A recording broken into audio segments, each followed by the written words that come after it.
a technological society. We have been acted upon by forces of such power that few, if any, of us can understand.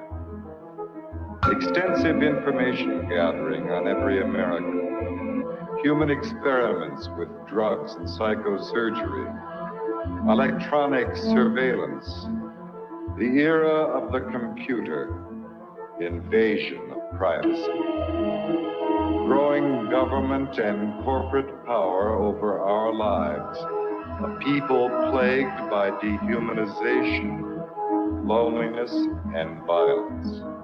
Dramatic? Perhaps. But we are losing control of our technology and our lives. Not so long ago, people in a similar situation did not awaken to the forces around them. Are we so unwise as to do the same?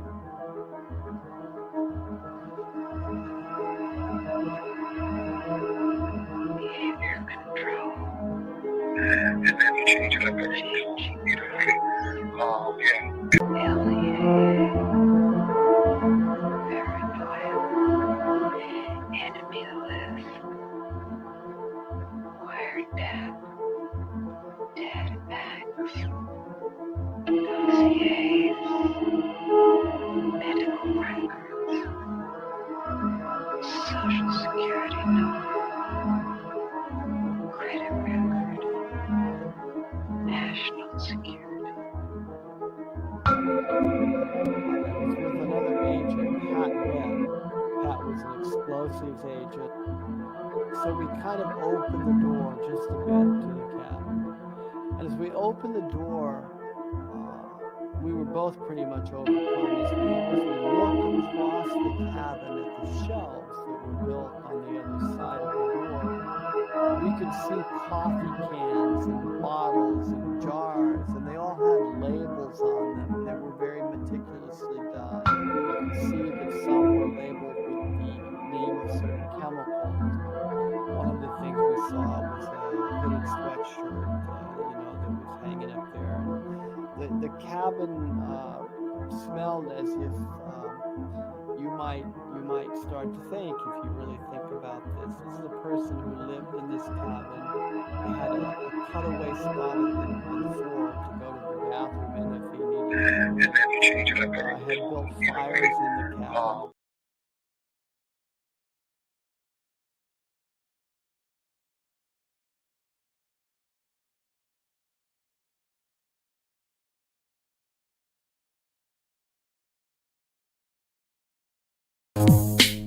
Internet. The creation of a collective consciousness and the merging of the human mind with the internet is the basis of the aspiration of the transhumanists, known as the singularity. Their dream of creating a global brain came nearer when Tim Berners-Lee, a British computer scientist and former employee of the European Organization for Nuclear Research, CERN, invented the World Wide Web. Berners-Lee's breakthrough was to marry hypertext to the internet. The underlying concept of hypertext originated in previous projects from the 1960s, such as the Hypertext Editing System, HES, at Brown University, Ted Nelson's Project Xanadu, and Douglas Engelbart's Online System, NLS. Both Nelson and Engelbart were in turn inspired by Vannevar Bush's microfilm-based Memex, which was described in the 1945 essay As We May Think. Berners-Lee founded the World Wide Web Consortium, W3C, after he left CERN in 1994. It was founded at the MIT's Laboratory for Computer Science, MIT LCS, with support from the Defense Advanced Research Projects Agency, DARPA, which had pioneered the internet. The transhumanists' idea of mind uploading is reminiscent of that expressed by Allen Ginsberg following his LSD experiments at Stanford with Gregory Bateson. While under the influence of LSD, the doctors hooked him up to an EEG machine, and following the suggestion of his friend and lover William S. Burroughs, connected a stroboscope blinking in synchronization with his alpha rhythms. Describing his experience, Ginsberg recounted, "There was no distinction between inner and outer. Suddenly, I got this uncanny sense that I was really no different than all of this mechanical machinery around me.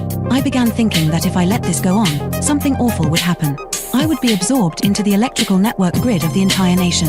Then I began feeling a slight crackling along the hemispheres of my skull. I felt my soul being sucked out through the light into the wall socket and going out point one." During the final years before his death in 2000, Terence McKenna became an early proponent of technological singularity, and called the internet the birth of the global mind, believing it to be a place where psychedelic culture could flourish. Point 2, however, as Derry clarifies in Escape Velocity, cyberculture at the end of the century. 327. 328. Transhumanism. But as Thomas Hein reminds us in Facing Tomorrow, what the future has been. What the future can be. Futures like McKenna's are stories we tell ourselves.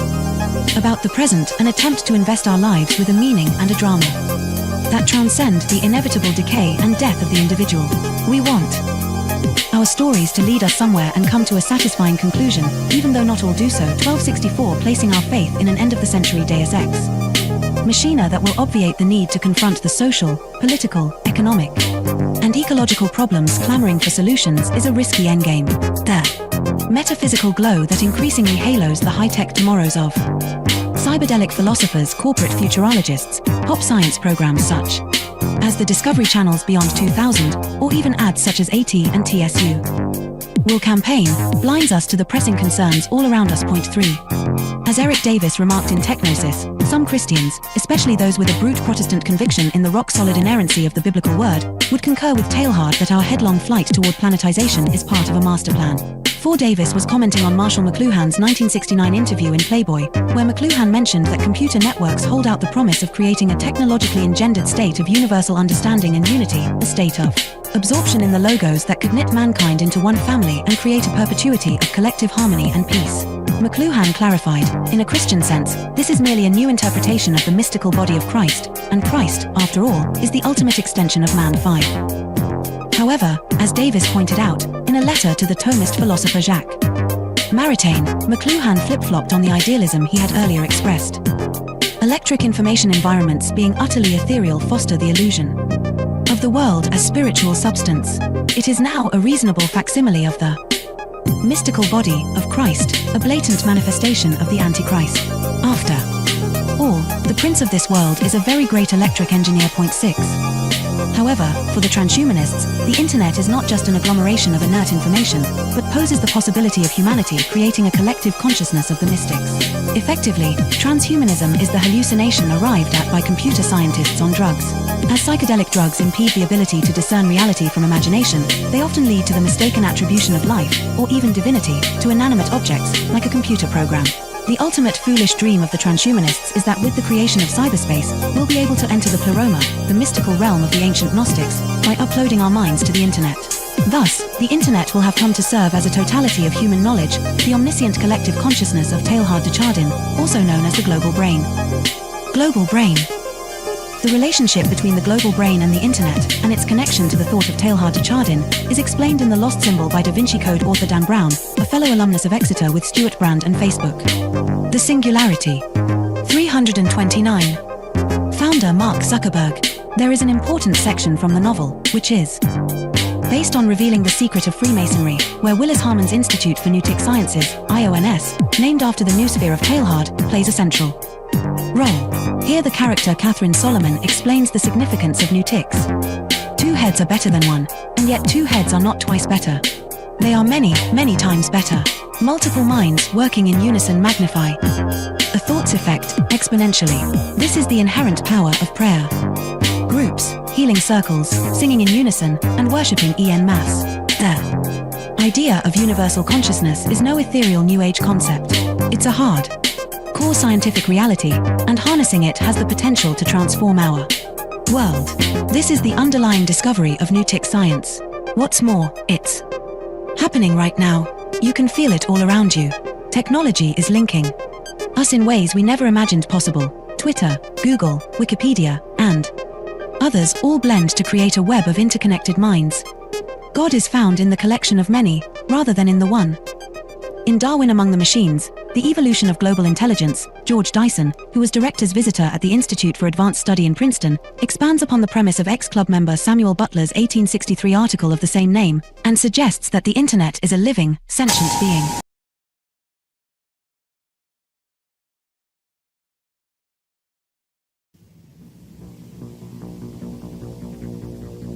The Technological System by Jacques Ellul. 1. People are not machines, but in every opportunity where they are allowed to behave like machines, they will so behave. 25 years ago, I arrived at the notion of the technological society, but now, that stage is past. 3. The industrial society. This term is very widespread, but I find it inadequate. 4. Present-day society is still industrial, but that is not its essence. 5. At one time, technology and machine industry were connected, but for more than half a century now, a gap has widened between them. Industrialism developed a centralized, hierarchical system, with a linear growth, a division of labor, and a separation between the means and the ends. Mechanization created additional jobs and made human work more draining. It operated by means of steady reproduction, developing masses of men and integrating them in the industrialization. 6. Modern technology, however, contradicts each of those different points. If allowed to act, it leads to decentralization and flexibility. It does away with the hierarchy and the division of labor. It particularly has to bridge the gap between implementation and management. It presupposes a polyvalent and nonlinear growth. It reintegrates the ends into the means. It cuts down on labor and thus on the costs of labor. The value factor is no longer human work but scientific invention and technological innovation. Consequently, we can no longer apply Marx's analysis, which states that the economic totality is based on the surplus value produced by the salaried labor of the worker. 7. The industrial system is a closed, repetitive world, with a linear revolution. The technological system is inevitably open, non-repetitive, with a polyvalent evolution. It can proceed only by the universal development of mankind, and that development is absolutely necessary for the development of the technological system. We are thus confronted with an ensemble that is totally different from any that has ever existed before. 8. Technology, conceived in terms of its automation, its chemical transformation of the world, its economy of energy, its cybernation, its data processing, its biological intervention, and its indefinite output of nuclear energy, has little to do with the old industrial mechanization. 9. Technology is power, made up of instruments of power, hence producing phenomena and structures of power, that is of domination.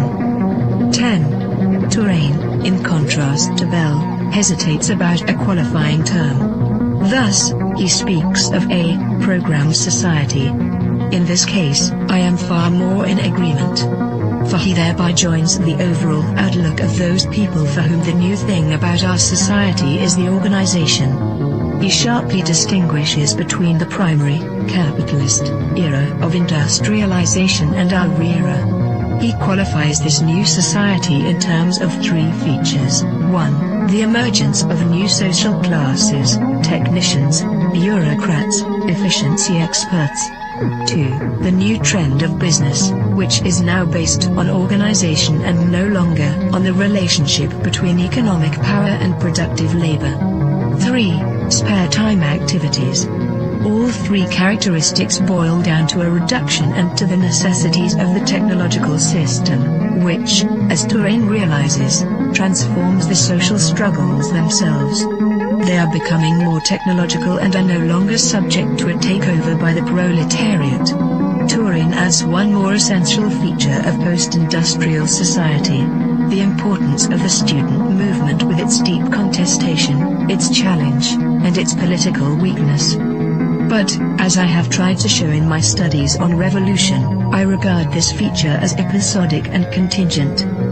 11. What triggers consumption? Advertising, that is to say, the technologies of advertising.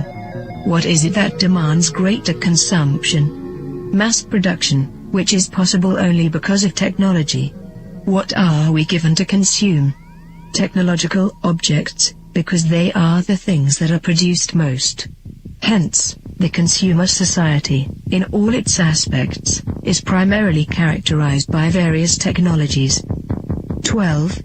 Spectacle is a complete way of life. Consumption is a spectacle, so are political activity and leisure and work and family life and revolution. Modern man watches everything as a spectator. Everything is supplied to him as a spectacle, including the things he believes he is most deeply contributing to or participating in. 13. Technological activity is, by nature, spectacular, excluding all internal reality.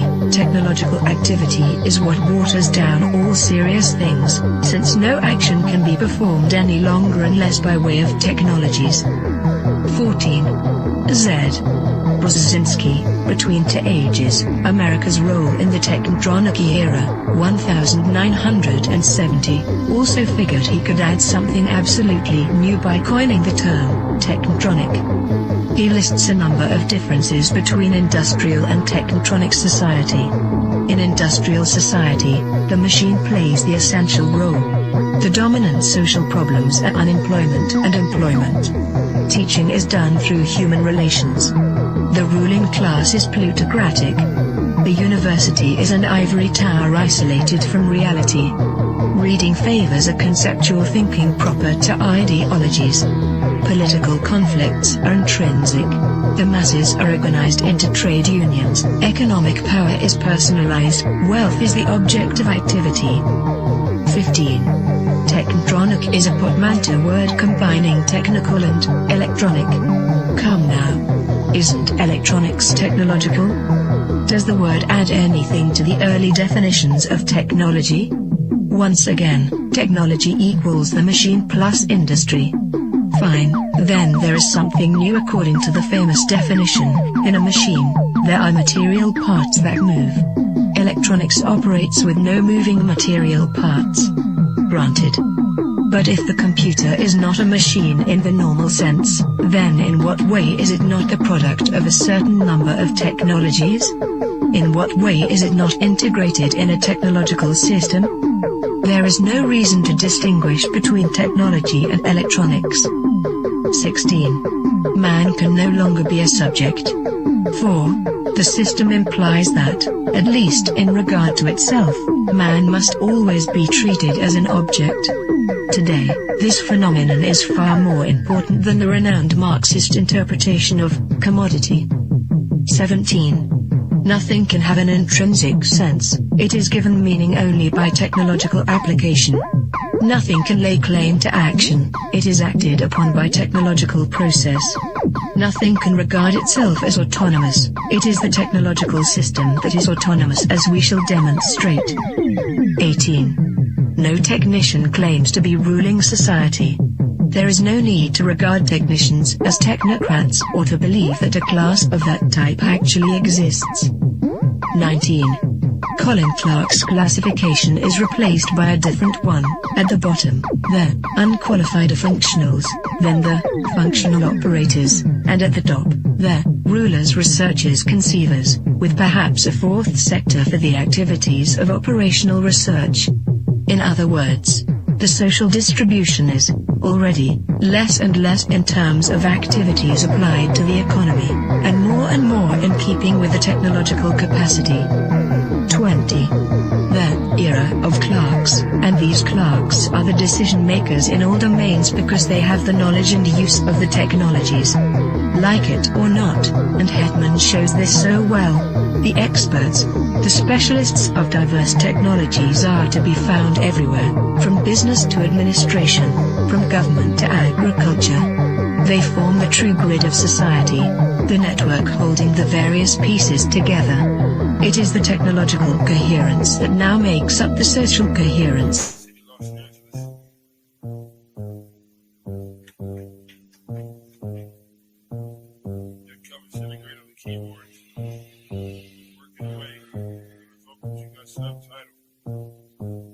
I gotta go to work so I can work it out.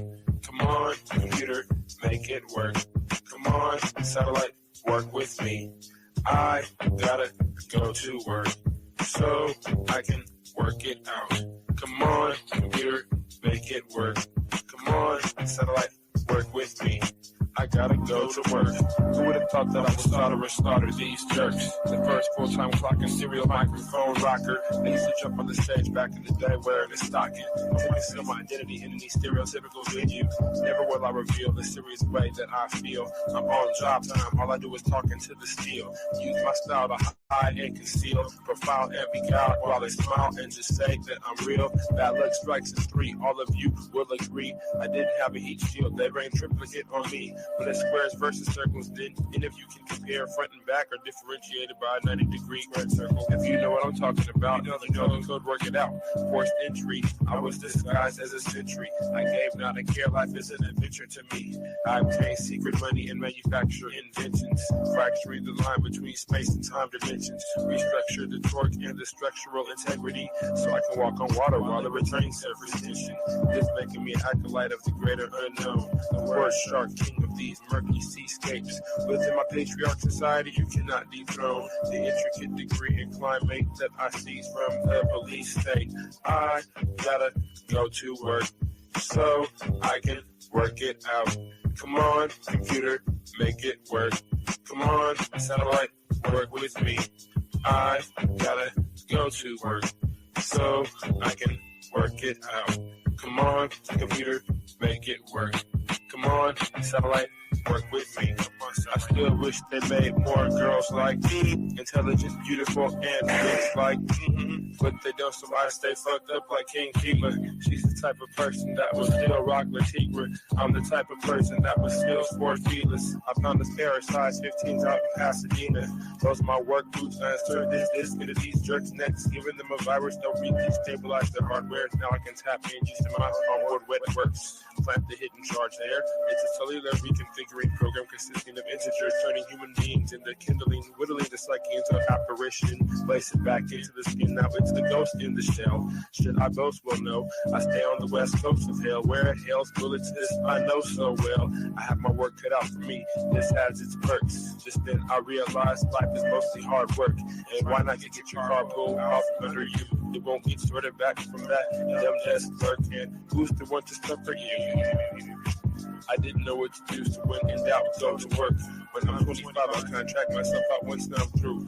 Then it's just books and beats for me. I'll leave the rapping to my crew. I'm a good scientist in a world got cuckoo. Imagine how it is to watch them turn crazy around you and then look over at you like you are the insane one. That's how it is. It's okay to meet the controversy bubbles and flattens out like this. Left by little kids. And I've got to go to work so I can work it out.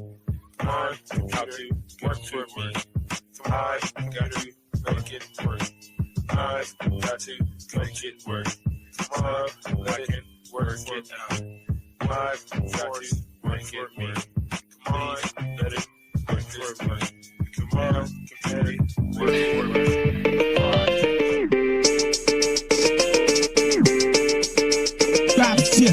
Hegemonic sentences through cavalcades of reminiscence. The dark soul mentions crevices of insight, appendages of tripwire reverence. The Gun Hill legend brandish your weapons for Armageddon. Headless corrections for willing participants before the line finishes. I got shadow grimace, the upstream green with human chaos for the pilot smoke screen. Combined with the best wishes, natural attacks, intended full of advanced craft methods that were highly adapted to the presence, sharpening psyche, which often might be construed as badly used or beautiful looks just like to mirror the schism unseen hidden. The newest eyes cast shadows into the bluest skies until the notoriety allegory brought to the kings before me as the sacred justice plotted to misinform the whole to chorus within constructions, nanonet filaments. Hidden secret touch, mystified by the comfortable and united by inner struggle. Hidden a bundle of scar-ridden enigmas. Now the claw is risen. Man is up with cheek. With insight, disease praying to the east, not to the man-made structures, but to the rising of the sun. A comparison of those diligent millipedes, legs rushing around in any direction. Misperception and prism seem to bad design. And the restoration from the unlikely incision to the makeshift minions of bad decisions. I'm pressing danger to the head skill, get your quizzes. The level, hidden cages, you can't unstage this. Cause I'm live and in the basement with bones hitting all chrome, hitting with drones. Like a program metal skull covered in again, hard routinely cycled by a metronome. Bones are collected to make me feel like the connection is real. Now only steel can sharpen steel.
Take a nigga chain, smoke the goodie track. Surrounded by the wolves in the wilderness. Lick a piss, slit your wrist so niggas won't get pistol whipped. Or niggas won't get pistol whipped. If I was you, then I'd probably have to slit my wrist. Sean Price, the villain beating any villainess. Slit your wrist so niggas won't get pistol whipped. Cowards are bogus, split head like Red Sea, power of Moses. Due to my weight gain, I had to double the dosage of drugs that I do.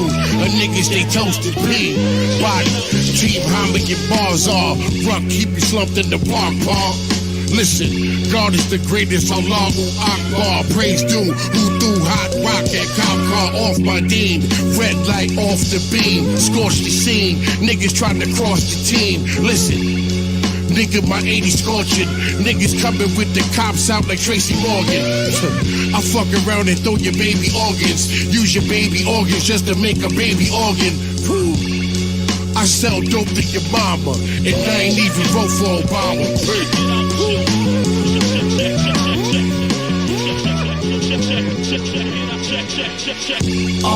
This that Brownsville bully rap, hoodie rap. Take a nigga chain, smoke the goodie track. Surrounded by the wolves in the wilderness. Lick a pin, slit your wrist so niggas won't get pistol whipped. Or niggas won't get pistol whipped. If I was you, then I'd probably have to slit my wrist. Sean Price, the villain beating any villainess. Slit your wrist so niggas won't get pistol whipped.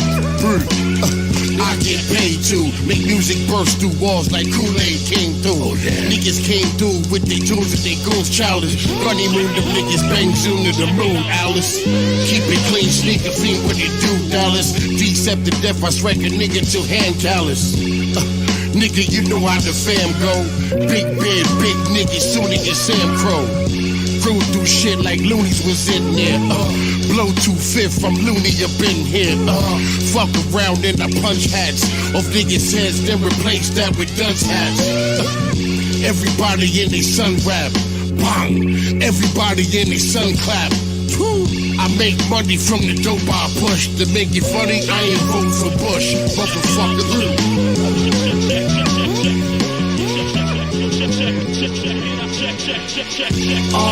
This that Brownsville bully rap, hoodie rap. Take a nigga chain, smoke the goodie track. Surrounded by the wolves in the wilderness. Lick a pin, slit your wrist so niggas won't get pistol whipped. Or niggas won't get pistol whipped. If I was you, then I'd probably have to slit my wrist. Sean Price, the villain beating any villainess. Slit your wrist so niggas won't get pistol whipped. Darkness, CEO. What about low? Yeah. Gotta get the bag. Gotta get the bag. Got the stats, won't see me lag. I'm ahead of the track, ahead of the rest. Team on my back, my team on a mission. Big facts, yeah. They wishing we losing, but we clipping for the winning. Change my flow and go. Sometimes I'm on a different show, something different. Not dumbtown, but vibing. Gotta chill, lay low. Practice makes perfect. Nah, practice makes permanent. Teach you something you didn't know. No catch though. Staring through my curtains, thinking about my ambitions. Might be a difficult goal, might be difficult, but we ain't on easy mode. So you know, me and CEO aiming for that gold, rhyming for the dough. Keep my nose out of trouble and row the boat like we in the Olympics. Olympians don't fold. Darkness, what up CEO? What up Allo? Yeah, gotta get the bag. Gotta get the bag, got the stats, won't see me lag. I'm ahead of the track, ahead of the rest.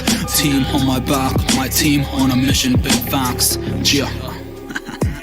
They wishing we losing, but we clipping for the winning. Change my flow and go. Sometimes I'm on a different show, something different. Not dumbtown, but vibing. Gotta chill, lay low. Practice makes perfect. Nah, practice makes permanent. Teach you something you didn't know. No catch though. Staring through my curtains, thinking about my ambitions. Might be a difficult goal, might be difficult, but we ain't on easy mode. So you know, me and CEO aiming for that gold, rhyming for the dough. Keep my nose out of trouble and row the boat like we in the Olympics. Olympians don't fold. That's what we about. Jump shots and free throws, land them every time. You already know, with this rap shit, we Jordan and Shaquille O. 3-pointers, smoke the bowl. Yeah, darkness, let's go. Gotta get the bag, from rags to riches. Gotta make the play, from bets to wishes. We on every shot in the basket. You know we about it. This game brought me many options, but also brought us obstacles. I don't like losing, so winning's never optional. Independent, so I make decisions on my own accord. I don't gotta make a certain record for the billboards. I am in my bag, in my duffel, but don't get it twisted. This is not swag rap. This is like an intermission in between the music that don't make you pay attention and the lies in your rap songs that got us all suspicious. What? I am not a villain, I ain't never been a menace, but I walk into the room, it's like Shaq is in the building. I put pressure on whoever is claiming to be the best, cause I say it out loud, they saying it via text. What's next? All I'm hearing is chatter like trade rumors. Only thing you really doing, confusing the fake consumers. I know this type of music considered for baby boomers, but the swag that I give it, millennials can't refuse it. Gotta get the bag, from rags to riches. Gotta make the play, from bets to wishes. We on every shot in the basket, you know we about it.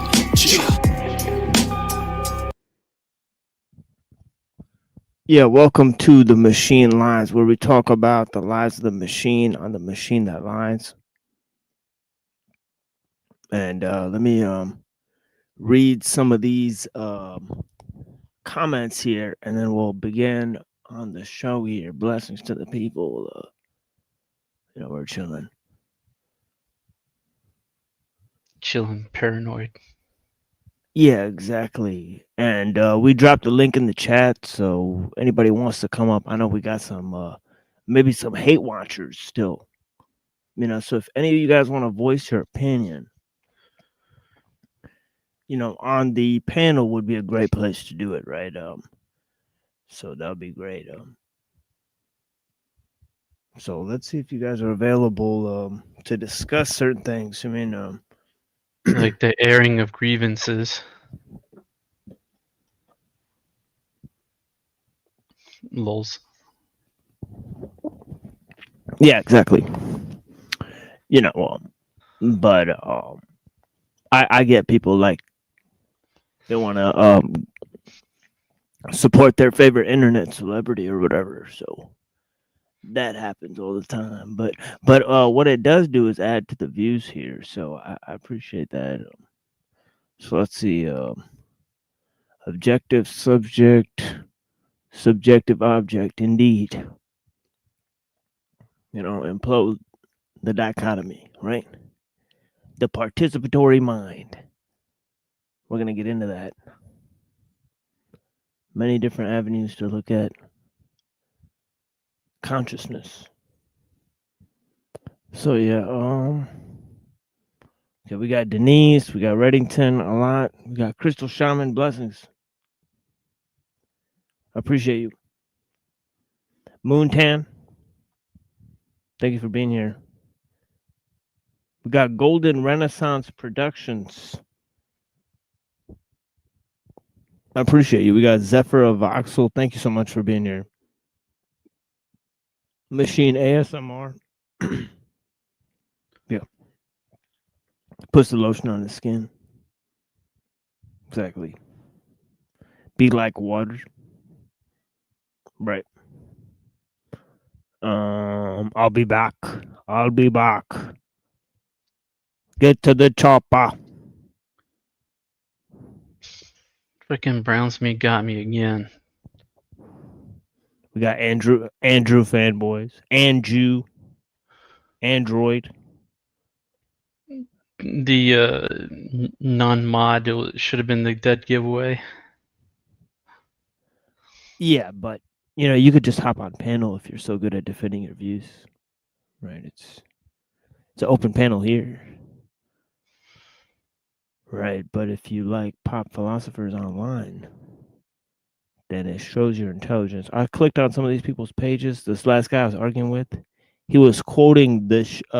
He quoted some guy, right? Dan something from a show. So he quoted. He gave a quote about sunglasses. So I was like, all right, like some like douchebags wear sunglasses or some stupid shit like that, right? So I was like, let's see where this is from. It's some fucking underwear model in some fucking TV show that like 16-year-old little girls watch. The fuck? And I'm like, how old are these people that are like fans of this shit? These people are like literal little kids that I'm arguing with. But yeah, blessings. How you doing today, sir? I'm doing well. How are you, Machine Lies? I'm okay. Let's see what's going on here. I was young and didn't even know what I was doing. What? What is this about? Denise, oh, the time she took some illicit drugs. Oh, Lebanese black hash. I see. Okay. All right, the participatory mind, exactly, right? We're going to be reading excerpts from that. We got the homie. Punjabi, bro, blessings. All right, okay, we got Dr. Dihad, Michael Malzahn. So, machine lies are. How do you interpret what is it? The intoxicants are haram, verse of the Quran. It's alcohol. Okay, so it's just alcohol. It's not pot. It's not. No, I think mushrooms. it's downers, right? Can I ask Mike something?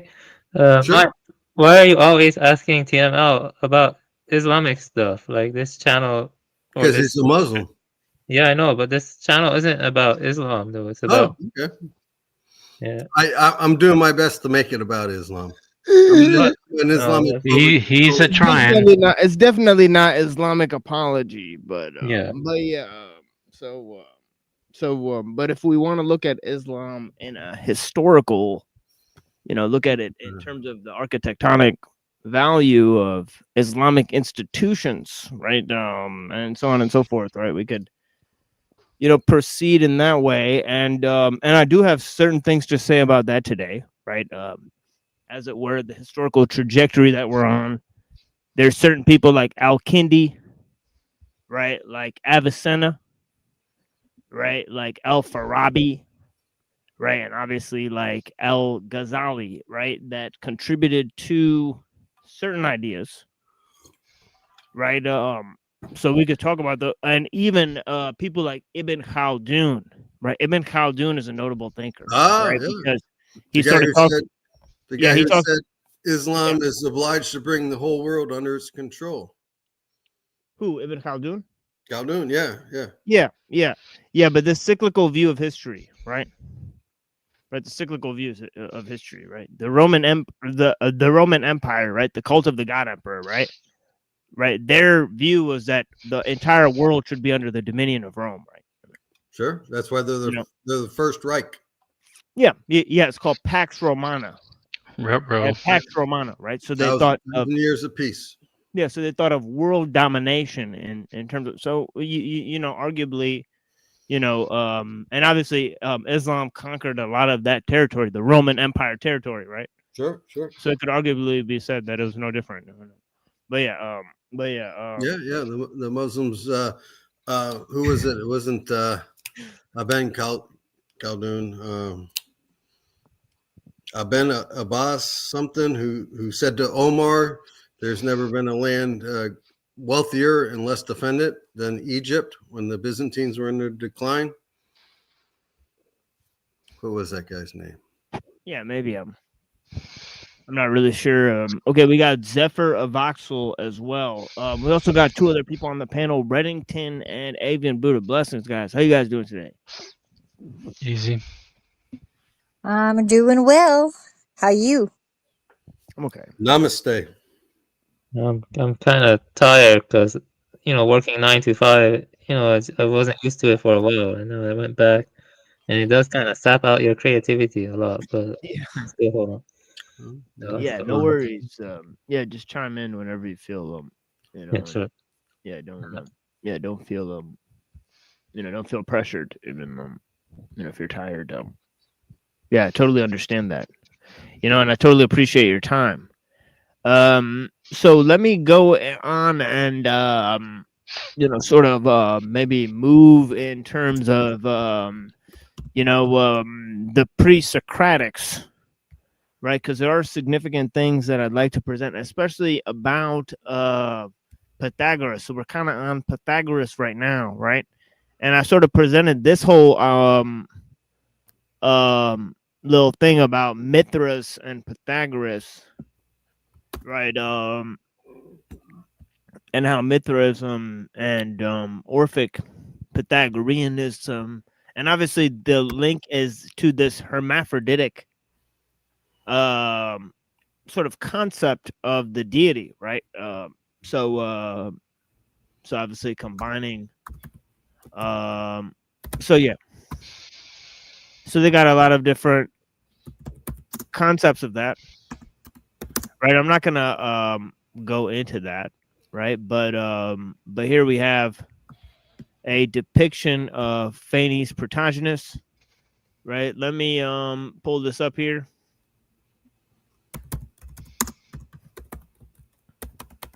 You know, he's got like a snake, you know, he's kind of like he's got like a snake around his head, right? It's kind of like a crown, right? But yeah, he's got like a staff, right? So yeah, so there he is, Phanes Protagonist, right? He's like sort of an androgynous god, right? But and then you got like some interesting stuff there. You got like a two fish, a bull, right? Pretty interesting stuff. I wrote a lot of horror That reminds stories. Oh, sorry. I wrote a lot that of horror reminds me of stories. the. Yeah, Oh, sorry. yeah, please. Go ahead. Yeah, sorry about that. I wrote a lot of horror stories about Mithras in his lion form. So his lion form, yeah, I wrote a lot of horror stories with that. One of them was published actually in a reputable journal. I'm not gonna say because I don't want to get doxxed though. But yeah, it's interesting how what he symbolizes. So I think it's like all devouring time. That's what Mithras symbolizes, and maybe the destabilization of oppositions in some ways. I think so, based on my research. You know, kind of like, you know, the earliest pictures of Mithras is with him trying to sacrifice the bull and stuff, and they had a kind of big mythology. I wrote it down somewhere, but you know, my memory isn't perfect. I have to go double check my notes. But when he sacrificed the bull, like the blood and the semen and some other stuff mix in the mixing bowl, and that's what leads to the creation of the universe. At least in Rome. That's interesting because the blood and the semen in the mixing bowl of the monad or whatever, right? Yeah. What's interesting is the male and the female energies represented by the blood and the semen, right? The period blood and the semen, or we read that in another in the Kala Chakra thing, I can double check my notes, but that's the Roman variety. The one on the steps that came from like the early Indo-Iranians, the Indo-Iranians. That's a little bit different. We don't know much about that one. That one has to be reconstructed, but I did take notes before. I was going to say the posturing of that statue reminds me of Zervin, the statue of Zervin, and on his chest. It's got that in there too. It says in it. It says that there. It says shit. Where does it say this? Yeah, hold on. Let me find this. Well, and the face on his chest on that statue also looks a lot like the face of Zervin, and that was always reminded me a bit of Sekhmet. Yeah, here it is. It says this image represents cosmic time. As Buddha was saying, right? Yes. The eternal cycle of the heavens, right? The possibly the control of celestial forces, though not namely explicitly in surviving text. This figure is often identified as Aeon, A-I-O-N spelled, right? Drawing parallels with the Greek personification of time, the Persian god Zervin, and even the Gnostic Aeons. So yeah, and that's something that our friend Twilight Son of Lewis. Yeah, please go ahead. It also represents some kind of antinomianism. I would say it represents right, yeah, exactly. Yeah, that is true because that written down somewhere as a double. It's like transcending nature or whatever, and time and whatever. Yeah, time cats. I had my notes on it. It's drawing the I'm drawing the dialectic between nature and time, right? So the whole idea comes forward in the notion. So there's several different ideas. Well, it's also in the God with the four faces in the Bible, right? Where he's got like the bull, the lion, and the eagle, right? He's got three, and the three parts of the God represent ages, and of course those are seen all over, right? Bull, eagle, and Those are the the four lion. fixed signs. Four fixed signs of the astrology in. Yeah, it's interesting. It's interesting that they use those symbols to represent the angels' faces, right? And then you have, Ganesha, right? And of course, Shiva cuts his head off and puts the head of the elephant on him, right? And that represents his sort of resilience, right? His persistence throughout time, right? So him having this head of the elephant represents him persisting through time, right? So again, the animal represents like, the notion that you persist through time, right? And elephants never forget. I feel like also, kind of like the Roman god, I forgot, the one with two faces, that represents liminal spaces between, when I'm talking about the Roman god that has two faces and represents liminal spaces, Right. Janus? Is it Janus? No, I can double check again. Janus, yes, Janus. Yeah, Janus is probably connected to Zervan and the Mithras. Yeah, probably. Yeah. Well, it's like Value Vata also. Value Vata. Many people don't know this, but like I said before, Value Vata is stronger than Ormast and Aphaman in the older Western literature. Yeah. Value Vata is the kind of wind or something. See here, I have something else to bring, but I lost it. I can find it again later. Yeah. So this whole idea, obviously Phanes comes out of the Orphic egg, right? So yeah, That's been coming up a lot lately. Yeah. Yeah. So he's the guy, who pops out. Yes, or a guy or a girl. I mean, clearly. Parabolic. It's all parabolic. Yeah, clearly he's both. Yeah. Yeah, it was like I got my notes. Yeah, but he was like the god of contracts. Yeah, I remember that. And let me see here. The semen, the blood and semen. There was some other stuff too that go into the mixing bowl. I think it was blood and the semen into the mixing bowl. Yeah. Yeah, I can read this here. I wrote this a while ago. Maybe this is important because it is connected to all the esoteric stuff you talk about. In Roman Mithraism, Mithras was born from a rock, and the world was created with the sun god Sol sending a raven to Mithras, ordering him to sacrifice a bull. Mithras, a young man wearing a Phrygian cap and clothed in Anatolian costume, followed this decree mournfully, and in many reliefs, one can see him turning his face aside in sorrow before delivering the final blow. When the bull died, it metamorphosed into the moon, and the cloak of Mithras transformed into the vault of the sky, and with the shining planets and fixed stars. From the dripping blood at the end of the bull's tail sprang first ears of grain and grape, and from genitals of the animal ran the holy seed that was received in the mixing bowl. All organisms were created with an admixture of this seed, and the cycles of life began, day and night, the moon's monthly cycle and the season. This signified the creation of time. Awakened by the light, creatures of darkness emerged from the earth. The scorpion tried to suck the holy seed from the genitals. A serpent licked the bull's blood, and lions growled proudly. The bull's death and the creation of the world signaled the struggle between good and evil. The lion symbolized fire, while the serpent was of the earth. Subsequently, the raven was symbolic of the air, and the mixing bowl stood for water. These four elements composed all things. And after the sacrifice, Mithras and the sun god ate a meal of meat and bread with wine to accompany it.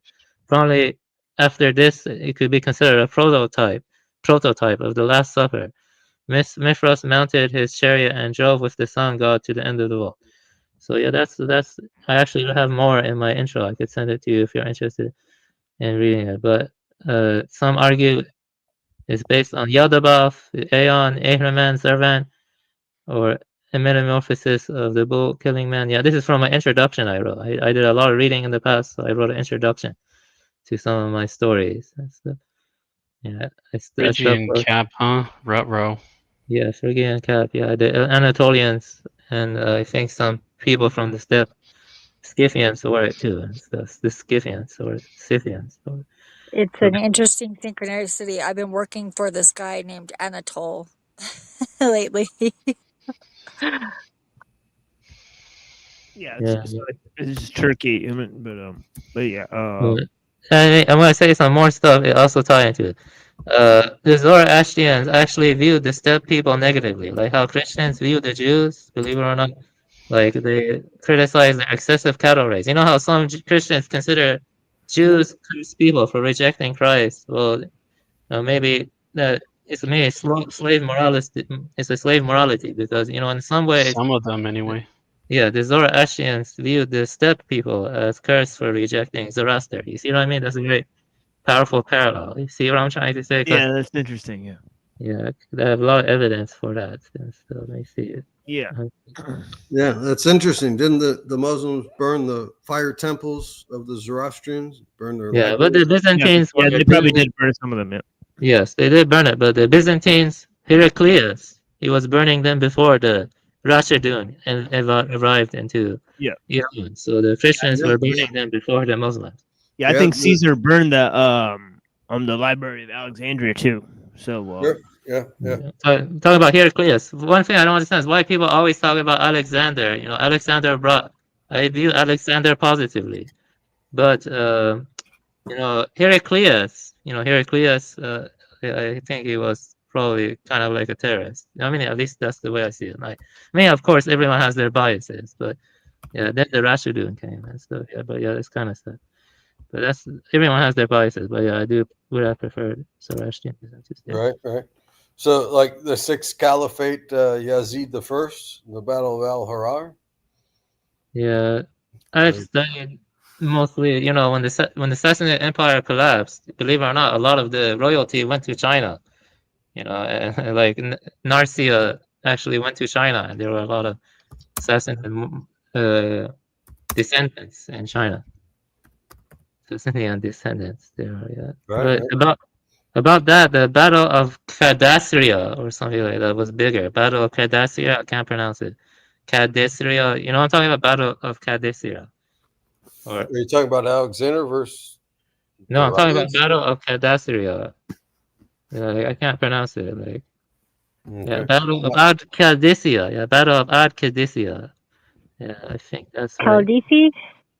Yeah, I'll just put it on the chat, private chat here. Just put it there. I can't. Oh, I have some trouble pronouncing, so I'm a better writer. You can look at in the private chat. Yeah, that one, I think the Byzantines promised to aid the Sassanids, but they never sent the supporting troops. So I think there may be a conspiracy there. I wouldn't be surprised if the Byzantines covertly aided the Rashidun. Is what I'm trying to say. I think the Byzantines and Rashiduns were working together to demolish the Sassanid Empire. Yes. Yes. Some of the if you look at the I think it's Battle of Yarmouk, right, where like the Nabateans, right, and the and the Muslims like joined forces, right, to fight the church, right. So there's many such cases throughout history, right. So so sometimes the Arab tribes joined together to fight the church, even if they were Christians, right, because they thought Arabs should stick together, right, to fight the Catholic Church. Yeah, I have more stuff written here, like the Qumran cave. You know about the Qumran cave? Like Qumran cave. Because it's kind of related to Christianity, Islam, all of them and stuff, like Qumran cave. Yeah. Yeah, I think I'm familiar, right? That's where they discovered these Dead Sea Scrolls, supposedly, right? It's a fragment of Qumran cave describes the Day of Judgment as a bridge of the abyss, and analogously, Zoroastrians believe that in the hereafter, one will come across the Chevat bridge, guarded by holy dogs. The dogs have like 4 eyes, and they thought the 4 eyes symbolize like a kind of purity. Interestingly, the Japanese believe that too. If the person lived a noble life, the bridge will expand and allow them to reach the end, whereby the Yazata Dana shall take them up to Ormaz's house of song. And if they lived ignoble lives, it shall contract as narrow as a reed. As Dana, now a deva, shall pull them into Araman's house of life. This is from my introduction I wrote from my short stories a long time ago. I was researching this stuff 6 years ago, about 6 to 8 years ago. Don't the Zoroastrians say if a beautiful woman comes across the bridge to greet you after you died, you go to heaven? If it's an ugly woman, you go to hell. Yes, that's true. I'm surprised you know that. But I read up on Zoroastrianism once upon a time, many years ago. I see. I guess you're interested in esoteric topics and stuff, because it's kind of rare to come across people who know that. But yeah, That's interesting considering that beauty is so subjective, you know? Absolutely. Beauty's in the eye of the beholder. Also, the word paradise etymologically comes from the Avestan word paradisi. The word paradise, it has Avestan origin. Did you know that paradise? It means the word paradise has etymological origins from. I like parasols.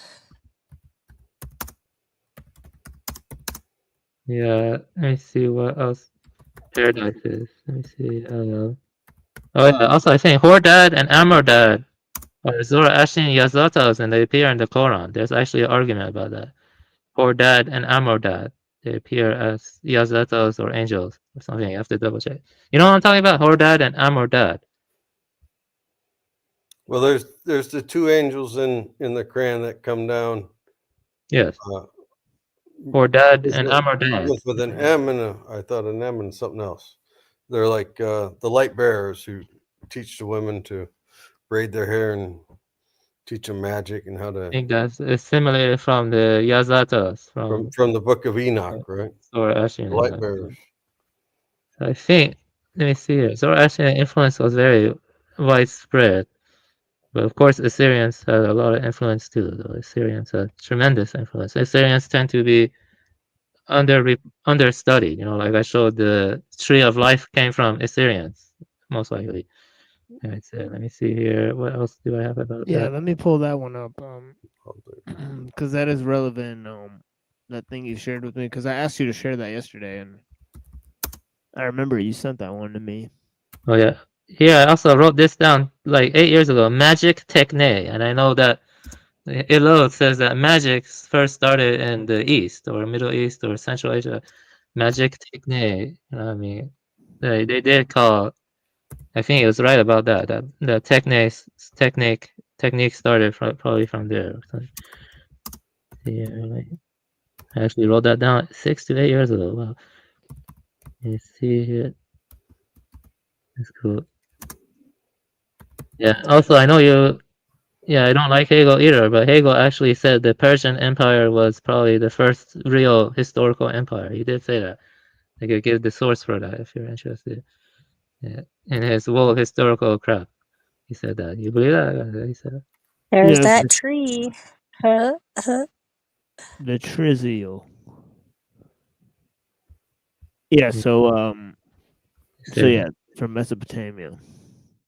You know, that looks a lot like some of those statues that they found in central China.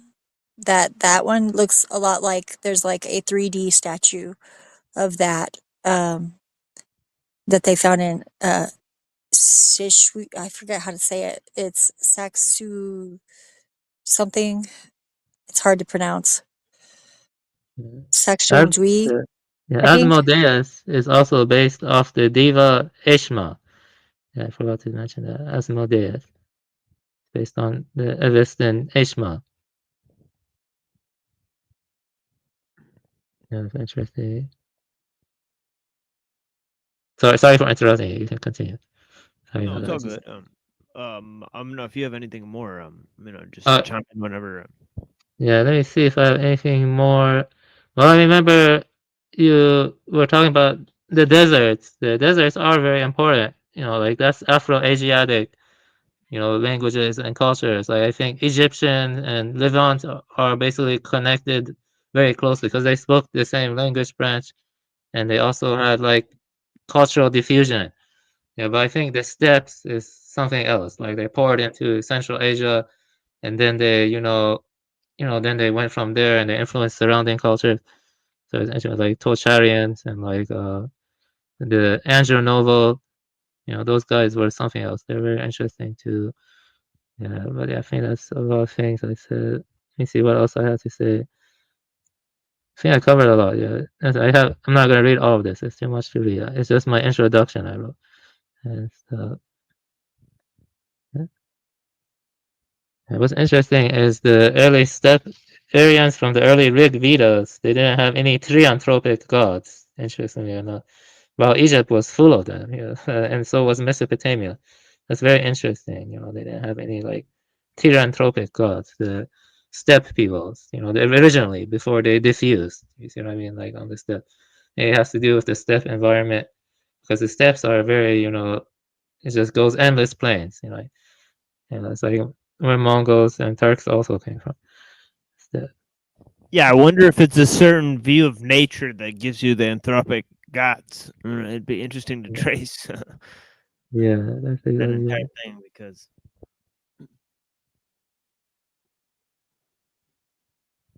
Evola was right about that. I think Evola was wrong, and that the sun initially, it was feminine, but I think they saw it, and then they saw the moon as masculine, and they saw the daylight sky, which they call Deus Peter, the daylight sky, which is their main god. They saw that as masculine. And the Baltic paganism, Germanic paganism, they see the sun as feminine and the moon as masculine. I think maybe the Celts do also. I have to trace that. I had that written somewhere. And that's interesting. Evola got that wrong. He got that backwards. The sun was initially seen by the steppe Aryans as feminine and the moon as masculine. But they saw the daylight sky as purely masculine. And it's interesting that I don't know if they're lying, but this is true. The Northwest Europeans have the most Aryan admixture. They have 75% Angelo Novo admixture, which is very interesting. And you see the Yagnobi people and Pamiri Tajiks, they have like 40% Angelo Novo, while Iranians have like 17%, 16%, which isn't actually that much, which is interesting. And wait, I guess Iran was like the ancient Mexico in some ways when you think about it. Angelo Novo. I actually looked into the genetics and traced all of that also. I was very much obsessed with the steppes for some time. The steppes, the Pontic Caspian steppes, and also the Angelo Novo and the, yeah, it's an entirely different cultural sphere. That's what I'm saying. It's not really that connected to the ancient Levant, I think. Essentially. And then you go to ancient North Eurasians, which is different. I mean, I could talk about that too. I traced the genealogy and other stuff. I think Buddha was probably more like a Yagnobi. I'm not sure, Yagnobi or Pamiri Taji. I mean, there are some arguments for that. We don't know entirely for sure. I mean, you can only predict, they had R1A paternal haplogroup a lot. R1A. Yeah, I researched this impartially. So yeah, based on peer-reviewed sources. So I know a lot. I got very autistic about it for some time. And let me see here. Yeah, that's interesting.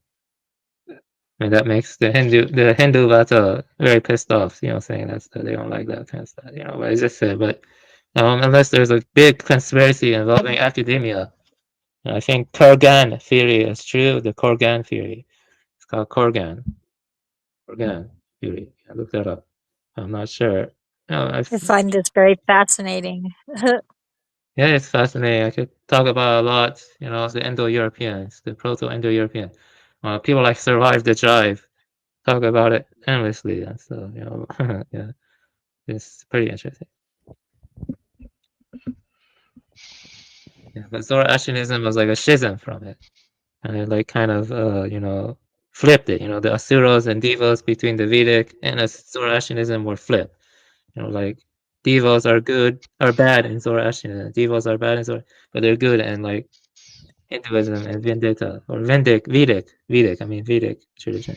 They were flipped. Yeah, it's interesting.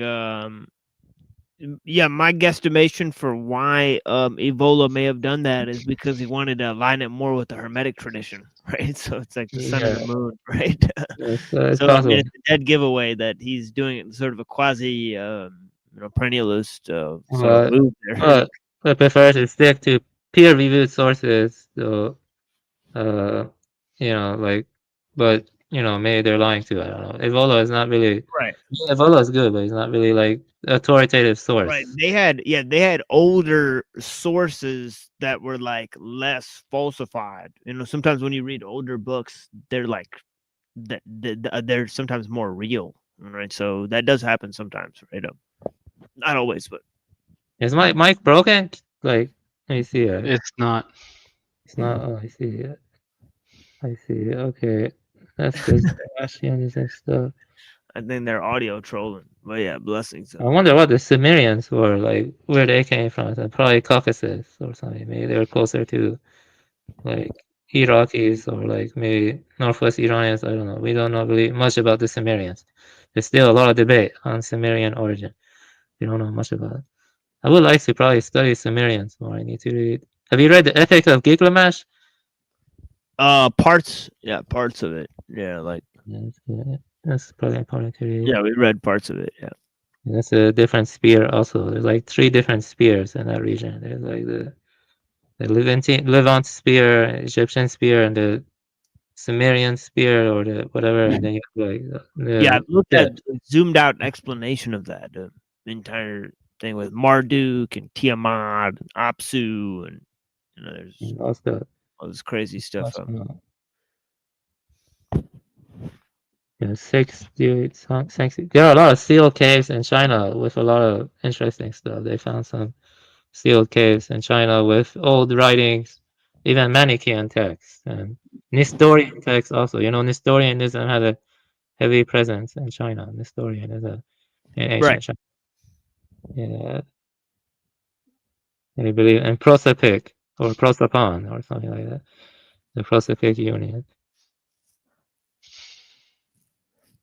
Yeah, prosopon just means persona in Greek. Yeah, they believe that.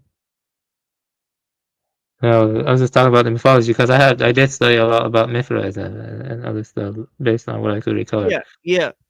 In Plato's Symposium, right? He's got a character named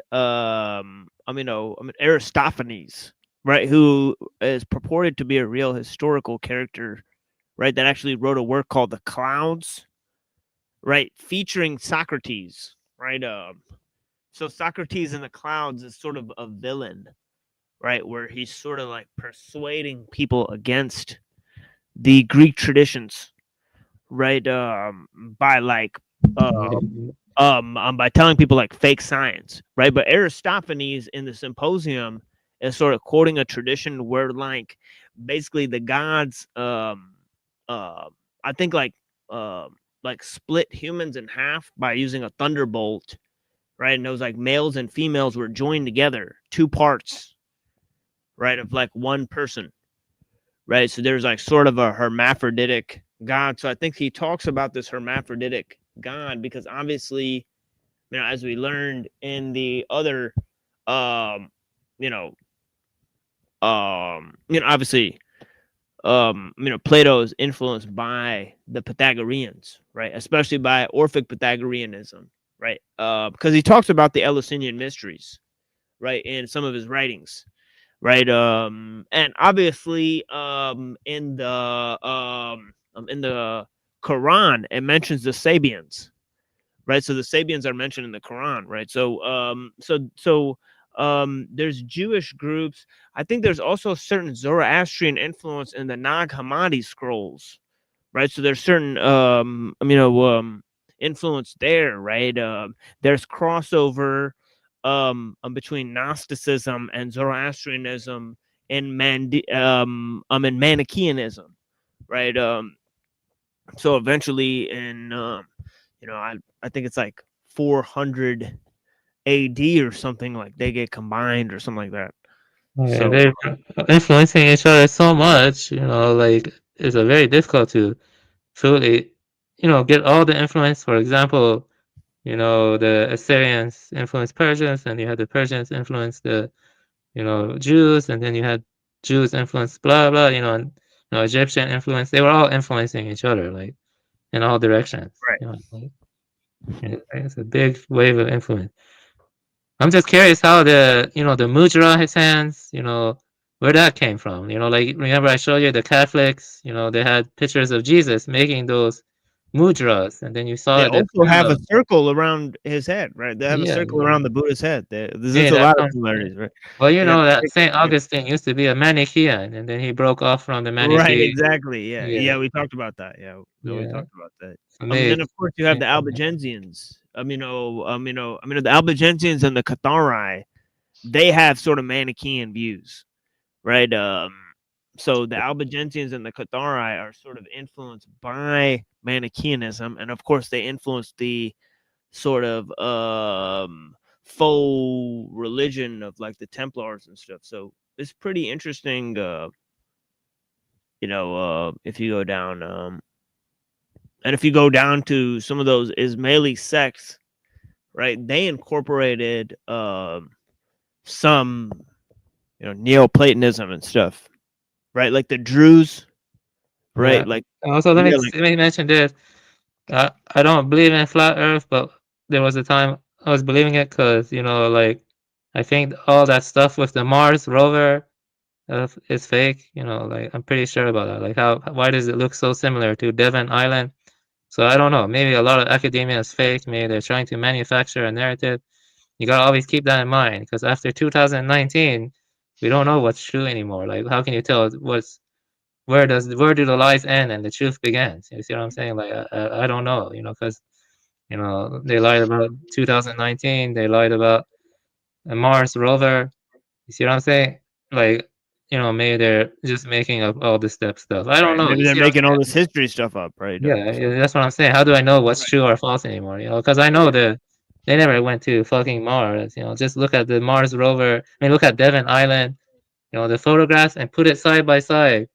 Mars rovers, their so-called footage, and you see it's like almost identical to Devon Island. You know what I mean? So even I am starting to have lots of doubts about a lot of stuff. And that I noticed that like 3, 4, 5 years ago. So I don't know what's true anymore. You see what I'm saying? Like I don't know. All I know is all this technological advancement is bad. I mean, I know that 100%. It's not worth it.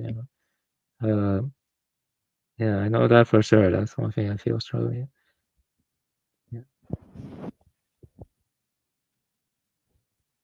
Yeah, I had an interesting conversation about that earlier with a gentleman who is a what do you call those? Trans, I believe, or whatever. So yeah, it was an interesting conversation. But yeah, let me see if this conversation is still available because I could just play this later when I conclude my show. But yeah, but yeah, do you guys have other comments? My last comment. I was gonna say it's funny. My father worked for Honeywell in the Space and Strategic Avionics Division. Honeywell. Okay. Honeywell, yes. The Clearwater campus here off Almonton and 66th Street. I remember I went to the Cape to watch the I think it was Viking 2 mission to Mars in 77. That's my year, my birth year. Yeah. I was born in 69, but anyways, it's funny. He tells a story about how his grandfather was talking to him and said, "Oh, they got you fooled. We never made it to the moon and stuff." And my dad's like, "No, I worked on those missions. I worked on the Apollo missions. He did. He worked on Centaur and all these other ones. But they're like, oh, they got you fooled. They never did that. We never went to the moon." But I don't know. I'm a believer. I think we landed on the moon. Wait, you say we never landed on the moon and he worked for NASA? Or... No, my father's grandfather. Okay. Told my dad he never landed on the moon. Okay, I think he's right then, because doesn't Stanley Kubrick like hint it's all fake? I think Stanley Kubrick hinted it, and then It could be. It could be an anti-LARP. Who knows? Yeah, Sad trombone. Oh, I think I don't know. It's hard to tell. Yeah. Yeah, I don't know. I did go through a lot of different phases. 2001: Space Odyssey, Stanley Kubrick. I mean, there are people claim there are cryptic hints in his films where he's telling people it's a big fake psyop. Right. Yeah, the unseen hand has been coming up a lot lately too. Yeah. Malcolm McDowell. What was what was the Kubrick movie where they? For some reason, I wrote Cheers. Yeah, ODD TV has interesting Hi, stuff. Mac. Hi, how you doing? Who that? It's me. I said hello. It's Zephyr. Hello. Hey, can we take a survey? How many people think we landed on the moon? I say yes. I do, but I think we were taken there. I don't think we got there by ourselves. Okay. Not enough data to decide one way or the other. Yeah, I'm gonna go with no. Yeah. We got two. We got two yeses, but one. Well, I'm not by definitive on it. I think we did. Did we? We got a no vote. Lone Wolf, what do you say? I don't care. You don't care? Yeah, I could go Zephyr, either way. What do you say? Yeah, I think it was probably filmed in like Laurel Canyon or something like that. Okay. The Cool Breeze, what do you say? Is that me? No, isn't that what a Zephyr is? A cool breeze? Yeah, it's a west wind from the east to the west. I mean, it's a Greek god, right? It's a Zephyr. Yeah, it's a butterfly. He looks like a butterfly. Oh, that's you. Sorry, I thought it was the other guy. Yeah, so I'm gonna move on to a little bit of music, and then we'll move on to more of the ideas about ancient origins, right? So we'll see what how far we get with that. With the pre-Socratics, and then we'll move to Jewish origins of Gnosticism, and then we'll sort of go to the involvement of the modern philosophers, especially Descartes and Leibniz, with the early Rosicrucian sects. So we got some of that. Here's a video that Buddha showed me earlier, right? It's pretty interesting sort of video from a video game, right? But I combined it with some music. So yes, let's watch this. Blessings. So we'll be right back.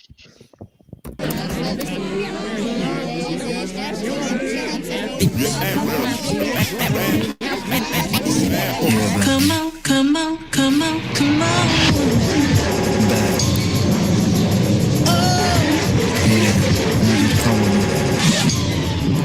Hop in this GT thing with me. Come on, come on, come on. As we ride over to the night, put your head in my lap. Been to Gran Turismo, Fishbowl. Cross the Golden Gate Bridge in San Francisco. Can't get friends on the end zone. Shells from the Mag 10 blow. Hit your glass window. Hit the shots crescendo. 30 clip extendo. Turn your skin cold. Spit the illest flows and Kenneth Coles with hidden goals. Visions of getting Joes. And my pimpers clothes. Wrist is frigid. My thick bitch from Memphis. Pigeon toed. Wrist is frigid.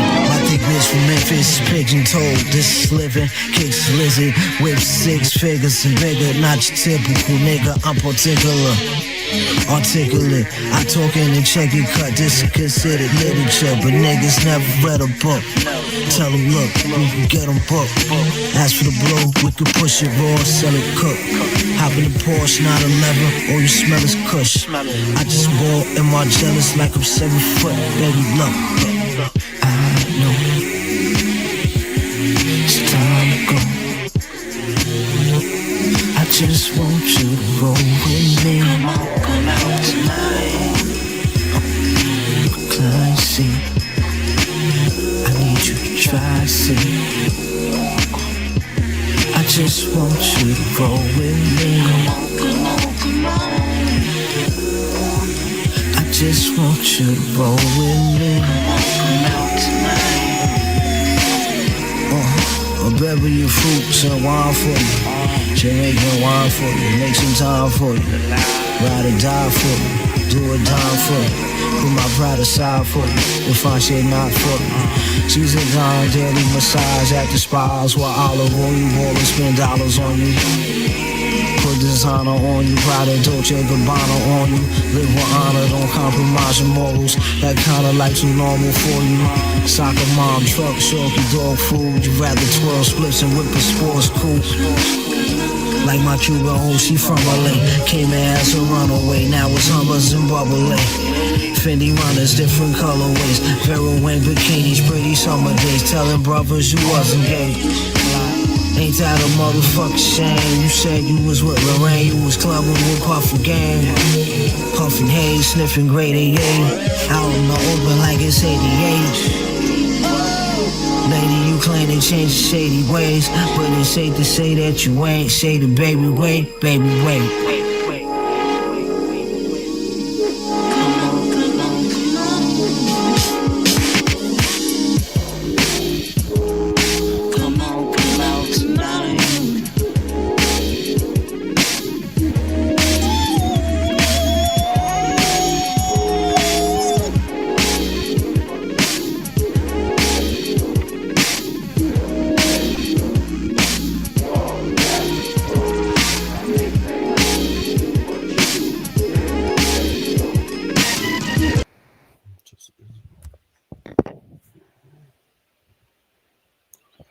All right, let me sort of expound on you know, some things from yesterday. So obviously the pre-Socratics come into the discussion, right?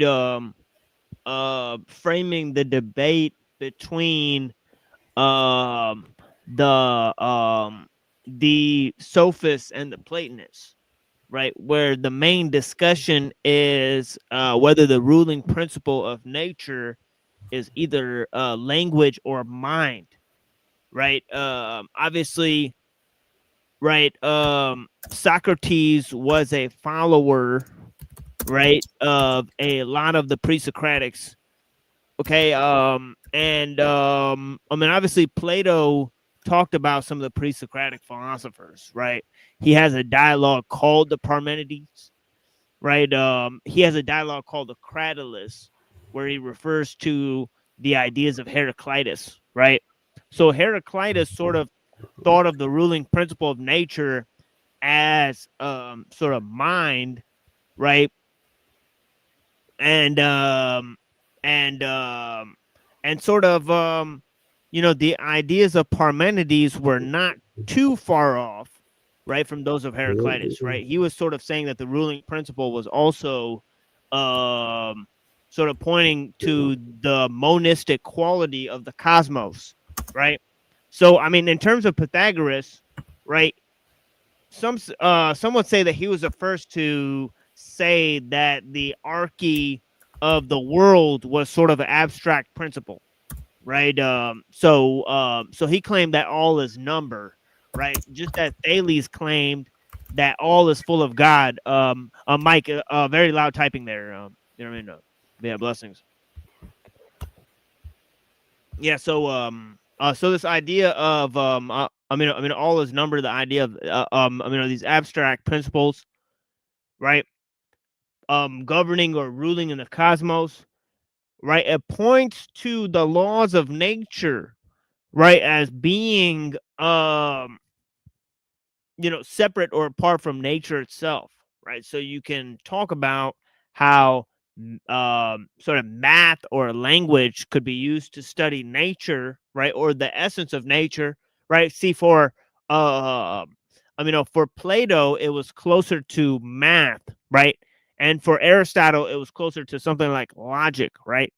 Where he thought that he reverted back to the idea of the sophists, right? That language was primary to mind in terms of we impose certain concepts around the way we understand nature, right? He sort of understood the ideas of empiricism, the basic rules of empiricism that could be used to study nature, right? He laid down the basic precepts of science, right?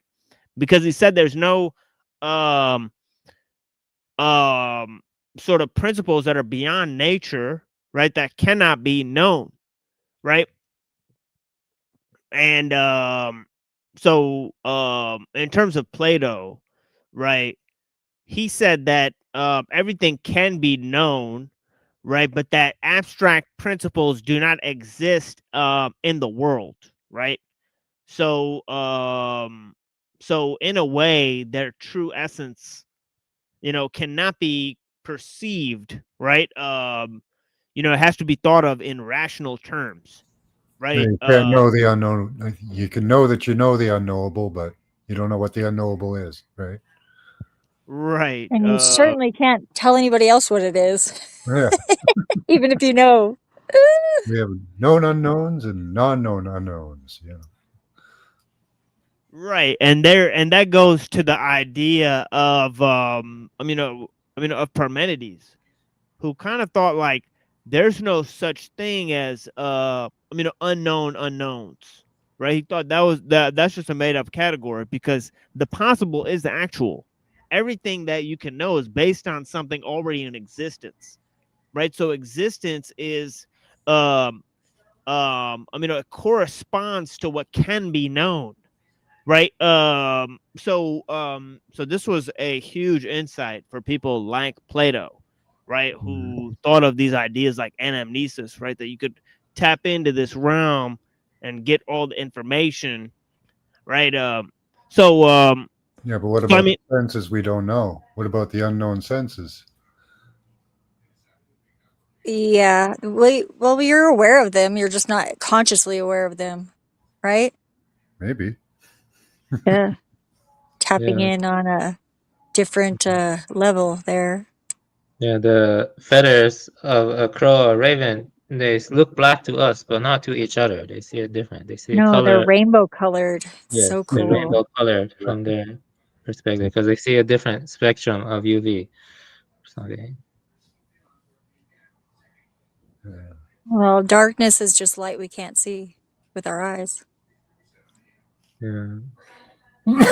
Some fish can sense electrical fields, and some. Yeah, what does that feel like? I wonder. Yeah, exactly. You cannot know. I'm pretty sure there are different senses we don't. We have magnetosensors in our heads too, actually. Yeah. There's some scientific evidence of this.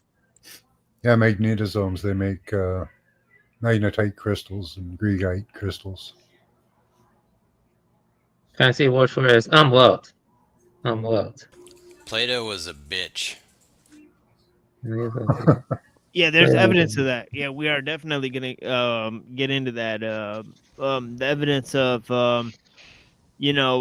how he's part of the aristocracy and trying to sort of sell out the Athenians, right? Especially to other people like the Lacedaemonians, right? The Persians, right? So some could say that Plato and Aristotle, they were not exactly patriots, right? When it comes to their own Greek people. I think it was the fame, right? They both started getting really popular. I think that's when they both lost their mind. Aristotle hated the Persians though, because his friend died from the Persians, and he also was kicked.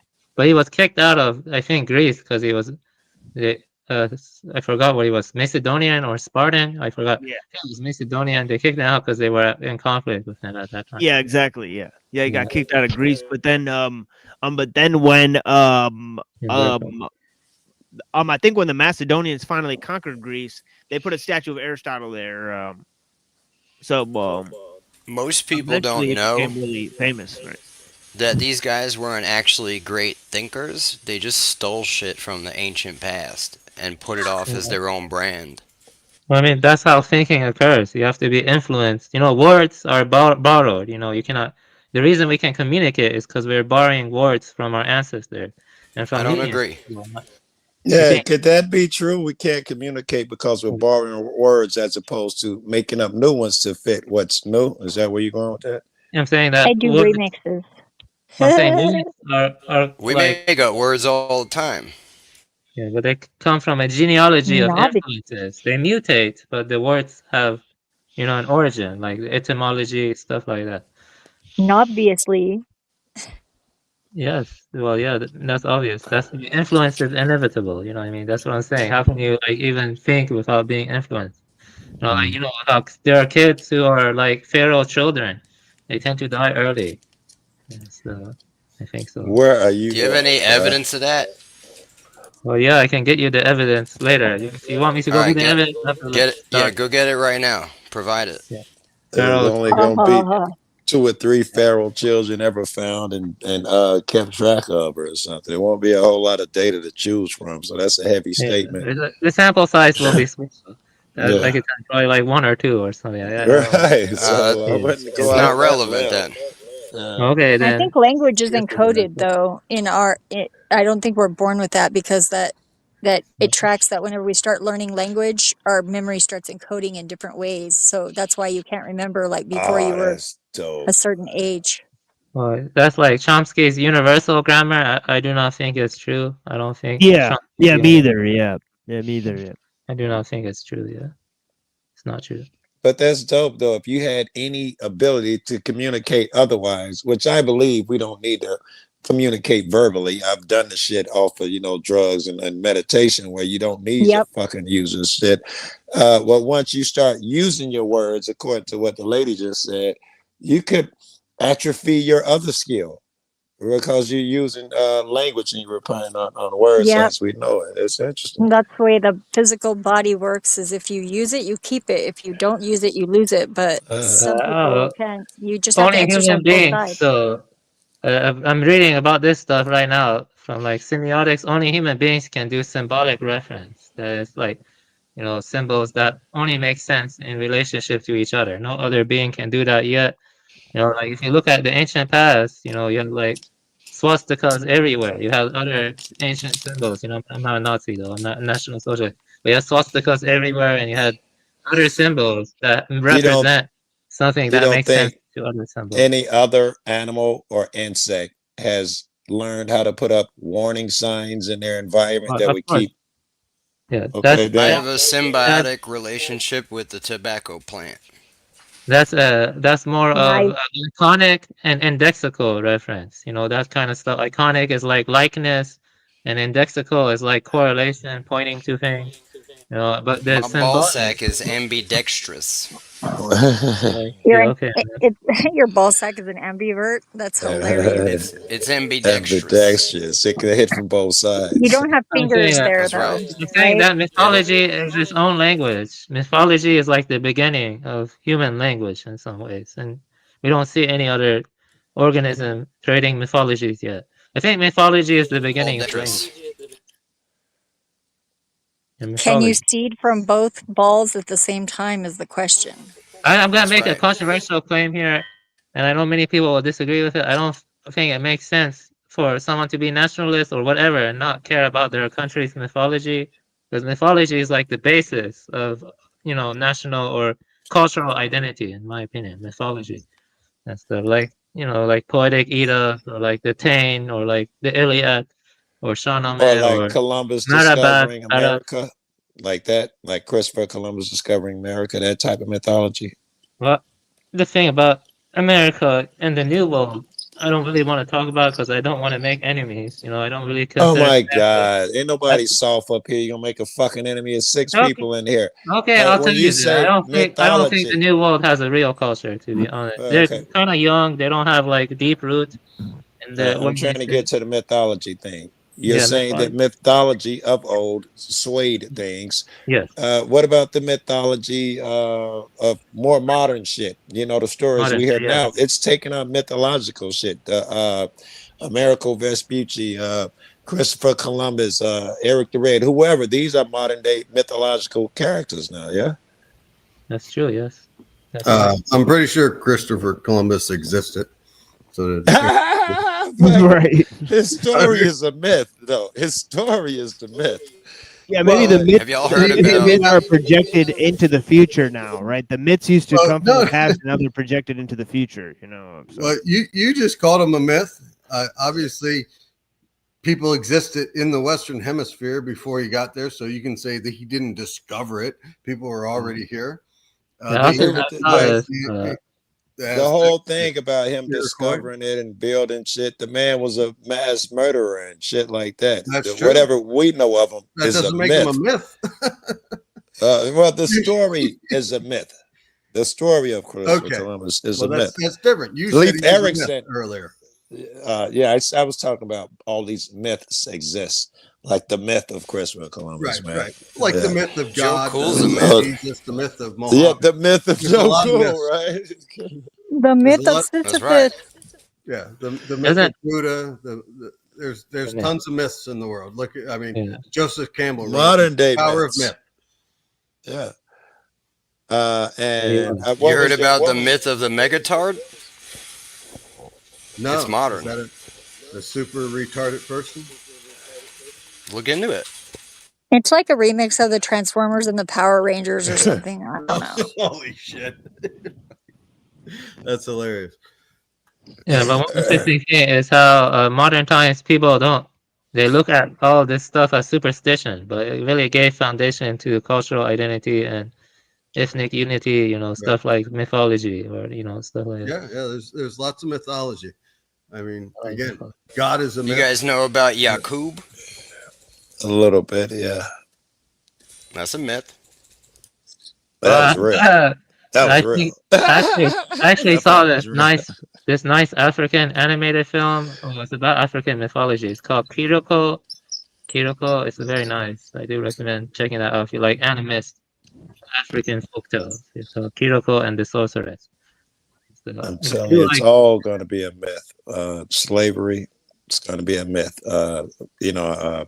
500 years from now, American slavery will remember it as the American South was great. They gave these people jobs and a place to stay. It all just fucking changes like the wind. Sure, and there's the mythology that Islamic slavery is great, and they made life better for all the slaves. Maria the Copt was gifted to Muhammad, and it was beautiful, it was wonderful. Aisha was 9 when she married Muhammad. Oh no, that was great. Like, inshallah. I mean, like the mythology that of ancient culture is not so much modern stuff. I wasn't really trying to focus on modern stuff. So, what do you? Yeah, that's what. What do you think about reverse? That's what we're talking about. Reverse slavery? Yeah, wouldn't that Volunteering? be a great idea? Right, is reverse slavery. No, instead of taking people. No, listen. Instead of taking people from faraway lands and forcing them to be in America and work, we should just bring them back to the faraway lands and let them do whatever they want. Yeah, I think things are different already, so I don't know what that would do. I think it would be great. I don't think you can ever go back 100%, I mean, we got to start somewhere. I think maybe I've been thinking lately, and I don't know if this is true or not. It's just speculation. I think maybe this could have happened before, and maybe they made mythology about it or something, and maybe it got degenerated into mythology, or maybe the mythology was implanted by reptilians underground or something. I don't know. But the point I'm trying to make is sometimes mythology, when you look deep into it, it's pointing to something they're trying to hide or something. You know what I'm trying to say? I don't know. That's a little too conspiratorial. But a lot of people do live their life just studying mythology, doing cross-comparative work. Looking into ancient cultures, mythologies might contain a secret. I don't know.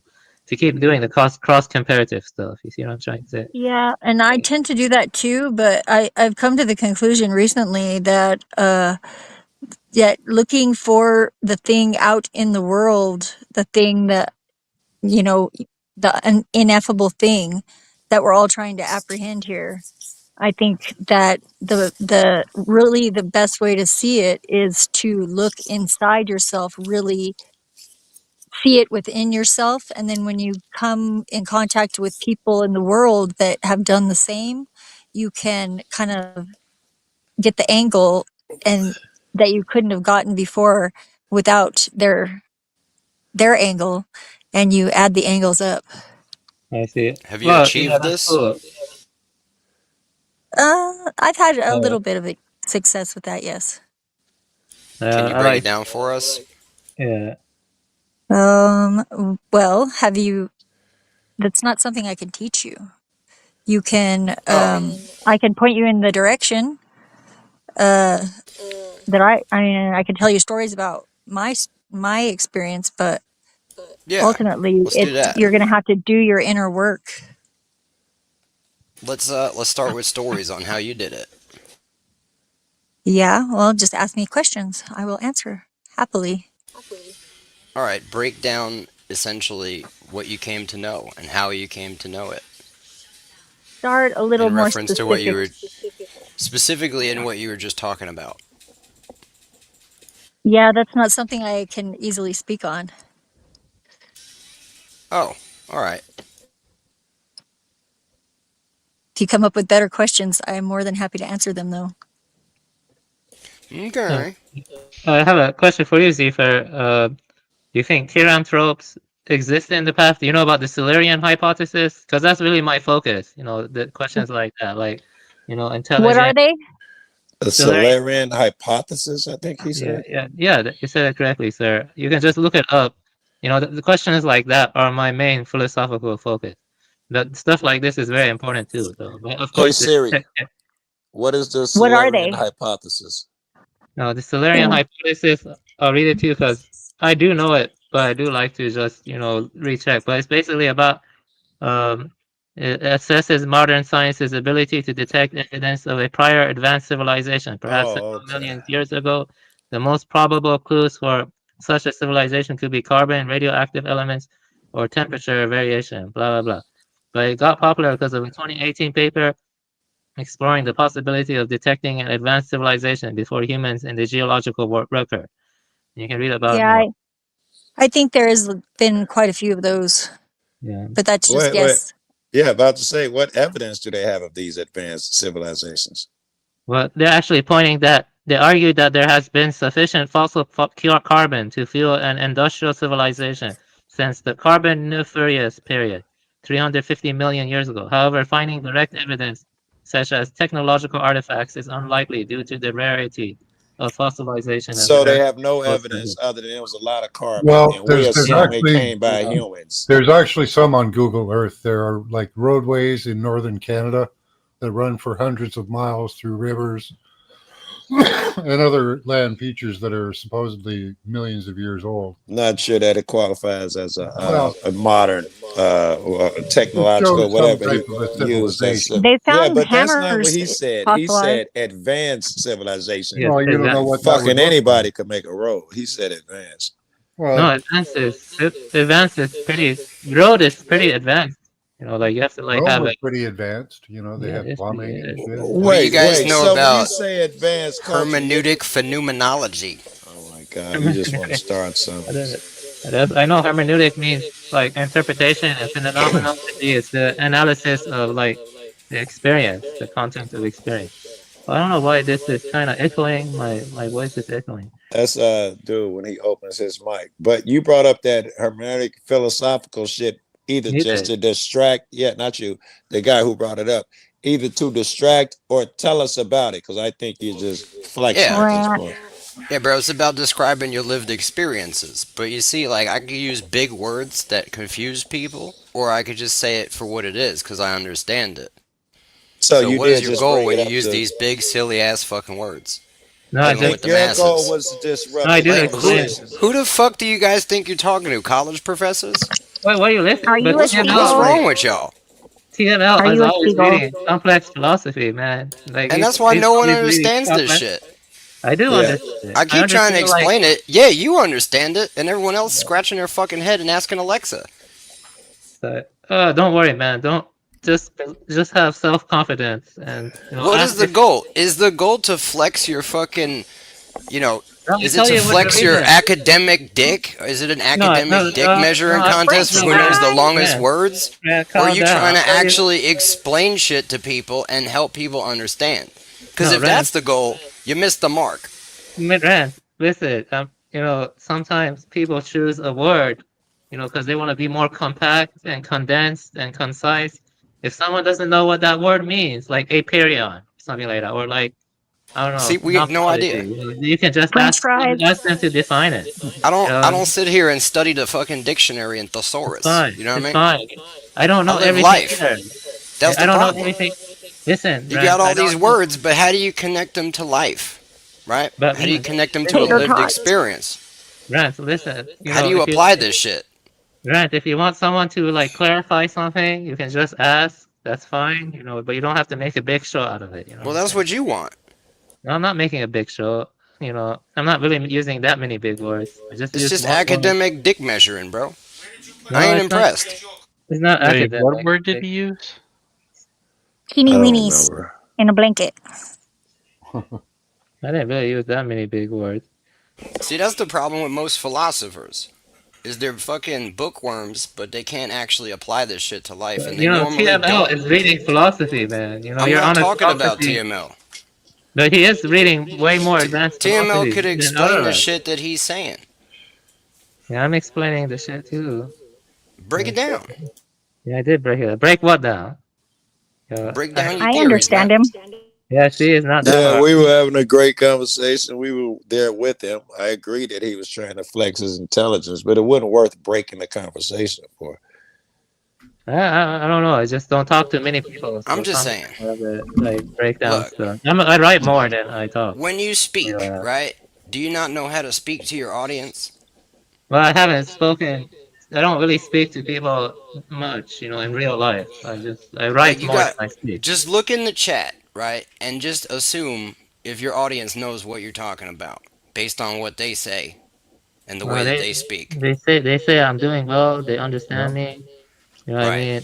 Yes, they all understand. You know me. what? You're doing great. Just go back to doing that. Thank you. I'm not gonna try to help you anymore. Thank you. Thank you. So what were we talking about? I think we covered everything I wanted to talk about. Oh, supercalifragilistic Yes, the pneumatic expialidocious. realization A of pneumatic. the quadratic. Yeah, there we go. We talk about that, yeah. Paleontonics Yeah. of the Van Glugenheimer. Yeah. You know what I mean? I think that's Max who's talking. You had drug us all the way there to make a point. You started talking about ancient civilizations, and you drug us there just because I think you wanted to talk about some alien underground race. Is that where you were going? No, I was just wondering, the mythologies, like what could they be like? I don't know, like symbolically, like I don't know, pointing to that stuff or something. Like I don't know, like I was just talking Pointing about to what stuff? mythologies. Underground races? Underground people?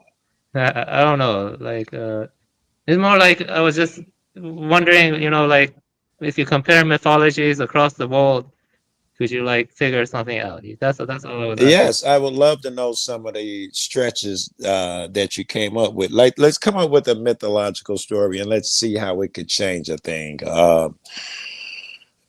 don't know. You come up with one because my shits are too modern for you. Give me an old mythological story like you're talking about that may have changed a thing. Jesus or something. What are you talking about? Well, I don't want to derail this too much, because TML. We're here now. We're here now. I gave an example of how Too late for Christopher that. Columbus, believing he's a hero and he came over here, it could build a thing, build some way. How the West was won. If you say the Indians were a bunch of savages, the myth is that the good guys came and killed all these savages, and then it'll take the U.S. in one direction. These are examples of how a myth can change a thing. What myths and what changes were you talking about? Because you weren't talking about Columbus and the Indians. What were you talking about? Talking about practice.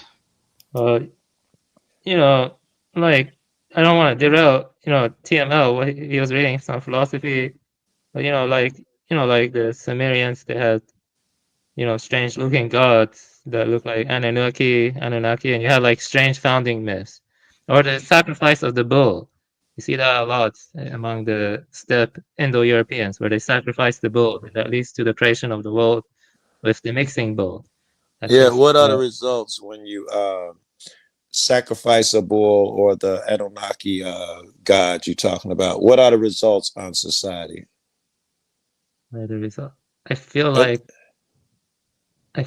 let me think. You know, when I think about all these mythologies, I know. I mean, I feel like Twilight knows way more about mythology, but I It think seems like correspondence magic to me. yes, That's what. that's what I'm talking about. Yeah, that's the kind of the correspondence magic.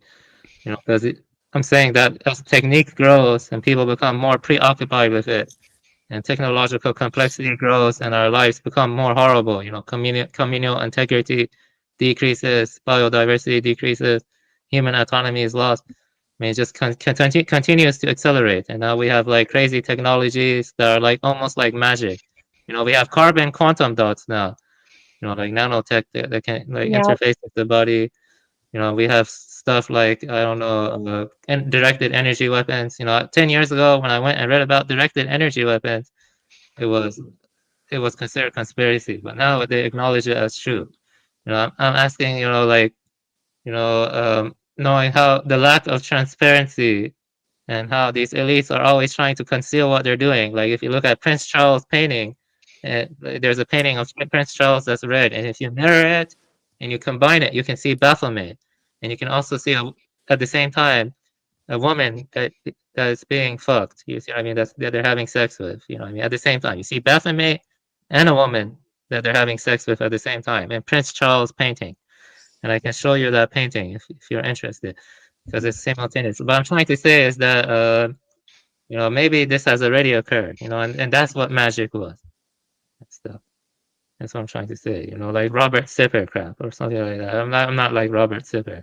You know, that much. You know, I don't know. I'm saying maybe that's what magic was, and maybe they have like occult documents that, and they're like just doing this over again or something. That's, I don't know. That maybe you can Can derive. somebody re-encapsulate that for me? Because I think he is saying that it's not a lot to do with the symbolism and the shit we were talking about. I think he's on to something new where he is saying that people are using modern day symbols and shit to push an agenda.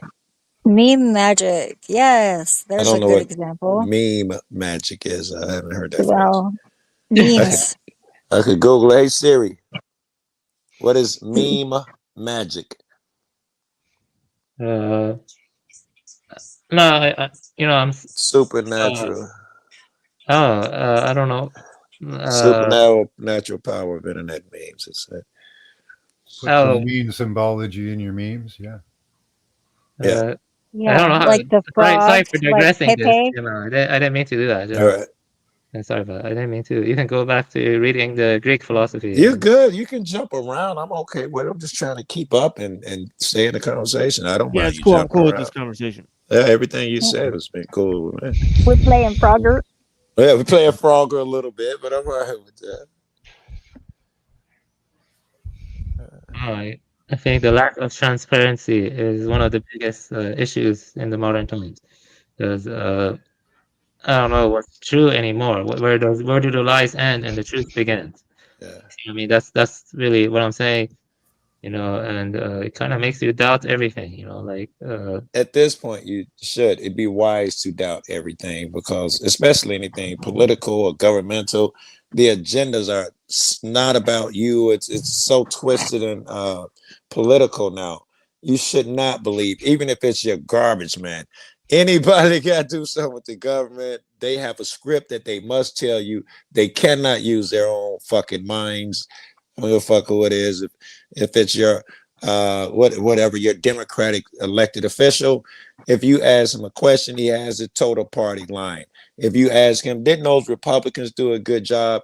Even if he believes they did, he cannot say that because he has to choose sides. There's no reason to trust the news or the government and shit at this modern time, probably in historically speaking as well. So, Joe, are you skeptical of your own skepticism too? I don't know what that means. That might be above my head. Am I skeptical of my own skepticism? I don't know Something what to that think means. about. No, it's not. I'm not gonna fucking spend an inch of time. You can tell me what it means. I'm not gonna waste no time. Well, if it's good to be skeptical, then wouldn't you think you might, like, it's like auditing your own Well, internal yes, I would. If I can script. rephrase what you said, yes, I realize that I have shortcomings. I'm not too bright. I can't see. All of us are a bunch of dumb apes. All of that would be in when I come to try and realize and observe something. I know that I'm woefully inadequate, and I'm just doing the best I can. So I think That that is a very smart answer. I love think, it. Yeah, but the thing I'm trying to say is, a lot of people here will give you problems for saying apes, that we're apes. But, I do think we are apes, but, a lot of people would, fight to death against what you just said. oh, you've been beat up on a lot, right? I don't worry about what people think or what they might say when I think when I say a thing. You're like, oh, people might think, fuck that. Say what you think, man. Okay, you think you believe in evolution? I hate recapitalizing because every time Neil, marking it. Neil, marking it. Yeah, look at this. I think this could exist. Let me share this. I made this. No, I may not share it. I don't want to derail too much. I wanted to share this picture. Do it, Avian. Do it. Yeah, do it. Okay, share the picture. Yeah, let me show you. Can you put the picture on the stadium? TML, he's gonna need your help. He's got a picture somewhere. He share it. Okay. Yeah. See, this is a raven or a crow. Yeah, and I asked. I verified something like this is evolutionarily possible. You see what I'm saying? And I have been researching a lot on the cognition Bird priest. Yeah, well, don't call them birds. Not all birds. Is this Kabbalah? I like birds. Yeah, I like birds too. But, even seagulls. Is this Kabbalah? Yeah, I took it from the. I took it from the Kabbalah and then I changed it to this Birdman, basically. as you can see, asking if something like this existed in the past. It's Birdbala. Yeah, I think something I did verify with scientists. Something like this is possible. I mean, like. Well, you look on there, all the old maps they have. There are some of them that have birdmen on them. Yes, there are. They all use canes, though. Can you explain this? How this makes any sense?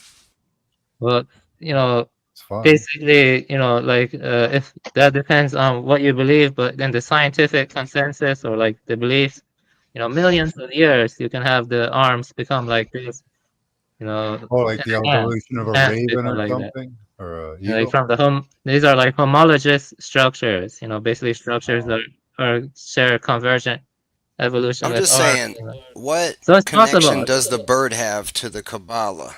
Like, what is the significance of the bird? I didn't use it because of the Kabbalah. I used it because of the triangle. I'm just saying. The triangle. So, form. what is the point of the form, right? Because you basically took a human form and just made it a bird. They put a suit on a bird. It's not a bird form. This is a human form. Right? No. It can happen. Like millions of years, something like that. Well, where's his wings? I'm not an evolution. Well, look at Batman. This shit don't even got wings, bro. You have to have a crossbreeding. No, have you seen the movie Birdman? No, like this is Plato's human, bro, with feathers. No, I don't think so. Because we used to swing on trees, right? They used to swing on trees. Who's we? You got a turd in your pocket? No, I do believe that. I'm not an evolutionist. I am though, like I am. It's quite clear. Yeah, I am. The evidence for that shit's pretty clear. I've got huge gaps and leaps, but it's clear that animals evolve, and it's clear that we're the same way. Believe in adaptation. Yeah, it's clear that a tadpole crawled out of the fucking ocean on its fins and butt fucked a squirrel, and then that squirrel frog butt fucked a monkey. Right, and then that thing swung on trees, and then we existed because, what I'm saying, the hair fell off because we got bored of swinging on trees. That shit is ridiculous. We were hot. We had to run. Without all that nonsense, we know that everything evolves, including show me something that has evolved in the time frame that we've had recorded history. Okay, all right. Let's take. Show me evolution. Mushroom. I will. Hold on. Relax. I'll show you. I'll give you two examples. I'm not going to pull them up, but maybe we can pull them up. But two good examples on an island. where the people, they dive. That is what they do. The entire race dives, and that's how they make their living. Well, these guys' chest and lung capacity has expanded beyond any fucking free divers and shit we have. The kids can outdive everyone. Who? We'll look it up in a second, and let me give you. You don't even know who you're talking about. I just told you. heard of You're them, just but that's parroting just- shit. The people in the Andes that have come down. I think you evolved into a fucking parrot. Okay, I get it. That fucking your sense of reasoning is broken, and now you feel like you got to distract and talk over. Well, you got to be quiet. And Bring the evidence. First. I'm trying, but you were broken, and now you need to talk wait. over me. I'll wait. You won't wait. You'll keep talking. Apparently, you got the evidence yet? I'm trying to present it, but some right. fuck I'll keeps wait. running his mouth. You won't wait. You keep talking. All right. Okay. Are you going to present it? The second example, and let's find this one too. There's a group of people who somewhere in some forest somewhere, what their hustle is to climb trees. What's their name? Their feet. See what I said? You just was some not gonna people. shut the fuck up. Their just feet. some people somewhere in some forest. That's what you just said. You got evidence of these some people? You don't in know some what forest? Because you truncated my statement again. Because it's bullshit. Right. So what happens if I pull up these people whose feet change to look like hands and they climb trees, and there's people who have expanded lung capacity? Then what? Then you might be getting somewhere with your argument. No. But you got to start with that. No. I'd rather not. I'd rather you just be wrong. I'm sure you would rather not. I'd rather you just be wrong because I know what I'm talking about. So let's keep it at you being confident that these things are not true. Let's keep it there. I'm confident that you don't know what the fuck you're talking about, even if it is true. I'm not. Well, then why bother trying to convince you? Yeah, I'm not a kid. You saying that, you're nana, you won't tell me because you don't know shit. I'm not 12 years old. I'm not going to fall for that bullshit. If you came sincere, we'd be Googling that shit together right now, be looking it up. But you're trying to act like, damn it, I don't know. You're smarter than everyone. And you're wrong on this. Can you prove anything that you just said, or are you just going to say shit? But I don't want to prove it to a person that's been rude to me while I was trying to tell it, is my point. I'd rather you be wrong. Why are you in your feelers? And look wrong. No, I'm good. Why are you not? Because I'm not a female. I think so harsh burn. I'm a neo-Lamarckian, and that means that I think evolution is real, but I don't accept like the common interpretation of it. But I do think it's real, because when you look at the human biology, the cells, you look at the mitochondria, like I explained to you in the past.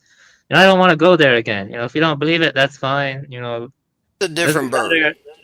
Yeah. And it looks like a werewolf if you cover the claws in the head. I'm just saying. Well, and if you look at a human embryo, you don't get my point. You don't get my point. I'm saying that, like if we are like primates and then we evolved, we share common ancestor with gorillas and chimpanzees, But we didn't something evolve. like this is possible in millions of years, and I verified it with, my friend.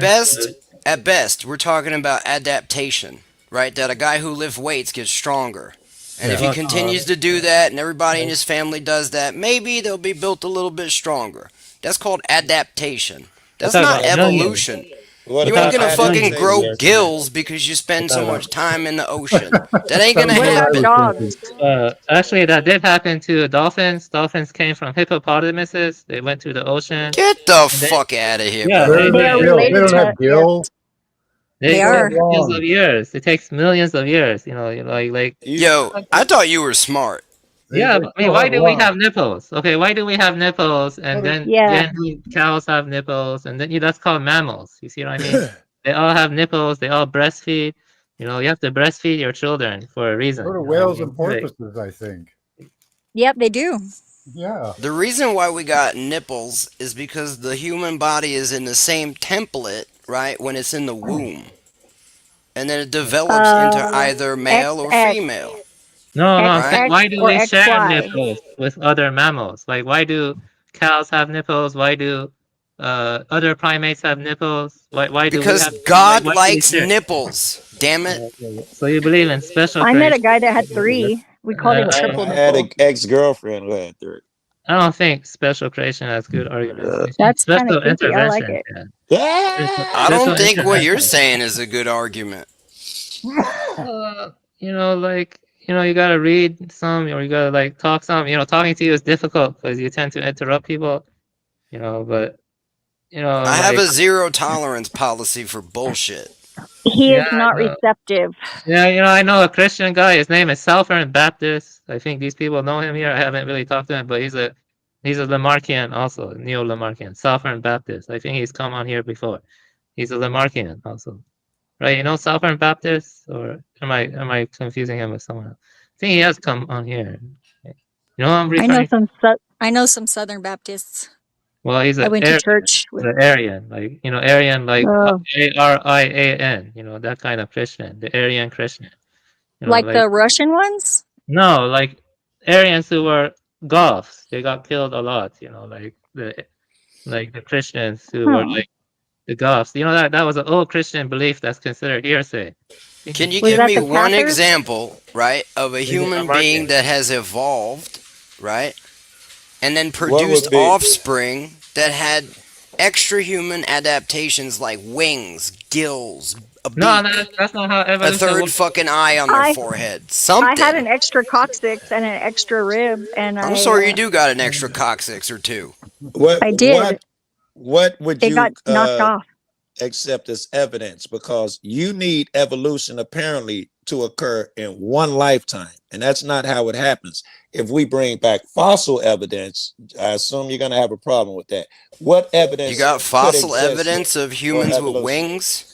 My question was, what evidence? You got would fossil accept? evidence of humans with like giant fucking arms or some shit? So that's what you need. There were giant mushrooms, but they Winged didn't men? I'm pop just like saying. well. I'm asking you a question. What kind of You can't fossil answer it? evidence do you got? Any fossil evidence I would accept. Do you have any? You would accept fossil evidence? Actually, let me tell you something interesting. We have, I think, 46 chromosomes, and chimpanzees have 48. And you know, we can see where the scar occurred, like where they fused in order to make 46 chromosomes. And you can see that's fusion, and you can compare it to the chromosomes of the chimpanzee, and you can see where that fusion occurred, the fusion scar, and we're like, and then, you know, that's you see a lot of similarities to mutation or hybridization. I think, you know, it's like both, you know, because, you know, you had different hominid species. You had Neanderthals, you had Denisovans, you had Homo forensics, you know what I mean? And those guys did mix with us when we slaughtered them. You know, all of them are gone now. Yeah, like Neanderthals and others. Well, we bred with some of them because we still have some of their. That's what I just said. Hybridized a lot. Yes, we did. Yes, we did. But I believe in hybridization, not evolution. Well, I think that Red Blood was about to say that he will accept the fossil record. Would you accept that other animals have evolved? Like they say that they can prove like that the elephant came from a mouse through the fossil record. Do you accept that? Or like my man say dolphins came from so and so through fossil record. Do you accept that? I missed everything y'all said. I was lagging the fuck out. Oh, okay. I was saying we're talking about fossil records. I'm taking humans out of it for a second and saying animals can be traced back pretty well through fossil records. Would you agree with that, or is that inadequate for your? Sure. What do you got? You're not. You're familiar. I don't have anything right now because I'm sitting in my pajamas. But if you're not rude, we can look it up together. You're not aware that people are saying that they have the fossil records of the modern day so and so coming from the early shrew or something. Apparently, they say. I'm saying, show me. I'll accept it. Show me. So you're unaware of that. I'm not sure I'm that interested in showing you that. You know, I thought that shit you're was making it real hard. Like, why don't you lead with the evidence and I'll accept that instead of the bullshit backed by nothing. I am not trying to prove this shit to you. It's like arguing with a flat earther. Your biggest argument. Well, if you ain't trying to prove it, then just shut the fuck up. I'll do what I like. Thank you very much. Your biggest argument is incredulity. Why the fuck do I want to sit here and teach your ass today? I'm supposed to believe that. Prove it. That's bullshit. That is all you got. I'm not. Are you making an argument, or are you not making an argument? I'm making a point. All right, you're not supporting it. If you're not going to support the point, why make it? I don't have to support it. It's obvious to anyone who's been here that all you do is, I don't believe that. That's all you got. Well, I don't believe it. Yes, that's what I said. I think I just proved it. Are you happy now? You didn't prove anything. That's the problem. Flat Earth. You weren't convinced either way, so yeah, I'm not like flat Earth and shit. Trying to convince a flat earther. It don't matter how much evidence they get. Their main argument is inquisitive. I'm supposed to believe the Earth is just flying through the air. You know what I do instead? 1,000 miles an hour. That's all I'm hearing from you, bro. No You know what arguments. I I tell them, because I have friends that are flat earthers. I say I Mhm. think it's all the shapes. What do you mean all the shapes? Oh, they All always the say shapes. the donut. The planet is all the shapes. Yep, I think it's all the shapes simultaneously. Toroid. Well, that's my focus. You know, I'm a neo-Lamarckian, so I do believe in evolution, but like I don't accept the modern synthesis or neo-Darwinism, what they call it.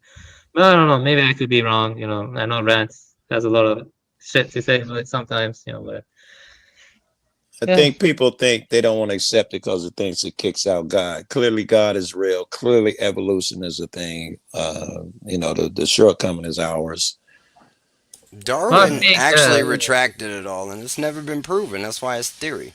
I just think an ape's always been an ape, and a dolphin's always been a dolphin.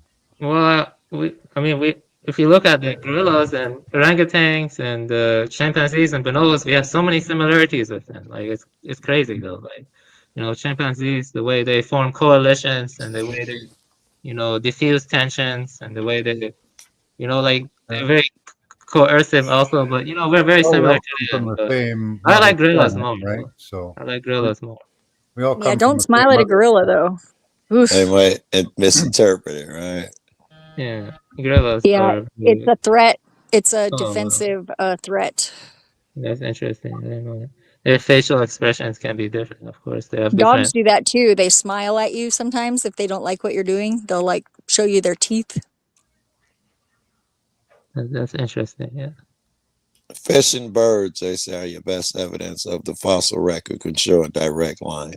Yeah, I actually wrote about that. Yeah, they actually made some predictions based on like the anatomy of the fish. Like missing some certain limbs, and they say we'll be at this strata, and then they found it at that strata. They make the prediction, and then they find it at that strata based on the time scale. Like when it happened or whatever. Yeah. I'll believe it when I see a flying fish, man. Yeah, that's not what evolution is about, man. I'd rather you remain. But there are fish ignorant. There are fish that can jump out and they glide. Yeah, they don't How actually come fly. How come we're losing so many species and not gaining species if evolution is real? Well, it's Because it's bullshit. New species found every day. Because it takes millions of Well, years. they're found, We're talking about millions of years, but I mean, but they're the ones giving the evidence. I don't know if they're faking everything, but based on the evidence they give. But you can always question the evidence they give. But you can kill off a species real quick. Yes, It takes hundreds and thousands, millions of years to evolve, but you can kill off a bunch of them real fast. But Yeah, just and change there's more extinct species than there are living species. By far. The fancy word for that is Anthropocene. Fancy word, Anthropocene. That means we're driving so many species to extinction. Yep, we are in that era, the Anthropocene. Yeah, I know Rand hates fancy words, but whatever, It's not that I hate fancy words. I'm trying to educate you on the concept of speaking to your audience, but you don't want to know about the thing is that you think your audience is as dumb as you are. That's the problem. I think you're underestimating the intelligence They're way of the people smarter in than the you. crowd. That's what I'm trying to tell you. Quit making an ass out of yourself by assuming. I don't like to underestimate people. They're way smarter than you, is what I'm saying. I'm not That's trying your to tell opinion. you, but that's the way If I was I a see. donkey, my name would be Modestine. That's not necessary or true. we was talking about Socrates and them earlier. I think that was over here what we was talking about. I could have been on another panel. Yeah, I'm pretty sure it was. I don't know. But Socrates taught Plato, taught Aristotle, taught Alexander the Great.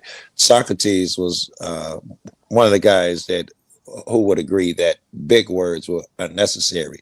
He thought that if you were using it where it wasn't absolutely necessary, it was just you trying to brag. You should never use a big word where a small word should do. You know, he had strict rules of for being a philosopher. By the time you get to Plato and Aristotle and Alexander the Great, these motherfuckers are megalomaniacs, I think is the word, egotistical gods, and they strayed so far that they thought that the more flowery the language, the better. It's funny that that you guys are arguing over whether, you know, the bigger word should be used or the smaller word. That argument's been going on forever. Yeah, I'm not using that many big words. You know, there are like other people I talk to. They use way. They speak in a more flowery way. You know, like way flowery. I'm not speaking that flowery. I speak My kind of question is, poetically. Yeah. are you capable of explaining what you understand without them? Yes, I am. Yes. Prove it. Okay. Like, so what do you want to talk about? You know, One of your I could big show you words. some art. huh? What? I was saying he probably it's worthless endeavor, but he probably wanted you to explain one of the big words that you used earlier and explain it right behind it. And that's not a bad practice. When you use a word that's not commonly used, after you use it, the archaeopteryx, you know, the dinosaur bird, and then you continue. You know, that's fair. I don't see nothing wrong with that. Avian has a lot of theories, right? Just explain Not that much. one of your theories without using your Kind of crazy words. roboting Okay. rant. How do you think? Okay, Rants. this is the most important question. You know, because it's really well. How do you think mind can arise from something that's non-mind, that doesn't have any mind? You know, I don't think it can do that. You know, because you know, like if you look at steam coming out of the factory, you can see that. You know, but I cannot see your mind coming out of your skull. You know what I mean? And you know that. You know, I don't really use that many big words for things, but the reason I bring that up is because I think mind pervades all things. Because you know, It's logical to me, right? yes, yeah. I'm not really using any big words. Maybe I use like 3 or 4 big words. You can Right just there, you didn't use any, and you got yeah, your point across. you can just tell me to pause and say, hey, can you please tell me the definition of this word? And then I would do that, and I wouldn't pass any judgment whatsoever. You know what I mean, but once you It like appears start, that you struggle to explain these things without using the big words. They're like shortcuts I work to 9 having to to think. 5. In You know your what I mean? presence, maybe. It's a shortcut to actually having to think. Well, they're mind shortcuts to you know, concepts and ideological thinking and different things like that. Yes. Max Vision got that right. You know, you can't. It's very hard to like always, you know, break down things. Sometimes you have to like, you know, take it and categorize it, or like, you know, just condense it into a, you know, like a concept. So that way you can speak about it in a more higher level. You know, and then you can connect it to other ideas, and you can build off on those ideas. I mean, that's how thinking works. You know, you But gotta a like. short explanation on the bigger concepts would help people like me as well. It's like scripts, right? Yes, Instead of actually understanding the program language, you got a bunch of scripts you're just copy and pasting into The your program speech. you have to make. No, it's more like classes. Yeah, it's more You like know what I mean? code. Yeah. Yeah, you know, object-oriented programming, you know, like you use classes and it has what is called polymorphism, where you can like inherit the class and you can have subclasses. You see what I'm trying to say? You can have subclasses based on the classes inheriting like properties from the class. You see what I mean? And by having classes, you can like speak of concepts on a higher level. You cannot really program advanced stuff without classes, you know what I mean? And then you have functions, you have like all of that, you know, you have to, you know, that's the way it works. You know, you have to like condense certain things into like So here's the thing, word. right? You know what I mean? Like, I broke down a word, right? Hermeneutics, phenomenology. yeah, And I might not even be saying that right. But here's the truth. You're That not. word, right? That word is essentially breaking down or explaining through your life experiences. Yes. Right? Yeah. Why Well, would we need to use a compound word to say such a simple idea? Well, I didn't use any word as difficult as hermeneutic phenomenology. You know, I mean, that's You a get what weird. I'm saying. That's a weird word to even use. I'm doing a Context is demonstration here everything, for man. you. That's a good Context. word. I like it. Yeah, words do not Why have. even have language then? Yeah, You get words what are I'm all saying. defined by their context. The context is important. Simplicity is true mastery. Yeah, If I you agree. understand Well, your simplicity material, sounds like a quarter word. if Yeah, you but understand your material, you should be able to explain it to a child. I agree. Yeah, but the thing is, That's the reality. the thing is when you talk to adult men or just adult people in general, and you speak to them like they're children, that's also considered insulting. You know, what I mean, you're speaking down to their intelligence. You Here's see what what I'm I'm trying to saying. say? I get What what I'm you're saying saying, but I'm is saying it's a most people, double-edged sword. I'm not You know, it's a accusing you double-edged of sword. this. I'm not accusing you of this, but most people, right, memorize, right, little Yeah. tidbits of compound words, and they just use them like fucking weapons. They just keep them in their pocket and they just throw them out in an argument, right? Yeah. And they can't actually explain what the fuck they're talking about Yeah, that's true. without That's using true. them. That's When true. it Yeah. could easily be explained with I simple agree. words. But I they're agree. choosing to But use these, right? yes, I agree. Because they're full of shit. And they I don't agree. actually know what the fuck they're talking about. They just read it in a book and Yes, I memorized it. know. No, Yeah, I know. That's what That's I'm the, trying to like, point out. yeah, I agree. But you know, sometimes. that's you gotta like give people the benefit of the doubt. You can ask me to clarify certain concepts in a different way. Sometimes I find clarifying certain ideas in different manners, can be beneficial. You know, depends all on context and many other things. You know, like you know, you know, conceptual thinking has many dimensions to it. You know, like there are different ways you can approach things, different ways you can explain things. Sometimes you can like refine on it, and that's what is considered being a good orator or whatever. In order to articulate, right, Yes, in-depth and complicated concepts, yeah. it's better to be highly detailed using simple words than Yes. to just gloss over it, right, using massive compound words Yeah, that the most reason people I don't use use in their daily language. the compound words because I didn't want to derail this stuff, because TML I wanted feel to you. read some stuff. I didn't plan for it to go on this Let him long. read it. Yeah, you want to read more TML or we continue? I don't know, like, because it's kind of going on for almost. Yeah, it's up to you guys. Pretty good. Yeah, I mean, it's kind of like I don't like how this we're derailing stuff or whatever. Or maybe Yeah, no derail worries. is Yeah. a big word for him. Maybe derail is a big word for him. There Derail. was some good back and forth there. I think there was, yeah. Yeah, back Yeah. and forth is good too. It wasn't horrible. Dude was putting you under Rant was putting you under a bit of scrutiny. That's why it feels. Yeah, I better. think that one of the best ways to tell if someone is good or not is like maybe to test them, like or something like I don't know, like that's one good way. I feel like what I was talking about isn't that complicated, but I guess it is for you, Rand. I know that. I mean, Zephyr understands me perfectly. Zephyr. A wise man would hope you believe that. I just wanted to make a comment that I am not one of the more sophisticated people in Machine Lie's audience. And there are a lot of times that I don't understand the concepts and I don't understand what people are saying. But I know that I am not stupid and I know that I don't know everything. And I appreciate being educated. And I appreciate people challenging me. And I don't like being I talked do too. to. I do too. I like And I learning a think new that word. it's kind of insulting to assume that I need to have things explained to me as a member of TML's audience. That was all. I'm sorry that you're offended.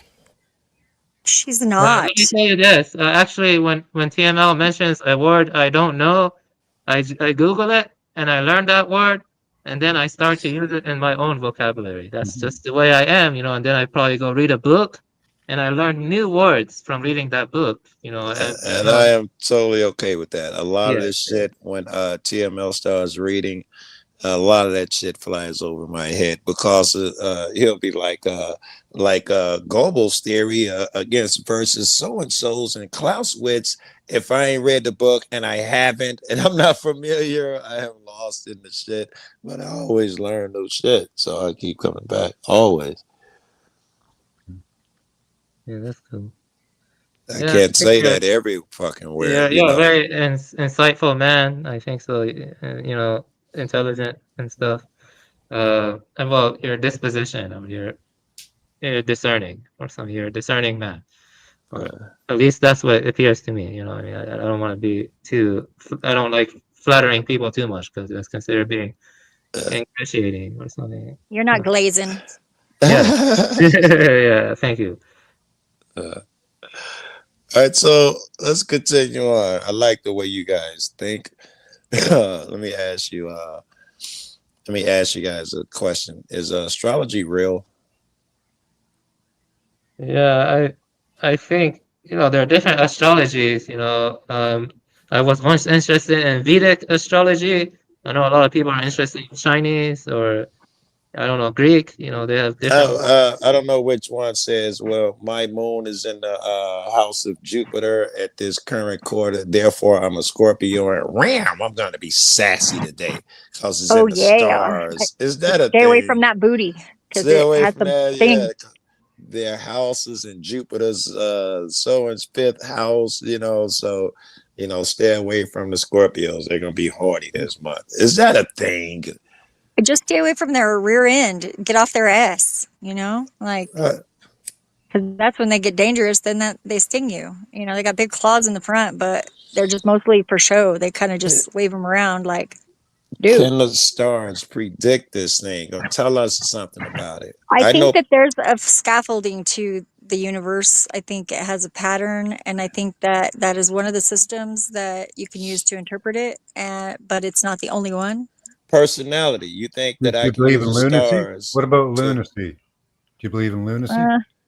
I know that people do tend to come out with their emotions, but I think that might just be because we're beings of water, and the water is affected by the tides, and tides, pull Well, on a magnetism and full all that moon, jazz. on a full moon, do people go nuts? I think that they're very emotional, more so, but it really depends on the other planetary Police and influences too. Because emergency would agree with you. So there's that. I'm a cop watcher. I would agree that full moon shit seems to go crazy. But we can throw the moon out. It's 250,000 miles. Its gravity affects us. We know Jupiter and all of them shits that we talk about. Their gravity is not affecting us. What? no, but minute ways. It is. they're Super connected minute. through Nothing the that's sun, and the sun connects through the solar. The whole we're in the sun's bubble, and so there's a magnetic. I think I hear where you're going. Some Yeah, type of unseen I think forces dancing between them. I think the elites do kind of time what they do according to like conjunctions of like when planets align. I think so. Right. Like the great conjunction of Jupiter and Saturn happened around 2020, around the height of 2000 of the CO. You know what I mean? We had a bunch of them They recently. symbolize that in a lot of Christian paintings with the first two fingers, Jupiter and Saturn. That in paintings signifies the Jupiter-Saturn conjunction. Yeah, that's cool. The correspondences to the digits and the limbs and everything. That's cool. That's cool. Yeah. You have a place on your hand called the Mound of Venus. I had a bridge fall on mine. Oh. I don't believe any of that. It gave me a boxer's fracture. Oh wow. Let me ask you another question. Are there rovers or contraptions on Mars right now sending us real-time pictures back? I think so. Could be Devon Island. Yeah, I think it's Devon Island because when I saw the Mars rover, the photography of it, and then I compared it to Devon Island. It looks almost identical to Devon Island. How much cheaper that would be, right? Yeah, no, that one I definitely lean towards. You get $8 billion to send a rover to Mars, and you spend like $1 million filming it. Yeah, that's why I always have doubts, you know what I mean? Because I know a lot of what they say is fake. Also, I think most technology coming out, they already have it like 15 years in advance. Oh, they already had, Right. yeah, that's DARPA, DARPA had it. So if you 15 guys years don't in advance. believe that they're on Mars right now, you probably don't I believe don't that. know. Well, you think it's Could an be. island, Devon Island. It could be on Mars. What about the moon landing? Do you think people actually went there? Listen, bro, this I don't isn't know. Flow Stage Channel, bro. We need to stay relevant to the reality. What about What the the? heck, This Rance? is relevant. This is very very good line. In fact, I thought we were gonna let TML read. but TML stated that it was okay for us to continue. You weren't listening. he Maybe you did. were lagging Until out. y'all went all the way to left field with nonsense. There was no until. I didn't hear him say a word yet. There was no until. I think he would intervene. All right, carry on with All your right, nonsense. thank you. So if you guys are thinking Devon Island, I can make the logical assumption that you have doubts about the moon landing also. Yeah, sure. Yes, I believe. I don't know about that. My background in astronomy is very weak, like very weak. I have I think friends. they went to the moon, but I think they had help getting there. Maybe. Interesting. You mean like alien help? I don't know. When you say help, because you mean me Could be other smarter people. than us. Could be. I don't know. Could be Okay. demons. I don't know, man. Okay, I like it. I like it. Okay, I Interdimensional shouldn't have beings, just more than assumed likely. aliens. That would be my guess. Interdimensional beings would have been dope I don't too. know. All right, I shouldn't have assumed alien. Yeah. A couple things you cats should know if you don't. I got flat Earth friends too, and I have to argue with them a lot. It's fun. And so I look up a lot of this bullshit. There were two radio signals. One was private for that moon landing, and on the private one, on the recording, they still have it. The guy was screaming, saying, "We're being watched. They're lined up on the ridge watching us." Yeah. That was interesting as fuck.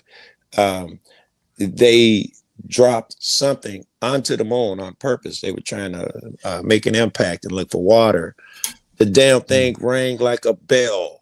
Yeah. That's interesting as fuck. Yeah. And you should also know that now, America ain't the only ones in the game no more. It's other countries. I think it was China or Japan. I think it's China who's got pictures of the backside of the moon now. Other rovers, not just ours, are on Mars. In fact, this is interesting. We've always called Mars the red planet. But when Japan and the other countries started putting their shit up there, the photos wasn't coming back with the shit red. And we started changing our shit. That's just weird. When you look at them now, with the original. Sorry, can I ask TML something quickly? Yeah, sure. Has Southern Israelite ever come on here? I meant to say Southern Israelite, or not really, like that guy. Is that some type of? Is that a a person? Yeah. Oh, he's just a strange guy. I don't know. Maybe I'll ask him. I think he's saying it's a handle. Yeah, it's somebody's name. Yeah. Sefer Israelite? No, Southern Israelite. Yeah, Southern Israelite. Yeah. Yeah. We interviewed Southern Israelite. Yeah, there you go. Yeah, he's a Lamarckian actually, kind of like me. I'm a neo-Lamarck. Yeah. He's an interesting guy. Yeah, he's also a flat Earth guy. Yeah, but he accepts evolution though, and he still believes in God. He's a Lamarckian. Yeah, he's an interesting thinker. I still believe in God. Like the two stories in the beginning of the Bible, two stories of creation. It's like he created one of them from dust. That'd be the people who evolved. And then Adam and Eve, he created blowing his breath into and said, y'all gonna go out there amongst those other people. Those people will kill me. That could account for the biblical thing that one with God's people and one with the evolved humanoids that evolved along with the rest. Whatever it is, I know God's real and I know evolution. Certainly fucking seems hard to debunk at this time.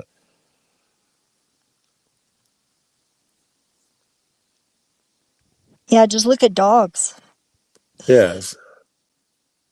It's artificially stimulated, but still, I mean, imagine getting a Chihuahua or freaking Chihuahua is like descended from wolves. Right, a pug, right? Descended from fucking wolves. Who to thunk it? All right, I'm gonna find these people who I was talking about who live in the forest, and they climb trees so much their feet have become shaped like hands. It's fucking insane. Yeah, I mean, I think that is something that is possible. It's like I'm pigeon-toed. I sat on my feet a lot as a kid. I mean, you can affect your body just by what you do. Yes. And the people, even the fucking kids, man, like 8 years old can go down 80 feet, hold their breath, and they get the shit from the bottom, and they put them up against the modern motherfuckers and free divers we got now. The kids are crushing them. They've adapted over time on an island going underwater. Well, and if you look at like even in sports competitions like like racing, like the sprinters, once one does it, then you get a bunch of people that are even beating those records over and over. We tend to, it seems like once we start a trend, it kind of just keeps rolling. I think this might be one here. We are getting stronger, which is weird. Because some of our ancestors, some are, some aren't. Yeah, some of our ancestors are stronger than us. So, in some ways, they were. Yeah. You think our ancestors had telekinetic powers and they could like psi or something like that, like just what is psychic powers? Do you think they had psychic powers or no? I think pre-language there was more body language interpretation. Yeah. Sometimes when I fall asleep, I feel like I can start floating. Like if I just get up right before I fall asleep, I feel like I can float. It's a weird feeling, you know what I mean? That's shit! I didn't got a wrench in here. Well, that's your light body, I think. Maybe, yeah, something like that. How do I do this? And Lankavatara Sutra calls it projection body. Yeah. I would agree that that's another term that you could call it. Yeah, there's all sorts of things that you could call it. I'd put the link in chat. I don't have a wrench, so it's not going to work. Do you leave your body, or does your body just extend out, like your aura, do you think? Well, I think idealism or panpsychism is true, one of those. And I think, like as a consequence, that means would have like more special mental connections to the external world, like maybe ethereal body or like projection body, something like that. Well, I am a idealist, which means that mind is the basis of the world, basically, foundation. Looks like it. Yeah. It's like your mind actually Joe, creates you could this put the link in the back chat, and I could post it for you. I don't know. Oh, maybe I can access it from this phone. In the back chat, yeah. Sometimes this phone kicks me when I zoom in and out. All right, let me try it on here. I meant the studio chat.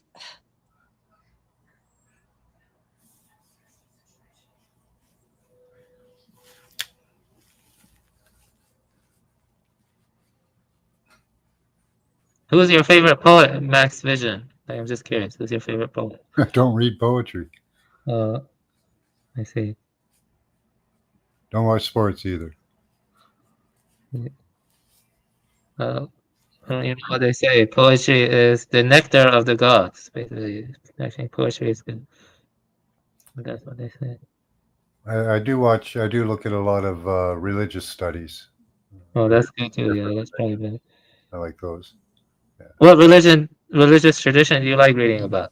Damn, I did it. It's in the back chat. I can't do that with my iPhone. Oh, no, I see. I think this is it. I didn't even see the clip, but it can't be two fucking groups of people in the forest with feet that look like hands. TML, if you can snatch that out the back chat and play that vid. I don't know if you can or can't, but that's the people I was talking about. Give an example of how, I don't know, their kids, if they keep doing this shit for another 1,000 years, they will have hands on their ankles.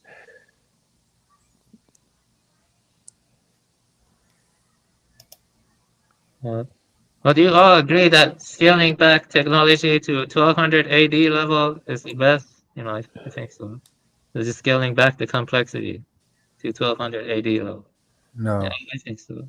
1200 AD. What was going on back then? That was before they made the mechanical clock. No, if what they want is communications on the level we have now, you can do it with magnetics instead of doing it with electricity. If you can they figure don't that want out. to do that because that doesn't offer as much control. Oh yeah, that's probably it. Let me zoom in. I get kicked when I zoom in on this phone, so if I get kicked, look for me in the basement. And there's no sound on Tim. That's crazy. Think, But yeah, that if in millions. yeah, of yeah, years, this is you them. can't This is probably them. do Their that. feet are changing to hug the trees. I also love studying technology. Up there. Whoa. This is almost look like a hand. Oh, no way. But look at these guys up there. Whoa. This is the Porani Indian splayed feet. They're not very big people. They're like small Indian people, but really big, useful feet. And the way that they could run up and down trees and climb stuff, I mean, it was unbelievable. That's got to be like what our feet are. Yeah, that's what our feet are supposed to look like. Isn't that interesting, Rant, that you said If that we I didn't was wear shoes, my feet making that probably shit look up? like Is that. Rant still up here? He said I was making that shit up. I was He's not, lying. he's not up there anymore. Oh, He left. okay. You know about the Indonesian deep sea divers? They have like a very big spleen because they do a lot of deep Yeah, sea. I could have dug them up as well. Yeah. Yeah. Well, how many people died for them to, have that big spleen, right? Well, I wonder because at that island, they start swimming young and they ain't showing nobody Sounds like dying. more like selective breeding, kind of. Yes, like if throughout the years they've been bred, you can throw a baby in there and he can crush an adult, one of us. Welcome to the And world. by the time they're like Oh, 10 you're in the years water. old, If you make they it, are you're just okay. free diving. Yeah, right. If you Well, make and it, if you give birth underwater, the baby will swim immediately. Yeah. It's it's a instinctual like thing. It's it's like, a throwback, a sexual throwback of some well, kind, there's as some if we things like used to some be in the animals, water. Hey, like Joe, ducks. Joe, can I ask you a question? Of You seem like a very compassionate man, but I wanted to ask you a question. Do you think robots ever in the future deserve rights? Because I don't want to give rights to robots. I don't care about robots. Even if a robot can mimic human experience or other stuff, why should we believe a robot? Legally, you may have to, because it's very hard to distinguish a human between anything. We, for instance, we try to do with animals. We were the tool makers. Then we find out other animals make tools. It's still difficult to distinguish it. When we define what a robot is, it's going to cross that threshold every time. And at some point, whatever we call consciousness is, the machine will imitate it so well, it can have an argument that it has achieved it. And you will have to, the laws are going to break down where you're going to have to get them niggas rights. It's logical at some point. Do I want this shit to happen? No, it sounds crazy. But if I can't tell this motherfucker's not human, it looks human to me, it sounds human, it thinks it's human, everything is 100%. I mean, he answers questions just like my ex-girlfriend, and he has a, now who am I to say that this nigga's illegal because he's a robot with the quotation marks? Who am I to say if he gets that good? Yeah, that's a good answer. Yeah, I appreciate the answer. Yeah, you raised good points. Yeah, but I would say robots, though. Yeah, I mean, it depends on your philosophical assumptions, like what is the nature of the mind, and then that alters how you interpret the robot, stuff like that, like whether or not it's conscious or not. Right. Yeah, just stuff like that. Yeah, it's difficult. If let's say what they're gonna do, what they would probably do is that you would give it access to its own information to have it program it itself. Now you have robots with different personalities the same way you do humans. And they're doing that now. In fact, they had to shut a couple down because when they first tried it, the first two came back super racist.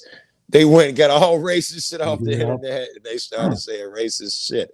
Now Yeah, the they've got it Israelis much made better one that now. turned on them. Yeah. Yeah, it's better at it now. What they're doing now is they're fusing biology with the robot. Like they're growing miniature human brains, and they're putting into computer chips, and they're also applying machine learning algorithms. That's insane, bro. Yeah, I ain't yeah. heard that shit. But Elon Musk is probably happy about that Yes. Neuralink possibilities now.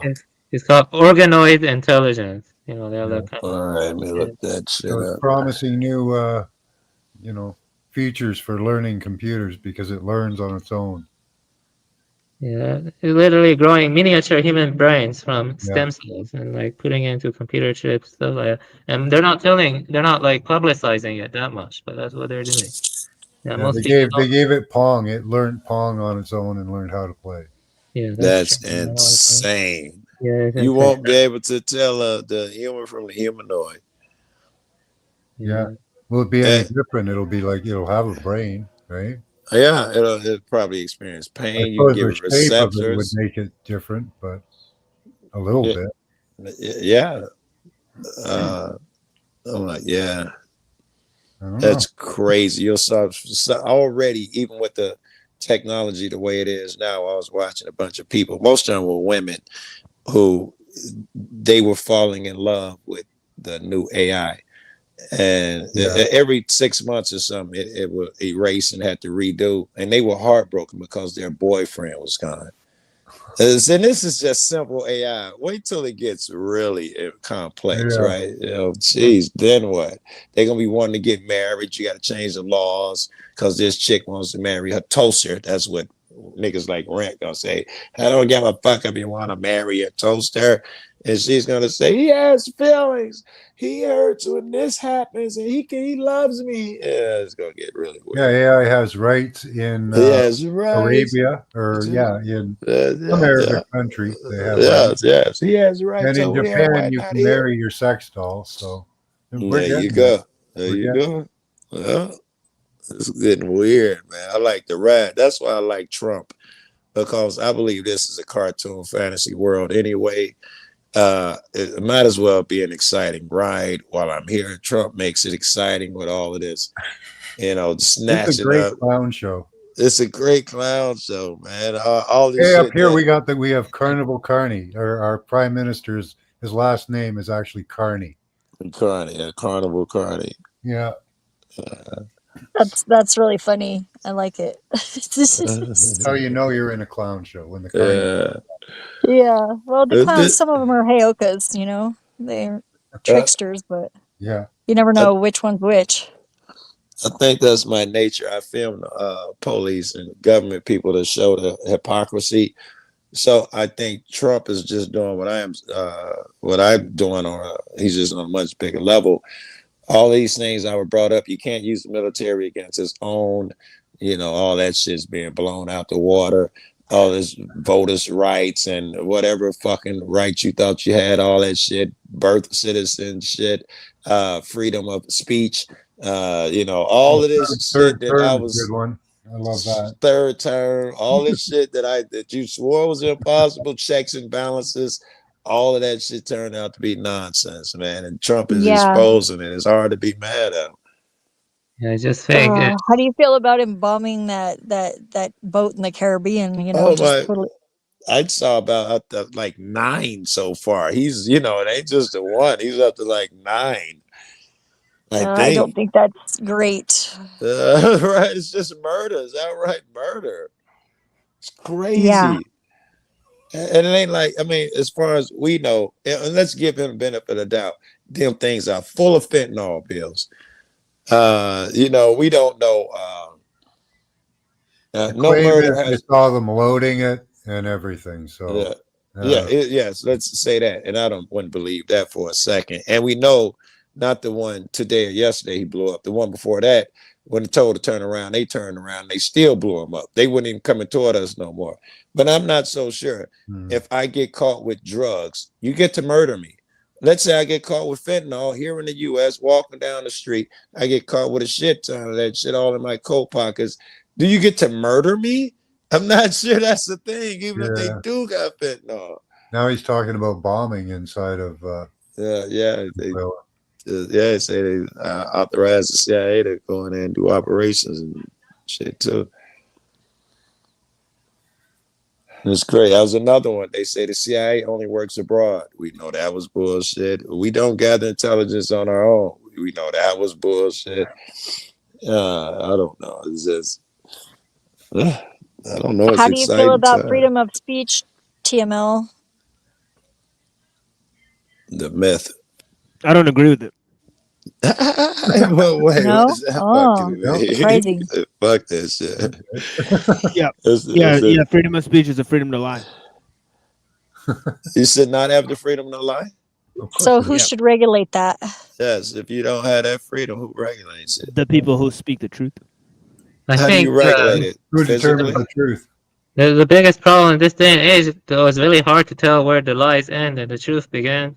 Yeah. Because, they lie so much, and then you have to, like, try to figure out what's the truth. It's really hard, like, I just gotta do my best, but that's the problem. A lot of people have good intentions, but unknowingly they're lying. I guess they're spreading false information based on good intentions. Other people have bad intentions, but they're spreading the truth. I don't know. Too much complexity. And don't forget, a lot of these motherfuckers are very well aware that they're spreading lies and bad shit, but it brings them fame or money or attention, and they're whores, and they do it anyway. Yeah. Like most of these motherfuckers with any political shit or fucking, I don't know, YouTube shit, period. At some point. We know why Gaddafi was killed, because he wanted to go to the gold standard to train oil, and they killed him for that reason. Same with Iraq the second time getting invaded. They tried to go to the gold standard. They got invaded within a week or whatever. What we need Yeah, is in some type of 2011. authority on the truth. That's what we need. Yeah, 2011, that's when Gaddafi got taken out. I was doing some remote viewing with a group of people online from Deoxy. They were my friends. Deoxy.org. That was a website back in the day that was like pretty much, that's where I found Copwatch and like the Urban Explorers and Crime Think, a bunch of different organizations that, It's crazy. You found cop watching through what you call it? Deoxy.org, yeah. Because I see that. he a lot of Terrence McKenna stuff. We like had Albert Hoffman on there to do a chat. Like it was pretty cool. And But it you're- had you're- like a chat box at the bottom of every web page on the site where there was people there 24/7 from all over the world. It was amazing. I really miss it. But Now, you were saying during the time of Gaddafi's yeah, death, you we were guys doing remote some viewing. we were like in some of the IRC chats, we got a little group together and we were doing like some like projection exercises. Like we were somebody would think of something and then we would all draw a picture, then we would take a picture of the picture and upload it, and then we would all see if we were close to what they drew. And then we were also doing some remote viewing, and I had an experience where I saw Gaddafi like in like a bunker and he was looking at pictures of his kids. You can practice Friday and Saturday nights, 11 p.m. Central on my channel. Yeah, I have Oh, similar cool. experiences like that. Yeah, I was going to ask you about that. Yeah. He was, sorry. I wonder if Gaddafi, when he was found in that sewer hole and shit, I wonder if he didn't have pictures of his kids with him. That would just blow me away. Because when they were closing in on him and he was in that little bunker, which could have been what she saw, it's logical. If he had pictures, he'd have looked at them. That's so logical. Well, I'm pretty sure his daughter died in like a bombing, right? Isn't that right? I don't know much about it. That was the thing that was weird. It's like, Yeah, I'm pretty sure one of his daughters died in a bombing. Starts to deal with America. Yes, there's a good argument, which I never get into, but I want to, because everybody nowadays, especially with being emboldened with the Trump shit, they feel free to talk about how inadequate other countries are, and other religions, by the way. Here, Muslims, everybody feels like they're shithole countries because they all don't have Netflix and the comforts that we have. I would like to present the argument that America is more detrimental than good. I haven't gotten there yet because it's like arguing with flat earthers again. They ain't ready for the advanced class. They can't grasp Yeah, the we've got a simple few shit. little ripples, you know. Yeah, we've got some kinks in the system at the moment. Yeah. Yeah, I don't think it's necessarily America's fault, right? If you look at the trajectory of history, right, there's a Pax Romana, then it's a Pax Britannica, then there's a Pax Americana, and now there's a going to be a Pax Judaica. So it is what it is. I mean, right? It just seems like, the technological advancement allows something like a small country to dominate worldwide things, right, through espionage and all that stuff. Yeah, it's tightening up the playing field. That's technology. It's I really like it. Might be a little change of subject, but I like technology because and very recently, all of the news that you saw was controlled by pretty much two people. They had 97, 98% of the news. I really like the technology. I've heard people argue against me with this, but it's put it in the hands of everyone. So I get to see my source from fucking TML, from dude, like you say, Fridays and Saturday at 8 to 9. I get to see these motherfuckers, I don't like technology. I don't like technology because human beings were meant to live close to their food production. Like the local farm. Right. They're meant to eat locally, and they're meant to have a real community. And with technology, you get atomization and massification, which TML talks about a lot. That leads to the decoupling. You don't know TML without technology. You never meet the guy. I just don't like that the technology is inside us now. And No, I think TML is a cool guy, but I think in a deeper way than that, because a real community is like a bonding that we have lost. I mean, we don't really have a real community anymore. People live in like a real community and connection to the land. I mean, local tight knit community. I can recommend films about 3 Lives of Thomasina. It's about Scottish rural life. 3 Lives of Thomasina shows you what a real community should be like.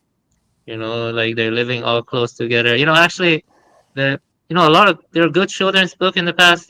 Haiti, Girl of the Alps, is about this little girl named Haiti, and she lives on the Alps with her grandfather, and then she goes to Frankfurt, because she's taken away by her aunt or something, because this other girl, Clara, needs someone. But anyway, in Frankfurt, she sees it's all mechanized, it's all compartmentalized.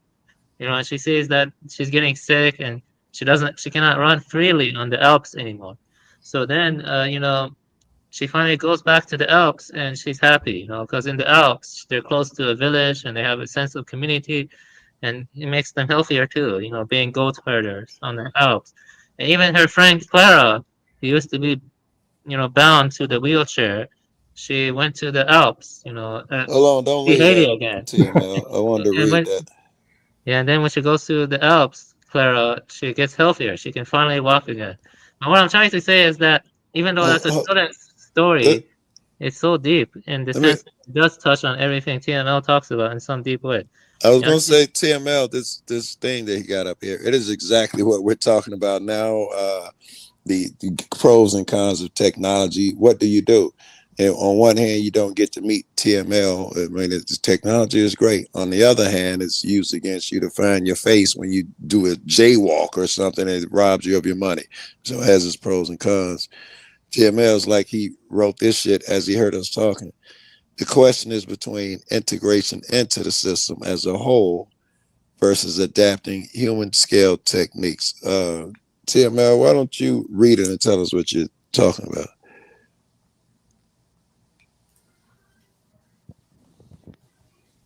Well, it's kind of like the idea that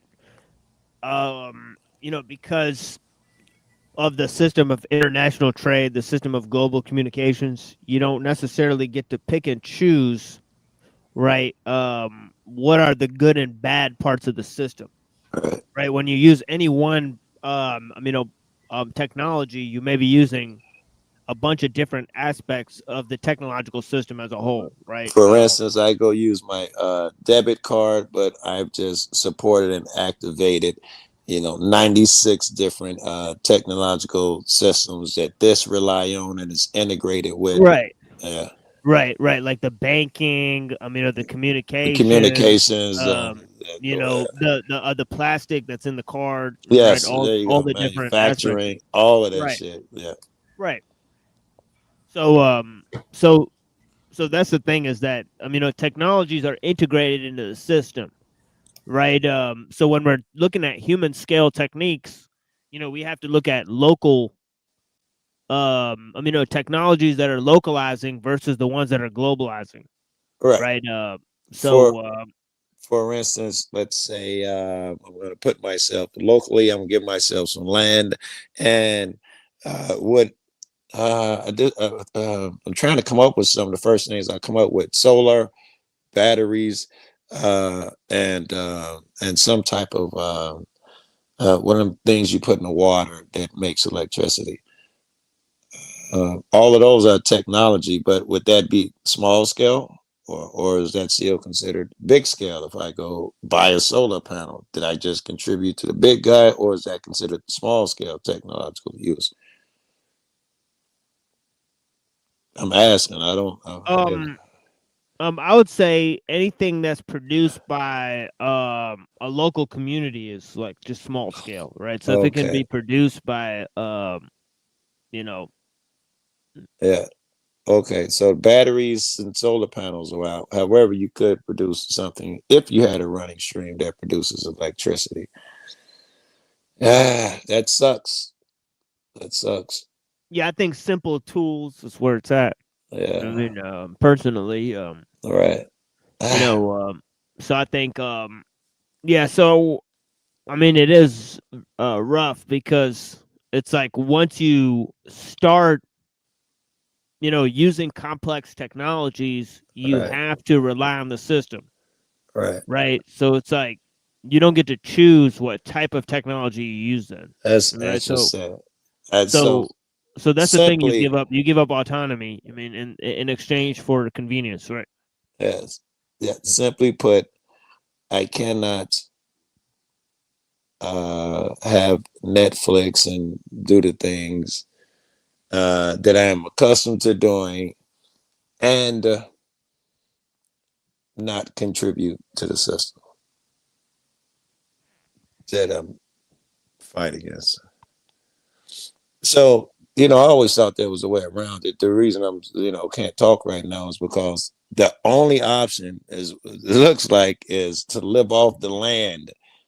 It seems like the only option. It's not horrible. Everybody wants it, I guess, and should do it. But hell, is that the only fucking option to kill this beast?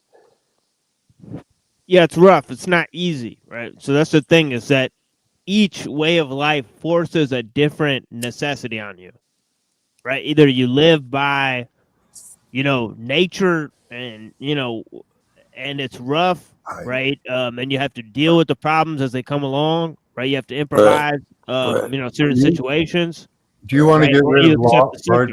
Do you want to get rid of large scale farming like altogether? Like even like large family farms who grow one crop? I mean, I think industrial farming, like monoculture, yeah, I think it should be stopped, right? Okay. Because I think evidence has shown that it causes a loss of, wild plants, right? So I think they should, like, my thing is to just replant wild nature, right? We should use science and, botany and stuff to figure out what the indigenous plants are for each area and try to replant wild nature, right? They do that in some places. They claim back the land, find out what originally their grassland or whatever it is, swampy so and so, and they reinstall it. They've done that in Illinois. What kind of house are you going to live in? Like, what do you want to live in?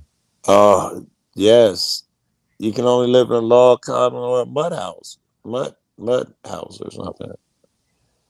Because if it takes a drill and fucking saws, you can't do it. I guess I don't know. I guess you'd have to make a saw. Yeah, which means a lot of forging steel and shit. You're gonna need a few weeks to do that. And what other metal tools you're gonna use? That's gonna take a little while. Yeah. The Amish pull it off, right? No, they probably use tools that they buy or something. They don't make their saws and wrenches, I'm sure. Hammers. I don't know. It seems so complex, man. I mean, I think somewhere in the middle is where we can go. You know, with these big agro farms, I don't agree with those. I do not monoculture. I think people should rotate. You know, learn proper rotation crops and all that. You know, they don't really do that. Yeah. There are better farming techniques available. But And the more people do it, the more they'll become common knowledge and the more tricks you'll learn.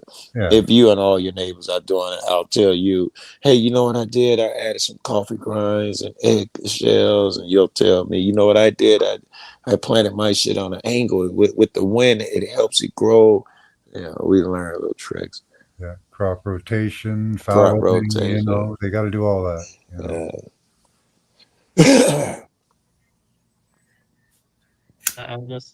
I think we should just we should just go back to 1280 because Well, they had large crops then. You know, they had serf farmers and lords. That's kind of the human population was more. Kind of where they want to take us is kind of a technocratic feudalistic society, right? Yeah, that's where we're heading now. But I think it's going to be worse than that because they're going to force us to get brain cloud interfaces. They're going to force us to get graphene tattoos. They're going to force us to, you know, they can kill us now and make it look like an accident with directed energy weapons. You know, Yeah, like, they use a couple different. They use sound pressures and electricities. Yeah, very easy. The question is, you know, the technique. You know, it seems to have its own. You know, the fancy word for it is automatism. It seems to have its own directives, its own self-direction that seems to move in the direction of, you know, just enslaving people more, and you know, and also, that's what we move forward. Well, when China released that, what was it, Deep Sea there, then, you know, there's a possibility that they could have that people who downloaded that could have a copy of that inside their body. Yeah, there's a lot of problems like that. You know, the thing is, all of it stems from the search for efficiency. You know, I mean, the search for efficiency. I don't know. I wouldn't have downloaded that myself. Just downloaded what? That China downloaded what? China made an artificial intelligence model, right? That basically you could download. Right. So the problem with downloading stuff is when you download it, it has good possibility that signal will go through your body first before it goes to a computer or anything. You know. Yeah. Do my understanding you right?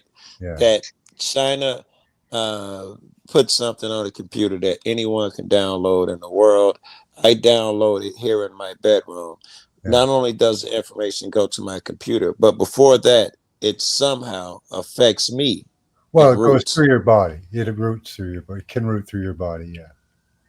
Man, I got a lot of sirens out here. I'm in my pajamas. I can't fucking run. But I've asked the question of some very intelligent people if it could have been downloaded into the human body. There is the software, like there's BioPython, C++. There's all kinds of bio languages that can be written on human cells and DNA. And I have asked some very highly educated people if it could be possible that could have been put onto our DNA or into our bodies as an operating system. How? Injection? How would it get into us?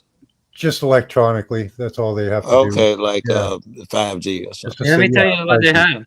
They can inject you. It's called syringe, injectable, nano neural mesh. They can inject you, and then it goes to your brain, and the electrodes then go across your brain. So they use syringe, injectable, nano neural mesh, and they have other stuff too, like, you know, they can detect you based on your heartbeat, and you know, basically we're moving in a very dystopian way. Yeah, more right now we're unfortunately part of a mesh network, what's called a mesh network, where the security, what they do is for cybersecurity, they use the shortest hops or distances between things to transmit information. That way it can't be intercepted. So what they've learned is they can transmit through us, and we actually put out a signal really well. So it helps with things like 5G and cybersecurity and all that. Yes, and I've never heard that. Yeah, I gave the link, but the point is that almost every so-called conspiracy regarding technology is coming true, basically. I've got all the paperwork. I got all the white papers for that. Yeah, almost every conspiracy for technology is coming true. And it's kind of crazy, like. Yeah, George Orwell.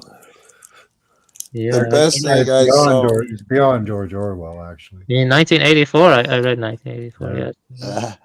I saw somewhere where I was trying to find the inception of this 5G talk and how it could be real. The best evidence, me and this chick that I really respect, she's cold, that we came up with, and she found it, was they were working on Alzheimer's, and they injected them with, I think it was a graphene, and then they hit it with the wave, and it lined up in a certain way that they would stop the vibrating. And then that was the start of them customizing it to do other things through radio waves, where you don't even have to go in there anymore. Once you can inject the shit up under there, you can control it from the outside. Yeah, well, the fancy words for these are Internet of Bodies and also bio-digital convergence. Like if you Google those words, you'll find stuff a lot. Yeah. Yeah, that's the direction we're heading. Yeah, it's a very bad direction. I'm surprised more people are not coming on panels like these. I have just an image to share if you want.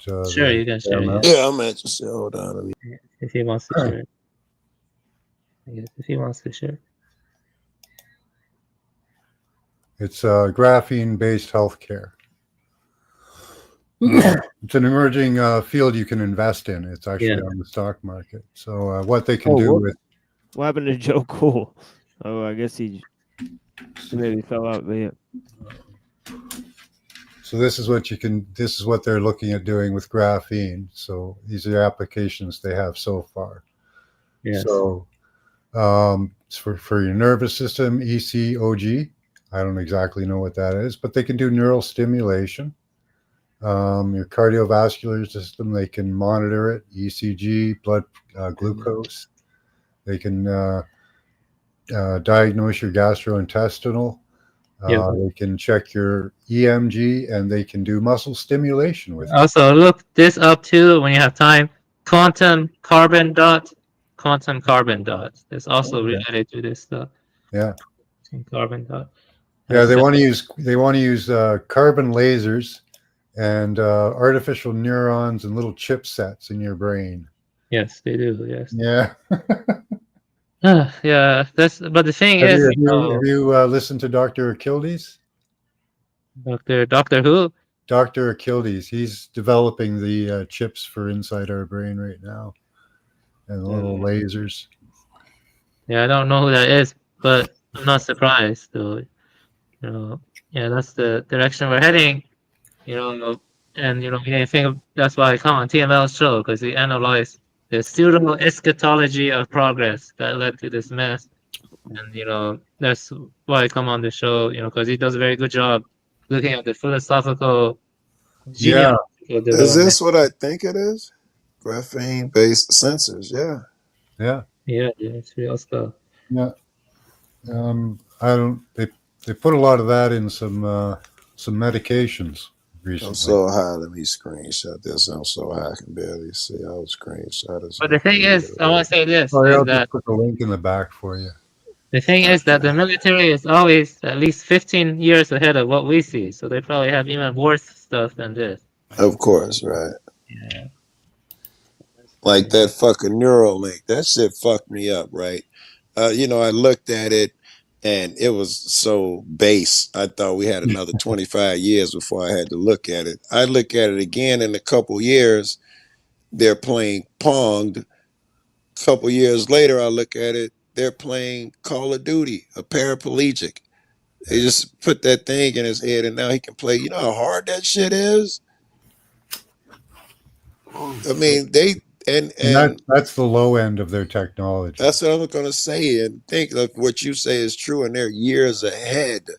What can they already do? They have lethal. Let me tell you this, okay? If you watch my video on my channel called Rollout Theory, you know, I think they already have lethal autonomous weapons. Like they probably already have quantum computers. They can send a drone over your house and turn you into a zombie, pretty much. Yeah, and they just keep flying, and you know, even a heat wave, probably like a directed energy attack. Yeah, yeah. My guy swears that he was at a protest, and they shot some wave at them. They had only been there an hour or two or whatever, which is nothing for protesters. And they hit them with some type of wave, and everybody got listless, and they just broke them up, and everybody left. And he swears to God it was some type of device and shit. I've been at them where they hit us with the sound devices, but he is talking about something different. And you know it's possible because we hear stories about how they, you know, when our people go overseas, they'll pull them in an office where they got some type of wave pointing at them that fuck up their health and shit like that. That's what he's talking about. They're using on us now.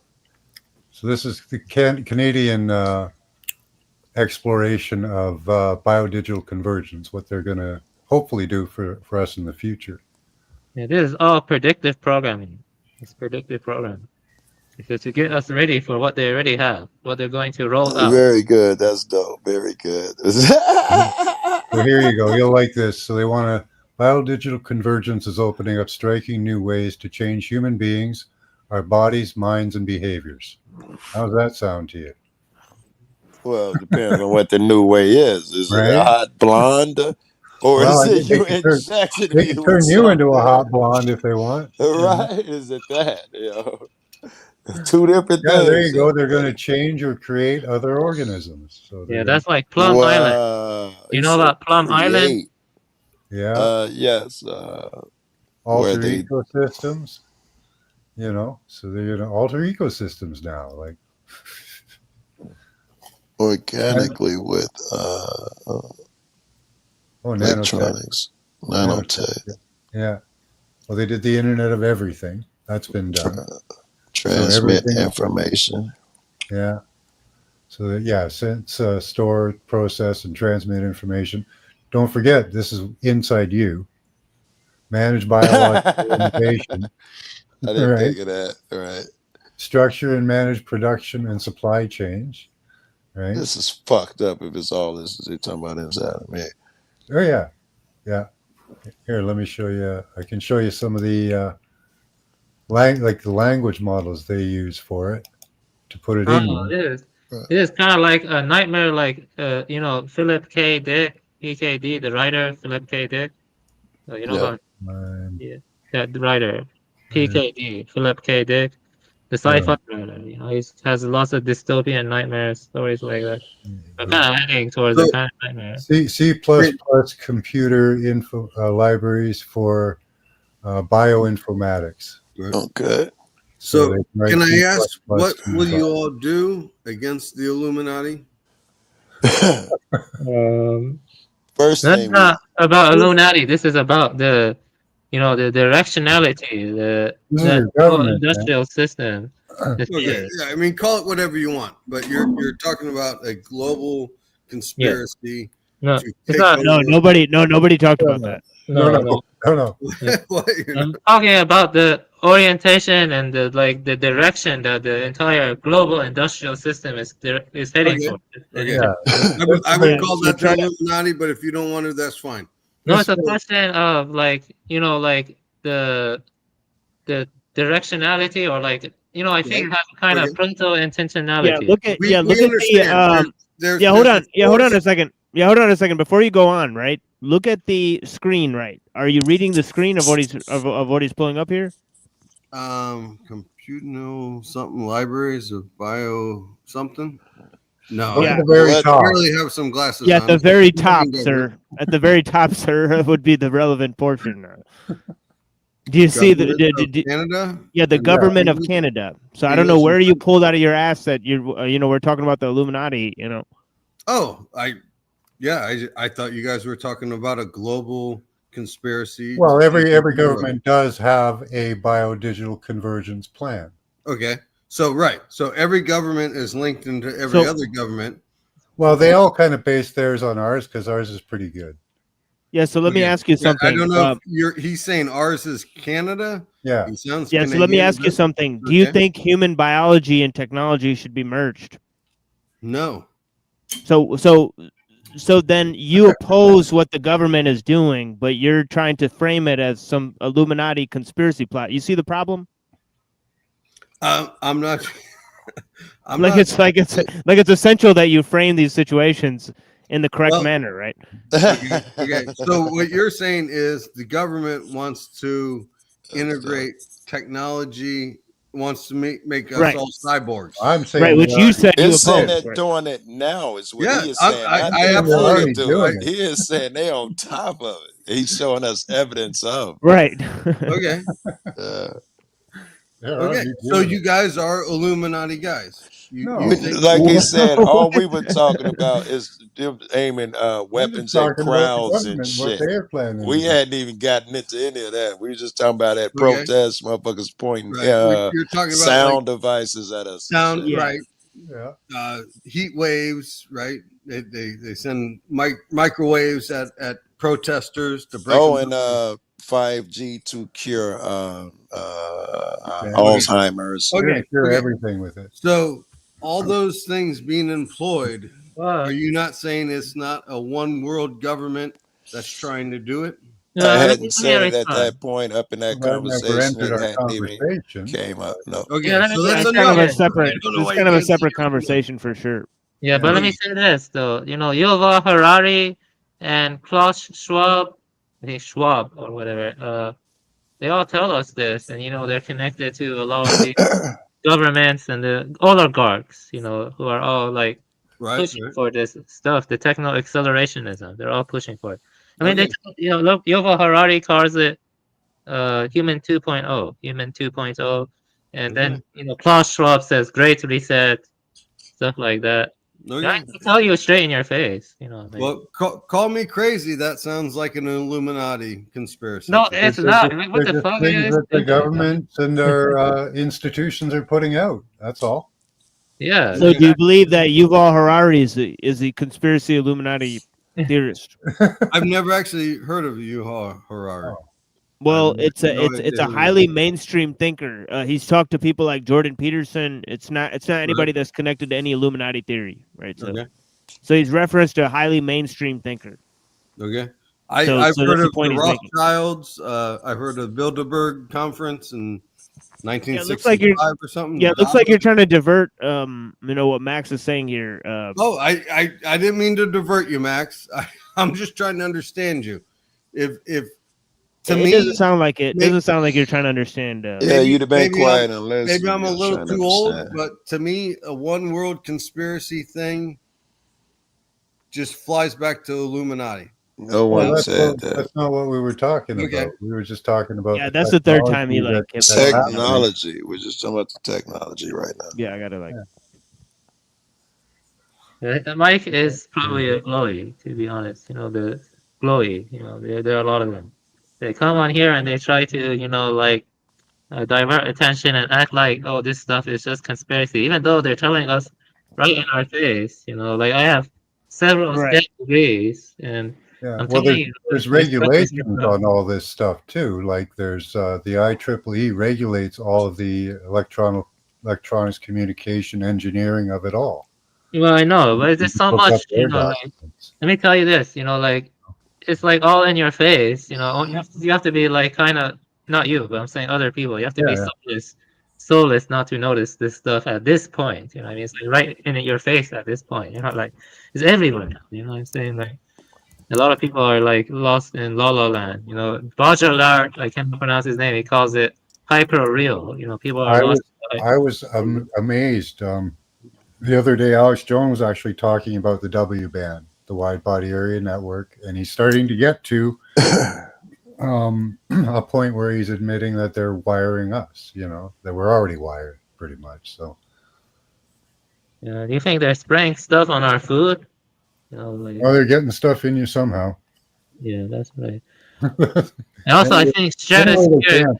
You know, in the past, since the U.S. has shut down, the U.S. government has shut down. My skies have been clear, and then Bill Gates comes out and he says he's not that worried about climate change anymore. It's No, not such they're a big moving. deal. They're moving on to water, and here's the scary thing with that. With the water, it's an actual real thing. Because since the nuclear disaster at Fukushima, like with the earthquake and tidal wave, like tsunami, there was actually 4 reactors then. It wasn't just 1 or 2. There was actually 4. One apparently completely vaporized, which defies physics. 2 exploded, and 1 melted downwards into the underwater river and has been sitting there pumping out radiation into the North Pacific for the last 14 years. 14 and a half years now. That's why suddenly now they're saying at Walmart there's radioactive shrimp and they're removing it from shelves. They're going to start saying that everything from the ocean is too contaminated for you to eat as well. Shit. Yeah. The problem is, this is not a fake one. So there's going to be people trying to debunk it. But this one you can't. Like climate change, yeah, that was all bullshit. This one isn't. This one's actually scary because it's real. But I've been talking about it for years and years myself. And there's another guy who's been talking about it since 2014. And it was his website that I first found it on and things. He's since put it behind a paywall.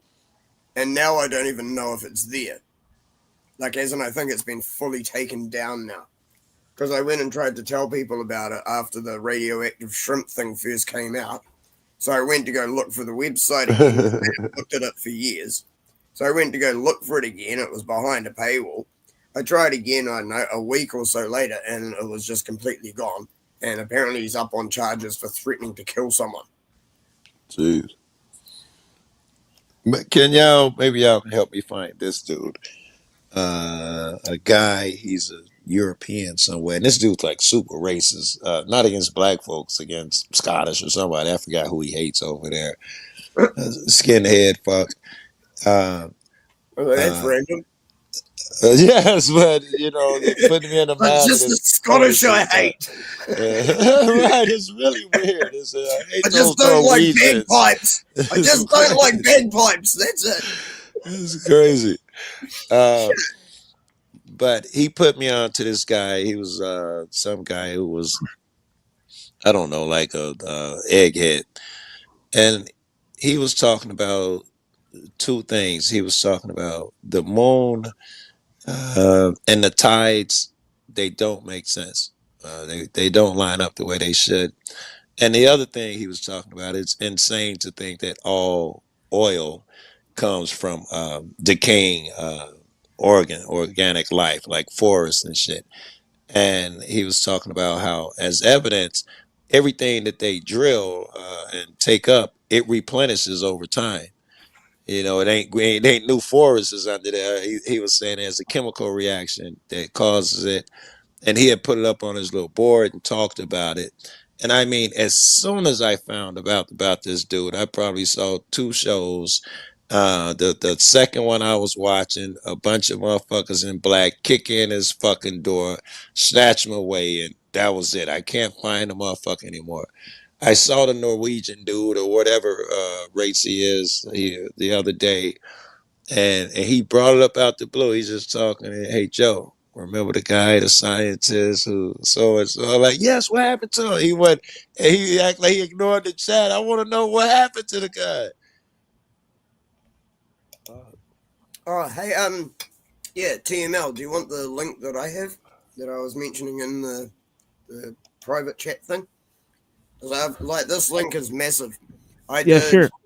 Yeah, I did an hour and a half show.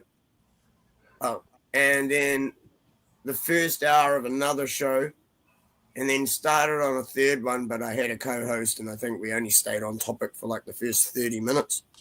But yeah, so I've done like 2 and a bit shows sort of thing on this, and we got to topic number 3. Damn, bro. Dude, I'm not shitting you. Because like everything that was in it, I went and looked into everything that's in it. Because like on each topic, there's links to everything that it says. And it's extremely scientific. So a lot of it was above my head. So I actually had to go and look into it and find out what things meant and shit. So I could explain it to everyone who's watching as well. Holy wow. wow. Like, if I don't have a clue, it's like I have to actually look into it. But yeah, seriously, man. Hours and hours, and I got to topic number 3. All right. What were the first 2? Is this what we're looking at now? What were the first 2 topics? No, it's not what we're looking at now. I just posted the link. Though. Good. So I don't have to zoom in. What were the first 2 topics, if you can First recall? 2 topics are the bio-digital convergence, changing what it means to be human. Kind of what we're talking about now. Yeah. You guys made me think of this earlier because somebody said quasatic. This is interbody coupling and electroquasatic human-body communication, theory and analysis of security and interference properties. This shows actually how you can hack how to hack another human being. Yeah. Yeah. Since I don't have time. Once you've got the nanites in them, or you can actually like replicate brain waves, then yeah. Oh, you don't need that. That's not necessary. No, it's one or the other. Once you can replicate brain waves, or are you talking about the the skull to? Oh, this is for like hacking and like giving them a disease. To skull. Yeah, let him break him down. This is for like if you want to hack somebody, like maybe give them a disease, pass information, that type of thing. You can do all kinds of things, but this shows the short. They're talking about a wearable device with an antenna that puts out some type of signal that causes these things to happen. So is that the link for this in the chat? Let me say something quickly. I think a lot of popular media exists for predictive programming and normalizing this stuff. I think Dark Lord is right about that. Like a lot of this stuff, it does feel like they like Hollywood or whatever creates games or movies that try to normalize this stuff, make people prepared for it or something, because they probably had this stuff ahead of time. Because when I went to academia, I saw a lot of intelligent people. But when I'm reading about this new stuff, it feels like it was rolled out. It didn't come organically. It was probably come from I understand. I thought that about the pandemic the entire time. And there was good evidence that it was rolled out because Bill Gates, the big board that we use that talked about how many deaths and all that stuff, that was taken from a Bill Gates drill that they had used. What if we got a bug? How many people would it kill? Well, they had all these graphics. They had all of these things laid out when the pandemic rolled around. All these procedures were already written down that they went into. They even used the same graphics on the news that they used in the trial run. You do realize that Bill Gates spoke to the CIA back in 1984 about his Funvax. That's what it was called, fundamentalist vaccine.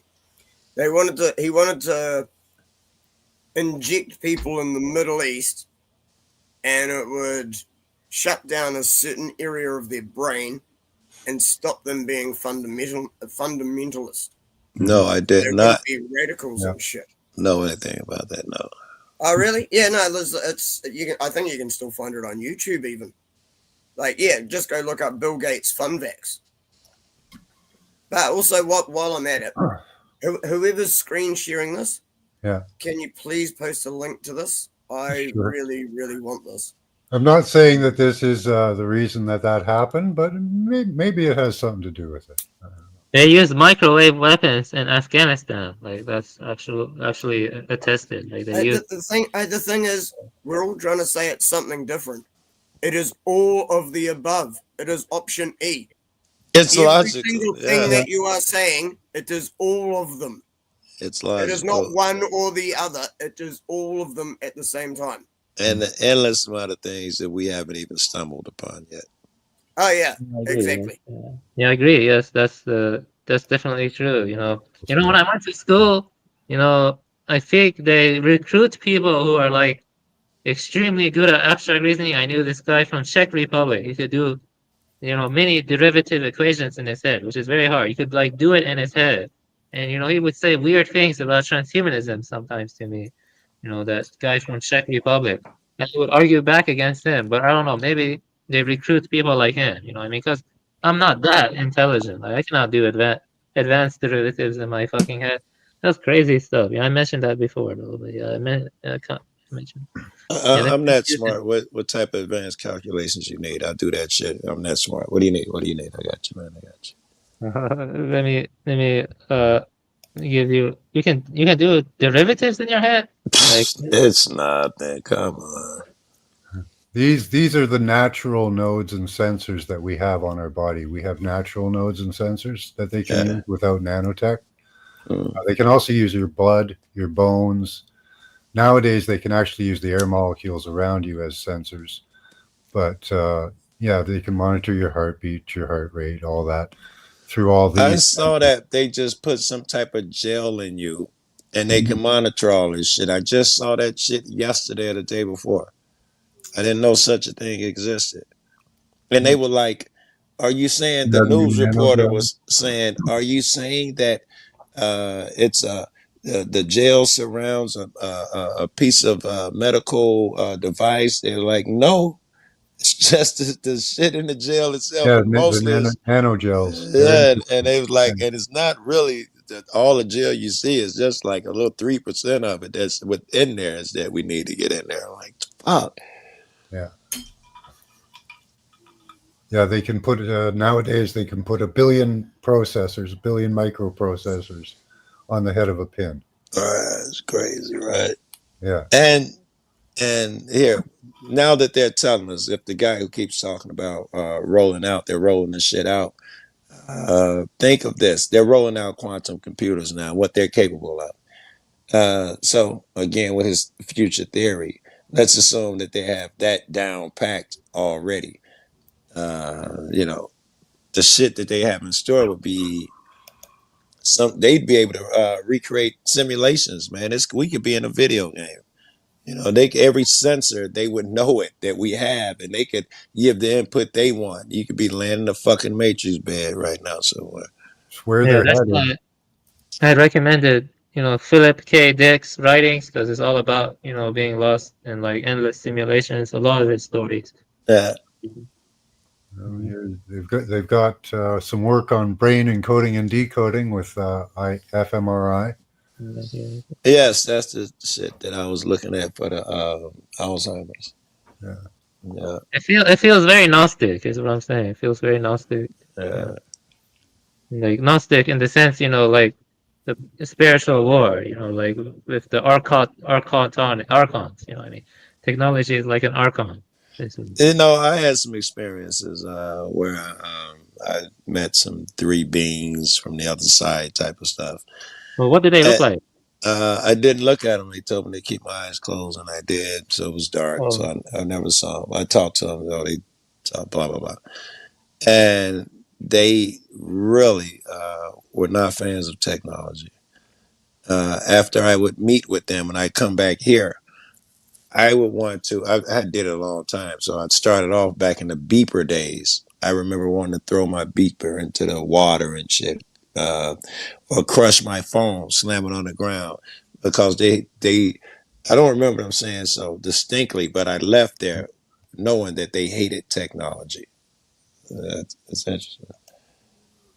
Yeah, I once had experience seeing other beings too. It's kind of creepy. But it was in like a, like the paralysis. I was in paralysis sleep. Before you. Yes. Yeah. And what'd you see? Because I did see some things. I didn't see them, but I my can friend tell had you given other me shit I saw. my Thanks friend for had the given chat, me guys. I got to go. Have a good night. All Cheers. right, have a good one. Thanks, It's been TML. nice, man. Yeah, blessings, sir. Yeah, thank you for being here. Have a good Yeah. night. Yeah, he brought Thank the you. good shit tonight. He Yeah, he brought the brought heat, the right? He brought the heat he tonight. brought the most important stuff, and he gave good Right. evidence, and he gave the sources. Yes. TK Spares, yeah, good stuff too. What'd Yeah. you see? Oh yeah, my friend gave me an ammonite. You know, my friend was involved in the occult and other creepy stuff. And in my paralysis sleep, I saw this dark shadowy figure. It had like constellations inside of it and other stuff like that. The first time, it just walked behind me and it touched the ammonite. The second time I had the experience, it opened a portal inside of me, and I saw a portal, and I really felt like my body was shaking, and it stepped inside of me through the portal into me. Yeah, it was possessed by that dark shadowy being, but it had constellations in it. It had stars in it. It's like a dark shadowy being with stars and constellations. Again, All right. Here's one. One of the beings of female energy, she took me into to this door and told me I had to go in alone. And I was scared to death because everything's so scary over there, man. I've been burned in hell, all sorts of fucked up shit. It's scary. So if they're saying it's scary, it's gonna be super scary. And I immediately got afraid, and she's like, "No, you'll be okay." So I go through the door, and I was on the street, and it looked like a regular city or something. Except the people, their faces were different. Their faces were white with like black, looked like stitches across their lips and eyes and shit. It was really weird. Other than that, they looked like regular humans. You could tell by their features, you know, this is like a black lady or a white woman, except they all had the white faces with the black, looked like stitches across their mouths and eyes. And I say, "Excuse me." They all would stop and repeat whatever I say. And that was scary as fuck. So I said, "Excuse me." They'd all stop, look at me, say, "Excuse me." Then they look back the way they were going to continue on. I'd say, "I need help." They'd stop, all of them at the same time. "I need help." And then they'd go on. And shit was scary. And I had hid out, and, you know, it started raining. It was cold. And I hid under somebody's stairs and shit. And it was like rats, and it was fucked up under there. It was just a horrible feeling. was it a dream or actual in Well, waking? I'm glad you asked. I don't think it was a dream, although it was asleep. I've done this shit all the other times while I was awake, and I've even done it with other people so that I could prove to them shit. And I've been a lucid dreamer since I was young. I created the environments that I dream in. Right. So I was out there, and I'm stupid. So I was shooting police. That's what I like to do in my dreams. It's dumb. But these two, I couldn't get to them because every time I got in the hallway, they would shoot me. And I remembered, "Joe, you created these buildings." So I just jumped out the window, went to the building across the street, got a better angle, killed them. And when I was running up out of there, they came into my dream. And I'm afraid of them. They're scary as fuck. And I tried to hurry out of there, and they changed the dream. I wasn't doing this. They did. They changed it to like a ramp that just goes around and around. And, so I couldn't run fast enough. And I had run to the bottom of the ramp, and I looked up. It only ever been 3 of them, but this time it was probably hundreds of along that railing where that ramp was. And the female was at the bottom. And I walked up to her and put my arms around her. My head probably came up to her waist like I was a kid. And she put her hands on top of my head and told me what I had to do. Yeah, let me tell you this. I think it's not really a dream, but I think the mind can be transported to different realms, or maybe, planets. But I don't know, DK doesn't a different planet. I don't know, but there are different realms. Dimensions. Yeah, I'd dimensions. like to say Dimensions. dimensions. Yeah. Yeah, I think that's the best. Like interdimensional beings or something. Yeah, I've had dreams experiences like that too. To be honest, didn't really feel like a dream. And my wife told me she sees me talking when that happens. Like I'm talking when that happens. Here's a good one. I know I'm talking a bit, but here's a good one for evidence. My man. I was telling friends about it, And one of them's a school teacher. The other one was a popular graffiti artist in Chicago at the time, and a bunch of more people. And they wanted to experience it with me. So I used to do it meditatively as well. But I told them I want to guarantee this shit happens. So we need to get high first, and blah, blah, blah. At least I need to get high. And they were like, you ever tried mushrooms? And no, I never tried mushrooms. So we came up with this big plan. I am going to try and communicate with these people. And we want to cut out anything that can fuck with us. So the school teacher guy, we call him Carlito, because Carlito's way was, he was called Carlito because he looked like dude from the movie. He came up with the idea that we go to Starved Rock. I'd never been there, but it was where some Indians, they couldn't kill them, so they starved them out on the high ground. Starved Rock, Illinois. And we would go in when it was dark outside, and we would hike for miles into this fucking place with no human. There'd be no chance that we'd be interfered with, because I explained to them that the demons jump into the humans and they try to interfere. So this was us trying to get around that. So we did. We went there. It was still dark outside. I took shrooms first time I'd ever taken any with Chippewa cookies, because he was talking about how shitty they taste. And we walked for hours, and we finally got to this place, and we was like, we're going to do it here. Sun was up now. We'd never seen another soul the entire time, nor another car was even there. And sure enough, when I sit down and do this shit and do the meditation, someone walked past, white motherfucker. Matter of fact, all these people were white. And looked, and I just shook it off like, you're not going to stop me. I started doing it again. Another motherfucker walked past, said, you can't do that to me. Ignored my two friends and just walked right on through and straight into the bushes. I say, okay, yeah, I want to be serious. When they taught me how to do it, because they taught me how to do it the first time when this shit happened. They told me how to lay down and relax my muscles one at a time, blah, blah, blah. So I had got so good at it that I was sitting up on a log at the time that you tree stump. So I laid down. As soon as I do that, here come another motherfucker. Hey, you can't do that. Here come another motherfucker. Hey, what you doing? What you doing? And I just zoned in to go meet these people. And then another motherfucker come by and say, hey, you can't lay there. You're in poison ivy. They were really trying hard. Remember, miles in, not one soul. There's a parade of motherfuckers coming through trying to stop me. And I warned them that this is what happened. They jump in anybody they can.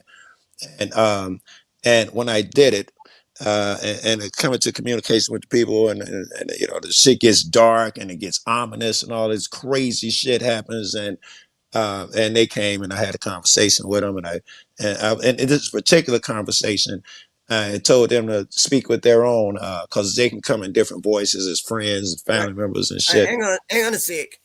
Yeah, you're sleeping under a bush or some shit. Close enough. And they're trying to they're trying to harass you. Yes. Yeah. Hey, go the fuck home. Right. No, you go the fuck home. No. Why the fuck are you sleeping under a bush? Okay, one, I wasn't sleeping, and I was trying to get away from any living soul so that we can do this experiment. So I did it. So you picked the city in a white boy area. And want to play victim afterwards. You missed the whole beginning of the story. Holy I wasn't in the shit. city. What are you talking about? Oh, so you went to a town with white boys. It wasn't in the town. See, you weren't listening. You're just criticizing shit. Where would you go to get away from people? I would head out of town and go and camp out down by the river. That's exactly what I did. Smart ass. Yeah, I they found you there. DK, why are you picking a fight with the man? Okay, I apologize then. They came and found you in an area like that. Yes. All right, okay, yeah, no, okay, that's shit. Yeah. Let him finish. Acknowledged. Yeah, sorry. My man. And they stopped coming once I reached and communicated with these entities. They stopped coming, and my friends, they backed up. Like, I don't know, let's say 40 feet or something. And when it was over, this is a short version. When it was over and I came back, I went over to them and I say, did y'all hear them? And they say yes. And because we had talked about this before, and I said, could you hear everything? and they say we were afraid, but when we stepped close enough, we could hear everything y'all said, and we would get afraid and we would step back. That's why they were so far back, because they didn't want to hear what we were saying. It was scary to them, and they got close enough in the end. They heard the closing words and shit like that, and I asked them to make sure that they heard the conversation that I was having with the beings, and they say yes. And the very last part, I'm not gonna say what the people told me, but when I asked them what do they think they meant by it, they's like, you know what they meant. You know, they was kind of mad and disappointed at me. Yeah, have you ever watched the movies Hellraiser 1 and 2? The first Hellraiser 1 and 2. I probably would have when I was a Not kid since or I was something. a teenager. Yeah, no, Hellraiser is pretty good movie because it deals with like going to different dimensions and seeing beings that kind of look similar to what you described. You know, what I mean? Yeah, maybe you like both of the movies, Hellraiser 1 and 2. Both of them are good, but the other ones are not good. I used to do lots of drugs. I've seen plenty of things. Yeah. Holy shit. That's And a good actually, one. no, but see, the thing is, everyone thinks it's hallucinations, but a lot of the things actually just open your mind, and you can actually see the looks other like it. things. I used to do a lot of It's drugs. both. Like that's Have what you- people don't Hey, realize. DK, I have a question for you, DK. When you were doing drugs, did you ever see anyone as stupid as Mike? Or Hey, to be honest, I'd love to go on a chat with him. Like, I'm not kidding you. Well, Like, that was I a joke. actually That was a joke. I guess it was. yeah, I know. a Yeah, joke. I know. But like, Right. shit. He was actually saying he wants to go on a chat with TML, and then I think I said something, and he said something, so I actually said something at him, and yeah, because I know I'd love to go on I a guess chat my with joke fell flat. I guess I'm I sorry. never see it. Like I don't have a problem with that. No, Yeah. he's just saying that everyone's like a Muslim supporter and shit. Yeah. Yeah, anyone who doesn't agree with him is a Muslim supporter. And I'll go on a chat with you because I'm not. Yeah. Email loves it. Like, holy shit. Like, anytime you want, brother, I'll go on a chat with you. Start up a YouTube, start up a panel right now. I'll come on with you. Yeah, they need to start up trauma. Holy Yeah, crap. thank you for giving your experiences, Joe. My bad. Yeah, it was pretty cool. Yeah, your experiences. Yeah, I think there are different dimensions, and you can like your mind can attune to them, and Yeah. yeah, I've had You- some crazy experiences too. You Lots can of also do it through meditation. I didn't do it through getting high. I did it with them because I wanted to guarantee, because up the odds that it was going to happen.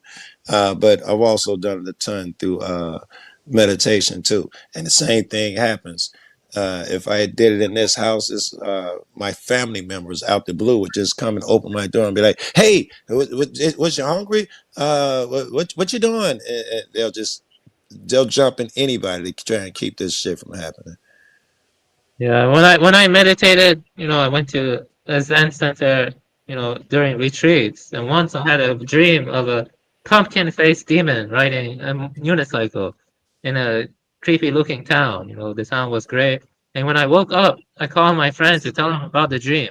I just said the word pumpkin, and he immediately had the same visual image of the pumpkin-faced I would love to see that shit happen. That's what I always say. If two niggas having the same dream, then something's going on. That ain't supposed to be possible. You're not allowed to say niggers, man. Don't be saying that now. What did my dad just up here? What the fuck just happened? There's something wrong with that man. There's something I don't know what's wrong with him. Yeah, I think that's the third thing. I'm just gonna kick him from the thing. It's a hard R. I mean, it's crazy. Yes, Did that on purpose. Yeah. Yes, man. Yes, it's probably exactly what I'm talking about. What occurs over there with this intelligent negative force, and I left out a bunch of shit that this force also inhabits some of the people who are with me. Right, we're doing the thing. It's always some guy who's not spiritual enough, and he's gonna get possessed by a negative demon, a bad demon, and weird shit's gonna happen. And that happened that day. The graffiti artist, I told him, I warned him too, because I was like, you are that weak dude. You cannot have impure shit. You cannot doubt. You cannot have them thoughts during this shit. You will get jumped. And he did. And other people too. You can tell who's going to do because they're shitty in life. But I think that's what goes on in real life too. That these people don't know that demons, I'm gonna use that word loosely, are hopping in them just to get them to disrupt the thing. They don't even know why they disrupt it. It's that thing that they've given a footing in their hearts, taking control of them, driving them like a truck to interfere with anything productive. Did I completely miss Mike? I just went to grab a beer.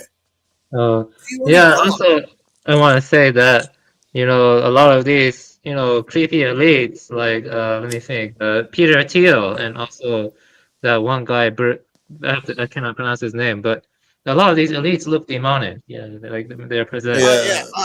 Almost all of them. Yeah. Like serious, almost all of them look like there's something wrong with them. Exactly. Yeah.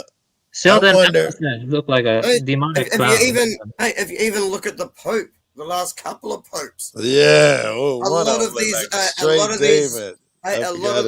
religious, like the people who make it onto TV, you go to look at them. Some of them look like the most demonic people around, like the evangelical preacher type idiots that go on TV and stuff. Yeah, they all look like they got demons in them. Yeah. Like Kenneth Copeland. Kenneth Copeland is definitely one of them. Copeland. Mm-hmm. I was over. And what's that other one? Joel Osment or some shit. I was over a friend's house, and the friend met his dad. The friend wanted to be a preacher, and he was afraid to tell his dad. First time, probably the only time I've ever been over his house. We talked about it before his dad. They came home. And I encouraged him, like, man, if that's what you want to do, you should tell him. And his dad, like, hey, how you doing? Nice to meet you, and all of that shit. And then we all sitting at the table, and he told his dad that, he wanted to be a preacher. His old man tried to talk him out of it. And when he got up to walk away to do something, his old man turned toward me, and I swear a demon popped on his face. It was crazy as fuck. And then it left, and it went back to normal. But something in him came out. It was fucking freaky. It looked like a demon. I've seen weird shit like that, but I've usually been on acid when I've seen it. Yes, this was a square day, noon, right? There's none of that going on. Young dude. Let me tell you this. If there's one thing, all these past traditions share in common, or even older peoples, they all believe stuff like demons and demonic possession.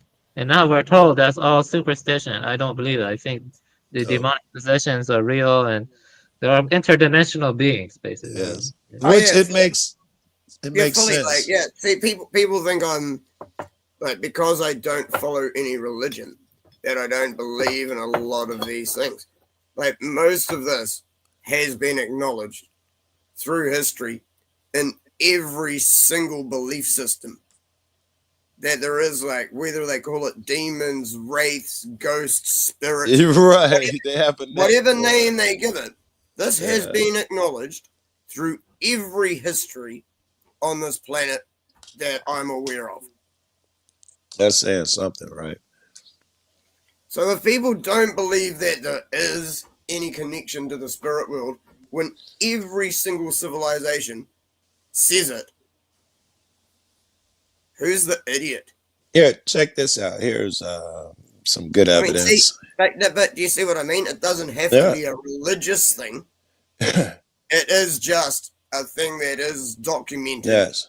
Yeah, I agree. I agree. Yes, DK, I agree definitely. It's just interdimensional beings. They're probably attracted to like negative emotions. I think there are some good ones too that could probably be attracted to positive. Yes, that's logical. There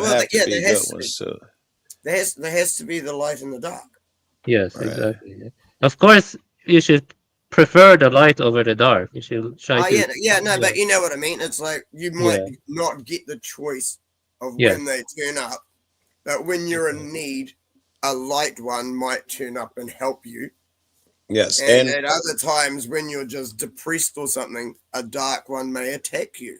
Well, if I'm right, I am saying the dark one also has the ability to jump inside of a human, meaning when you're darkened down, a light one could also jump inside of a human. That would be when your friend called you out the blue, and and it was just trying to cheer you up, or you thought you were alone, and and your friend. That's true. Yeah, that's true. I mean, but do you get to choose which one it is? I don't think you do, except See, in the that's the way. thing. Wait, in some way you do. In this way, whichever you give firm footing to hold in your soul is your choice, and that one has power over you. For instance, if you lie, cheat, and steal, you give the lie, cheat, steal demons power over you, and they're really good drivers. So if you've been trying to be upright, then you've given the good ones a firm foothold. So you've chosen in a way who's going. I actually really like this conversation with you. Yeah, because it's not because it's not.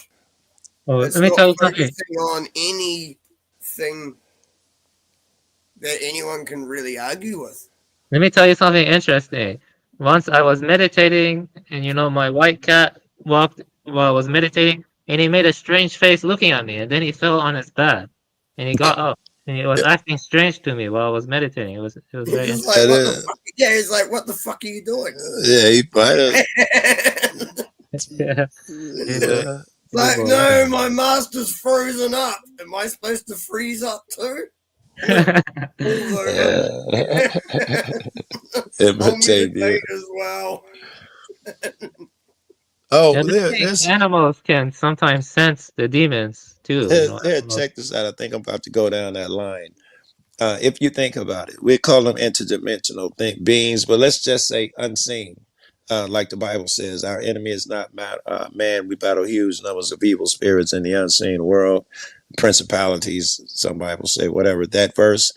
If you think about it, you've been given certain receptors. In our case, our five senses, nose, blah blah blah, and they're kind of tiny.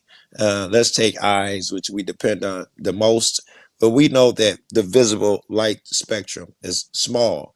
And there are other things out there that exist that our eyes just are not capable of seeing, like the internet signal coming to your phone right now, or radiation or something. See, that's what I was saying. When I took acid when I was younger, when I was taking acid and shit, it's like I think I could, like, some of them could have been fucking hallucinations, but some of them could have been fucking real things, and me just seeing things that are outside our normal spectrum. I believe it's more logical here. Now I gotta find another fucking thingy. Oh, I can't. I'm on an iPhone now. Did you give me a wrench? Did that happen or am I high? Maybe that was somewhere else. I just got a wrench to post shit. Here, let me find some. Give me a second. Did you give them a wrench TML as I'm well? going to. TML's still here. Yeah. I'm not sure.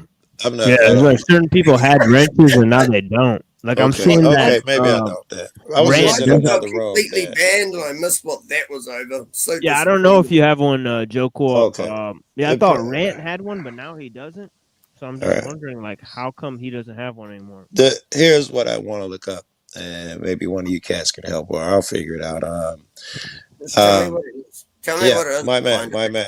Okay, look up. You gotta look up a YouTube short for this. Mushroom matrix code. Let's see if that gets us there. What they did? No, not mushroom.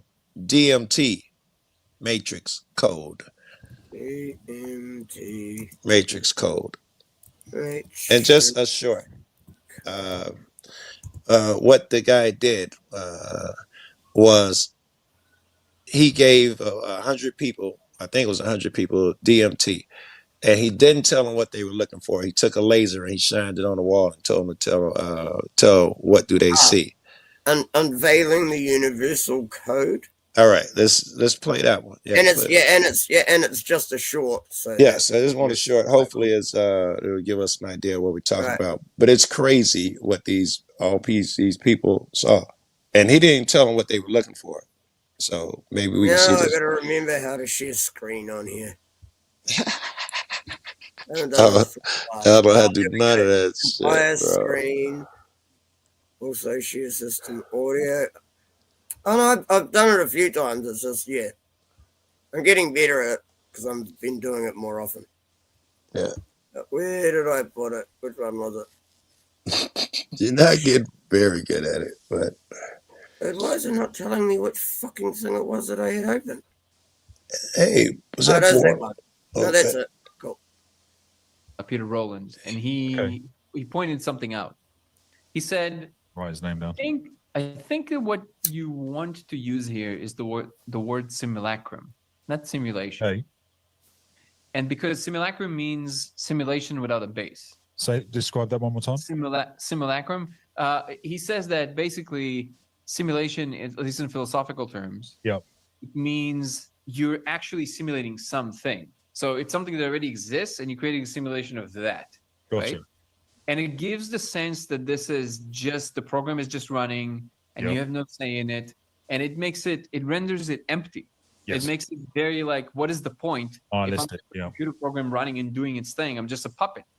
Peter Rowlands, and he. Hey, find another one, man. This is said- might be the same dude, but this is a think that little what different. you want to use here is the word, This is word just a simulacrum, short. I don't not think it's simulation. Yeah, find another short. Stay with shorts. because The simulacrum very next means one would have simulation to without be a it. It can't be too many Describe that one DMT. more time. DMT laser He experiment. says That'll that get you there. basically I'm an idiot. Simulation, at least in philosophical terms, Yep. it means you're actually simulating something. So it's something that already exists, and you're creating a simulation of that. Gotcha. Right? And it gives the sense that this is just the program is just running, and Yep. you have no say in it, Chase and it views? makes it renders DMT it laser experiment. I'm not very zoomed like, in. what is the point? Yeah, but which, Nihilistic, which yeah. Computer person? program running and doing its thing. I'm just a puppet. Whoever's googling Peter shit. Rowlands, and DMT he laser Danny experiment. something Goons, out. Danny He Gola, said, or Write his Chase name down. Hughes. I think that I don't what want a you person. want I to can't use read here that is shit. the I'm not the zoomed. Can word you simulacrum. pause that? It's really hard. Listen to him. Thank you. What you're asking me? Okay. Oh, hey, wait. There you go. I just saw one with a laser on it. Yeah, there's one on the That one? left. Yeah. DMT laser test blew my Have you mind. seen the Okay. DMT experiment with the laser? I have seen it on Instagram, and I heard you and Danny talk about it. So you've done I hate it. how the Yeah, short. I saw it on Instagram and flew Danny to my house right away. Like, break this down for people because it got shared amongst my group, and it's like, what the fuck? Exactly. And that's the only question you're still going to have after you see it. It doesn't answer any questions. It just invites a lot more. Yeah, nothing else. There's code. Absolutely, there is code. So the code's not like spinning there. It's like it's literally like kind of written out static. It's static. I can move the laser up and down and see all of the letters, but it's like three-dimensional. So I can get close to the wall. I can look down inside of the laser that way, and I can look up in the laser that way. What's your best guess That's at crazy. explaining that? I would be a fool. Okay. We can just leave it at that. Maybe it's a universal consciousness that we're projecting something onto it. Let's find another one, Joe, because wait till you see the people who actually did it, right? Who he had do it. They were blown away. Let's see if go back to that screen. Let's see if we can get lucky, man. The people who looked, and then he had them explain what they see. They shine a laser on a wall, but they look through the wall about 4 inches past the wall, and DMT laser experiment. But then again, I could tell you some of the shit that I've seen and that's happened on when I've been on. We don't have to. You guys get an idea, No, but but it is you get what fascinating. but you get what I mean. It's like people rave about one particular drug. It's like No. This is different. How can everyone see the same thing? I know. That's To be honest, though, hey, the makes strange this thing is so on interesting. acid, everyone does see the same thing if it's good acid. Are these shorts? Are you on the shorts? And are you still on the DMT laser? That one says it's a short. Are these DMT laser experiments still? This doesn't even look We all like live it. in a simulation. This is just DMT laser. See, I could explain all this shit myself then. Yeah, that's No, I mean honestly, I could explain most of the shit myself. This I okay. have. Go ahead. I mean, see, that's an hour and 50 minutes long. That's why I And said he's go to a and short. he's on Joe Rogan. That's why I Oh, said here's a pick a short with this guy. Alien Code.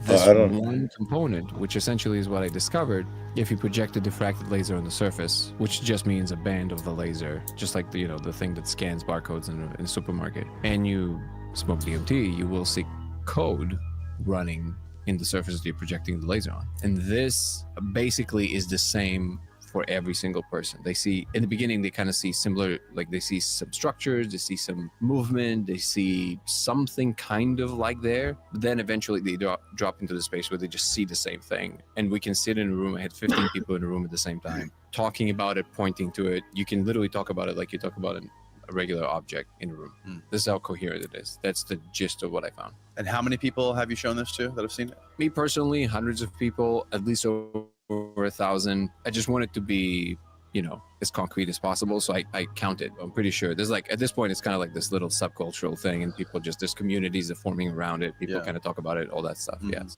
This one component, which essentially Isn't that like egregores? Egregore. You ever heard of the saying egregore? No. Egregore is just a fancy way of saying that when people come together, the group of their minds can give rise to like a collective demon or collective being that can. But actually, that would only. Actually, yeah, I've heard of Egregore, and he was actually a cartoon character in Batman shit. But Egregore was actually, he was like a good demon though, because it had been people who had good intentions that brought rise to this demon that had to go and carry out evil tasks, some shit like that. Would I could see if the 15 people got together and brought forth this demon, but what about all the times when somebody tried it with just one person who never smoked before and didn't tell them what they're gonna see, and they look at the wall and they see the same code that everybody else saw? Could that still fall under the demon shit that you're talking about? Wait, like me and a whole group of friends took acid and we all saw the same shit for the whole night. Well, for most of the night. My trip went sideways later on because some bitch was sitting there telling me that it looked like I was going to die. So she made my trip go bad while everyone else was having a good trip. But What you guys see? But for the several hours before that, we all saw the same shit. What'd you see? We were outside running around, passing around a fucking football and shit. Like, running around and like, because my mate's flat was right beside like a grass area, then a big car park area, and then the beach. So we were in a primo spot. But we ended up in the car park area, passing the ball around and shit, like kicking it to each other, throwing it to each other. What and shit. did you see? The chain around the car park was connected all the way around. Someone kicked the ball past the chain, and we were looking around. It's like, where's the fucking gate bit gone? All of y'all saw a gate disappear? Yeah, it just turned into like, wooden posts with like a bit of chain between. Like, it wasn't a big solid thing. It's not like we couldn't step over it, but the opening part just disappeared, and we all saw this. And there's actually a driveway at each end of this car park as well. And this fence, this chain link fence. Yeah, sorry, just like, a single chain sort of thing. This fence was like around us in a sort of oval shape.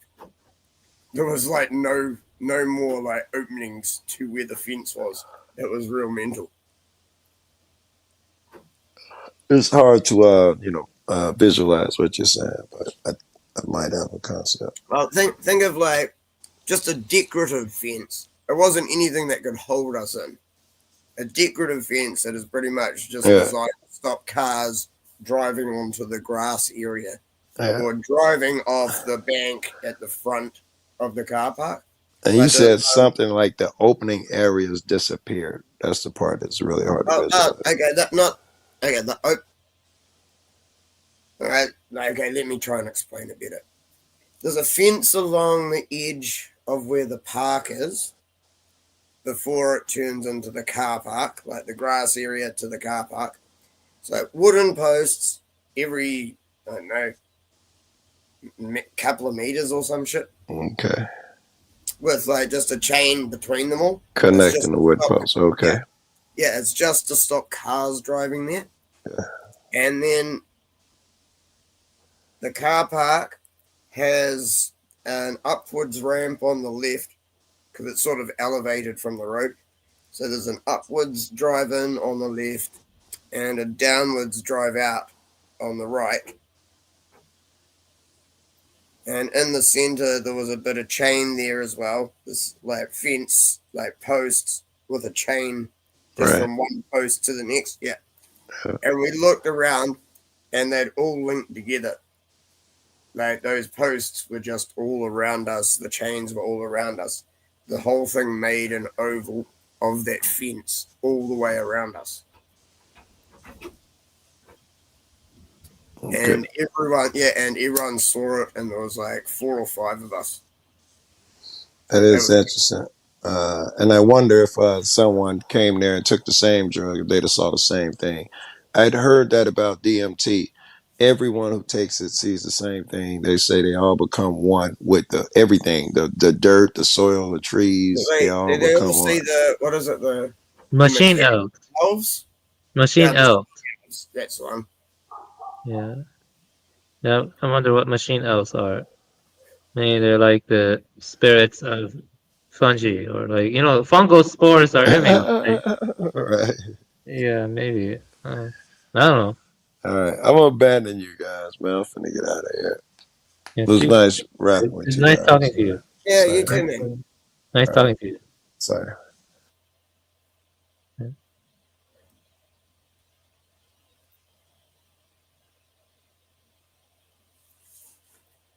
All right. Yeah, blessings, sir.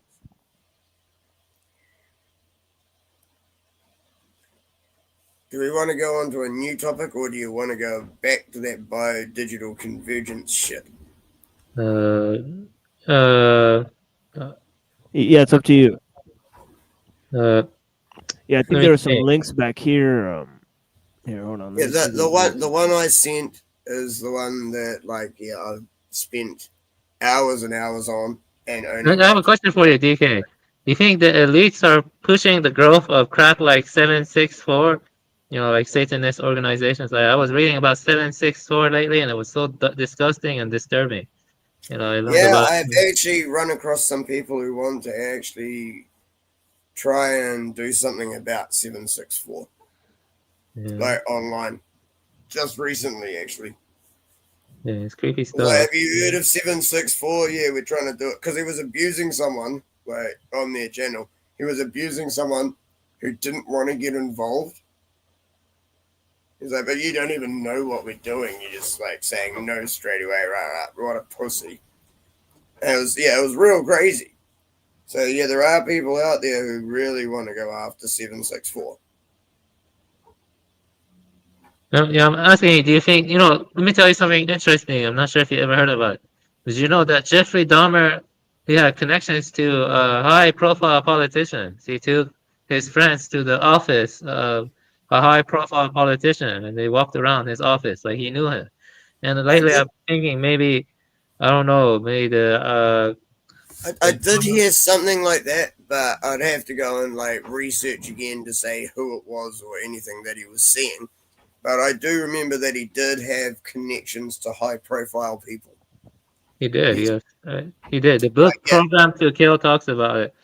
Yeah, I read only parts of it and stuff. But yeah, I don't know. I think the elites are really involved in stuff like child trafficking and pushing Satanist organizations and stuff like that. Kind of creepy to think about, yeah. But it's like the politicians or the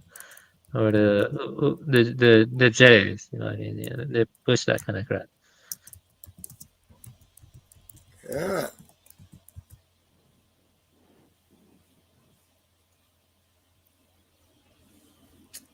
Yeah, serious, TML. You kicked Michael out too soon. I was out of the room. Should have waited till I come back. I would have so loved to play with that dude. Yeah, but if you, count the cumulative time that he spent on the show, it wasn't too soon. He spent quite a bit of time. Okay. Yeah. Do you I think he's didn't a realize lawyer? I didn't realize it was cumulative because I was sort of like giving him shit in chat, but not too much, saying, "Yeah, I'll go on a show with you." Then he jumped. Yeah, then you put up your StreamYard link and he jumps on here, and it was just as I needed to go get a beer, and I didn't even get to play. Like, no fun. Yeah, it Spoil doesn't all the make fun sense. sometimes, TML. Yeah, I mean, if Ban somebody, people too early. I mean, he makes it about him, so it's a Yeah, little but bit- you ban people too early. You've got to let me play. yeah, that's what I mean. The cumulative time he was on, you have Yeah, to really but yeah, count. yeah. But the thing is, you know that I'll make him not come back. As I mean, don't ban trolls. Let me play. I'll just make him not want to come back. Yeah, he's a strange guy. Yeah, it would be interesting if he came back by that. Oh Do you no, think? but that's the thing. Dude, trolls just make new accounts and come back. I That's abuse the shit out of them, and they don't want to come back. Oh, Dr. D-Head's mentioning Lloyd Pie. Yes, that's an interesting one. You can still find it on BitChute. I think I've mentioned it here a few times. It completely debunks evolution, and then it goes on to say that the whole human species is created by aliens. The first hour is debunking evolution. The second hour is saying we were created by aliens. Very, very interesting. I think it's called Everything You've Been Told Is a Lie. And type in Lloyd Pie, and you should be able to find it. I know it's on BitChute. You might be able to find it somewhere else, but yeah, I know that's on BitChute. Imagine being anywhere near DK on acid. Oh no. Dude, I'm happy as when I'm on acid. What are you on about? It's on YouTube. It's on YouTube. Is it on YouTube? Really? Yeah. Yeah, it's like a 2.25 hour talk. Where he just Yeah. stands up and It's talks. It's 1 hour and 57 minutes. 1 hour. Oh, okay, yeah, that'll be the one. I thought You it talk was about the Anunnaki, right? The Anunnaki. that's the second part. He says the Anunnaki created humans, and they were genetically spliced with Neanderthal DNA, but they had to blend a chromosome because the difference between like Neanderthals and humans is like 48. Between the Neanderthals and the apes or some shit was like 46. The Neanderthals and the Anunnaki was 46 to 48. So they had to like blend some chromosomes or something together to reduce it down to still be 46 or 48, like one way or the other, whichever way it was. But yeah, they had to actually mix two together so that they could actually meld together and shit. Yeah, it's 2 times 23, so 46 is how many we have. Yeah. So the Anunnaki had 48, or is it the apes that had 48? And they had to meld two of them down to blend it with the Anunnaki. Some shit. But we're supposed to be created half Anunnaki, half Neanderthal.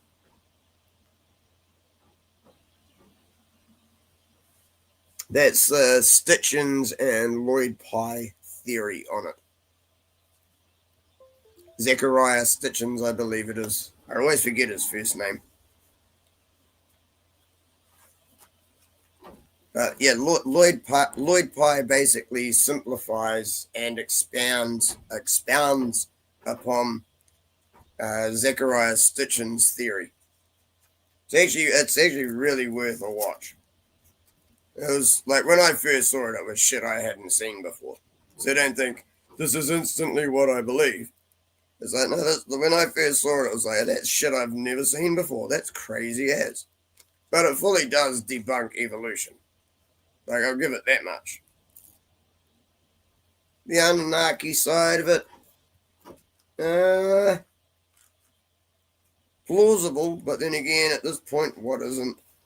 I think it shows that, that something specially intervened in evolution. Like, that it was occurring and then something came down, like Anunnaki, and they tampered with evolution, if that makes sense. Here's a crazy thought I've been having lately. I'm not sure if I've mentioned it on here or not before. Imagine if God actually tends to many terrariums, but there is time dilation. So while he's going between each one of the terrariums he's got going, for him it's like, a few minutes at each one.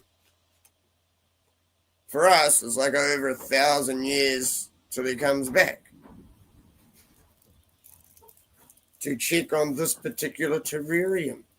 Well, yeah, if you look down at like how like certain microbes and things multiply in their lifespans, you think about that in perspective to like scalable time for us.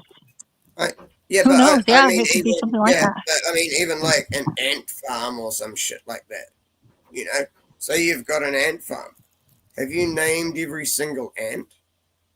Or do you just check on the ant farm every so often to make sure it's got like the right whatever it Yeah, needs? but what's really weird is there's like some sort of a scaffolding under like the life that occurs at least on Earth. I mean, we don't know about life on other planets just yet, but it appears to follow a pattern To that have an is ant, have an ant farm, you have to first have ants that you put in it.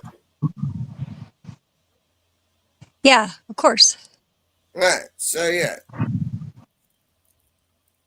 But I mean, the ant. Yeah, I do believe in a creator. I just like questioning everything because for a long time I didn't.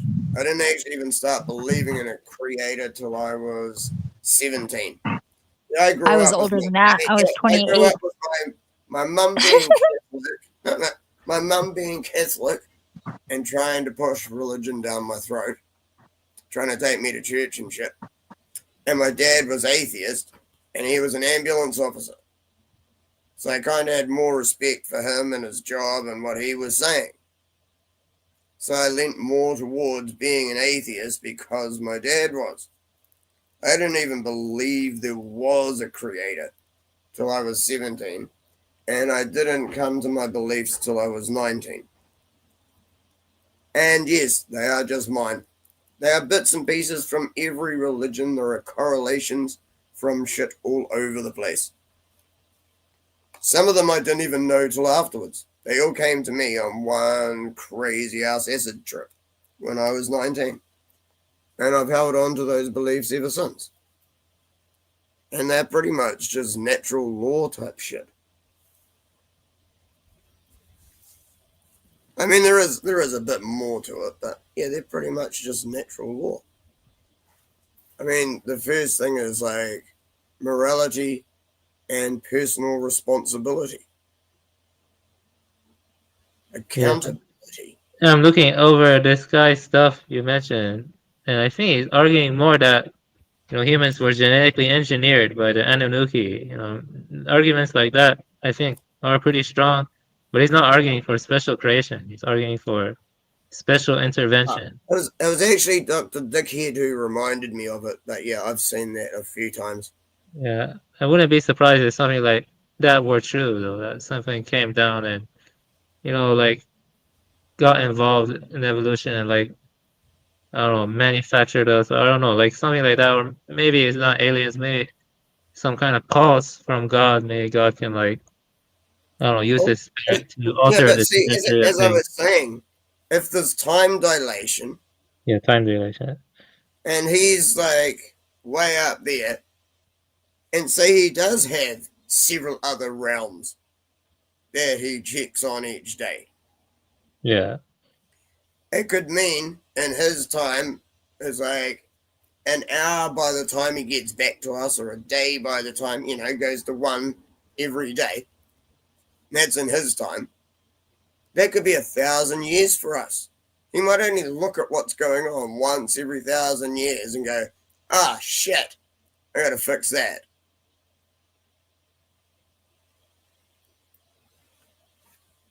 Yeah, I mean, it's possible, I mean, maybe that's close to vendetta or something like that.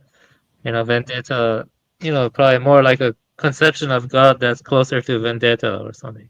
Because in vendetta, God is connected to the No, it's not even that. universal mind. It's like Universal mind. it's just the fact of like the time separation. Like if a day to him is 1,000 days to us, but we expect him to be here all the time.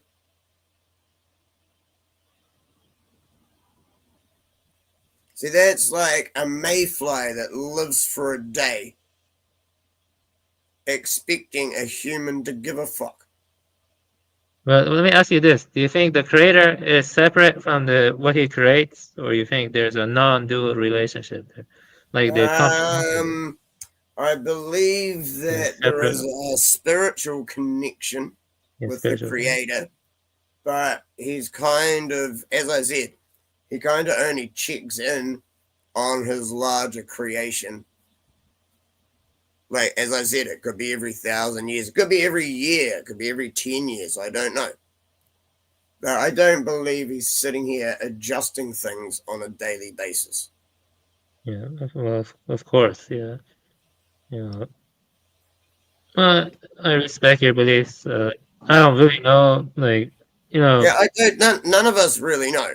Yeah. I mean, that's that's the thing. Not with absolute. Like Brahman or like Dharmakaya, like some absolute, like that's beyond definition and was, like it's like hard to describe, but it's like always connected to the spirits of every living being, sentient being, and this is like difficult things to talk about, but I do believe there's something like God or like Dharmakaya or something like really hard to tell. Yeah, but I do have doubts that he gave commandments to mankind. That's the thing I have issues with. You see me? Like, how do I know what are the commandments of God? Like, how do I know? You see what I'm saying? The thing is, every single thing you know currently is written by the hand of man. Yes, I agree. Man deceives. I agree. Therefore, how can you trust anything just because it's written down? I agree with you about that. And what made me realize that was knowing the Mars rover footage was fake. It's the same as Devon Island, and also knowing the 2019 was a hoax. It was a big hoax. We both know that. I'm not gonna say what it is. I know. And then it made me go down a rabbit hole, and I started doubting everything. There was a time I believed in flat Earth. I watched a lot of ODD TV, but now I don't know. Because they lie so much in the past. I don't know, 10 years. Or maybe even more than that. Do you want to know my thoughts on it? Sure. Yeah. About what? About what? The flat Earth thing. No, I mean I don't want to touch on that. I was just saying I went through a period where I was doubting everything because I knew in the past 10 years they were lying so much, and it was so obvious how much they were lying. And so I started doubting everything, and it's very hard to tell. I have my biases, I have certain beliefs I believe, but I don't like cling onto them that hard. But I do have certain things I have more conviction about, but I don't try to be dogmatic or impose any belief on anyone, you know what I mean? Like I'm always like open to courteous discussions, stuff like that. I mean, but I do like distrust the elites or like the consensus, because they've lied so much in the past 10-15 years. Like it's over the top how much they've lied. What I mean? Like it's pretty obvious too. I don't know how anyone can believe those Mars footage. They look like fucking Devon Island. But see, here's what they're doing. So you've heard about this 3-eye atlas thing, right? The You know, what? this massive, the 3-eye atlas, the asteroid or spaceship. I didn't know. I don't know about that. No, I don't know that. What? They've been talking about it for months now. Come on.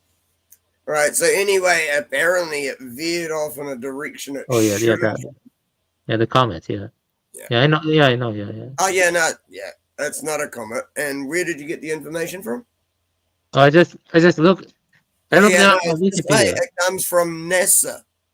Oh, I see. Why Yeah. would you believe Okay. this? Of all the things NASA has said, now they're saying there's a giant spaceship coming. Yeah. Oh Yeah, wait, that's it turned. It's not coming here now. It was heading here, but it veered off. They're going to spend all of next year, like, so many UFO sightings, probably even some alien exposure shit, before in 2027 they pull their fake alien invasion shit. Because that will then unite the world under one world government, because they have to work together to fight the alien invaders. How else do you think they're really going to achieve their goal by 2030? No, I agree with you. You know, I think NASA is full of shit. You know, like Yeah, not a space agency. yeah. That's You what know, NASA stands for, not a but space agency. but let me say this though. You know, like, you know, I agree with you and stuff. You know, but you know, I'm not that smart. You know, like I am kind of above average, I think. But you know, there are people way smarter than me. You know, I don't know, like, you know, astronomy is not really something I care about that much, but I don't trust NASA. Like, I lean towards not trusting them, you know, like, definitely, because I know that, Well, astronomy still works on a flat Earth on the firmament. See, that shit doesn't change. How come the constellations have been the same for as long as it's supposedly been recorded history?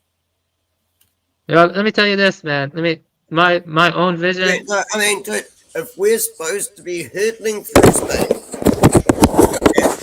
What's going on? someone dropped something, I think.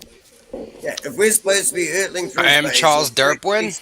66.6 million miles an hour, while also spiraling around the sun.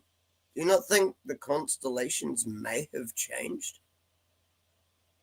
How could they be the same as they were? Have you guys heard? Thousands and thousands of years ago. Have you guys heard the theory of evolution? Charles Darwin actually refuted his own claim of evolution on his deathbed, by the way. No. I'm Charles Derpwin. Okay. No, I don't agree with Darwin. I'm a Lamarckian. Thank you for reminding me. I was like Anderp Wilson or Weinson. Anderp Weinson. I'm the flounder of evolution. Okay. No, he was wrong. I don't think he was the founder. Empiricals was. Empirically. Charles Darwin actually recanted his theory of evolution on his deathbed. Yeah, no, I agree, but I'm Charles Derpwin. I would never recant because I only win. Derp.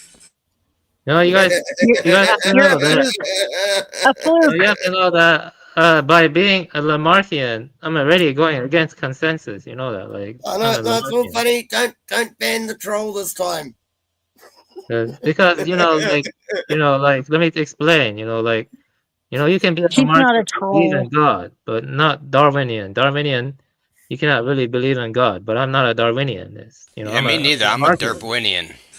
No, I'm a Lamarckian. Hey, what do you believe in, Derpwinian? Yeah, He's a troll bridge operator. What do I believe? Hey, that's all right. What do you believe? Okay, I'll tell you what I believe. All right. So in the beginning, there was nothing, right? And the nothing exploded into stuff.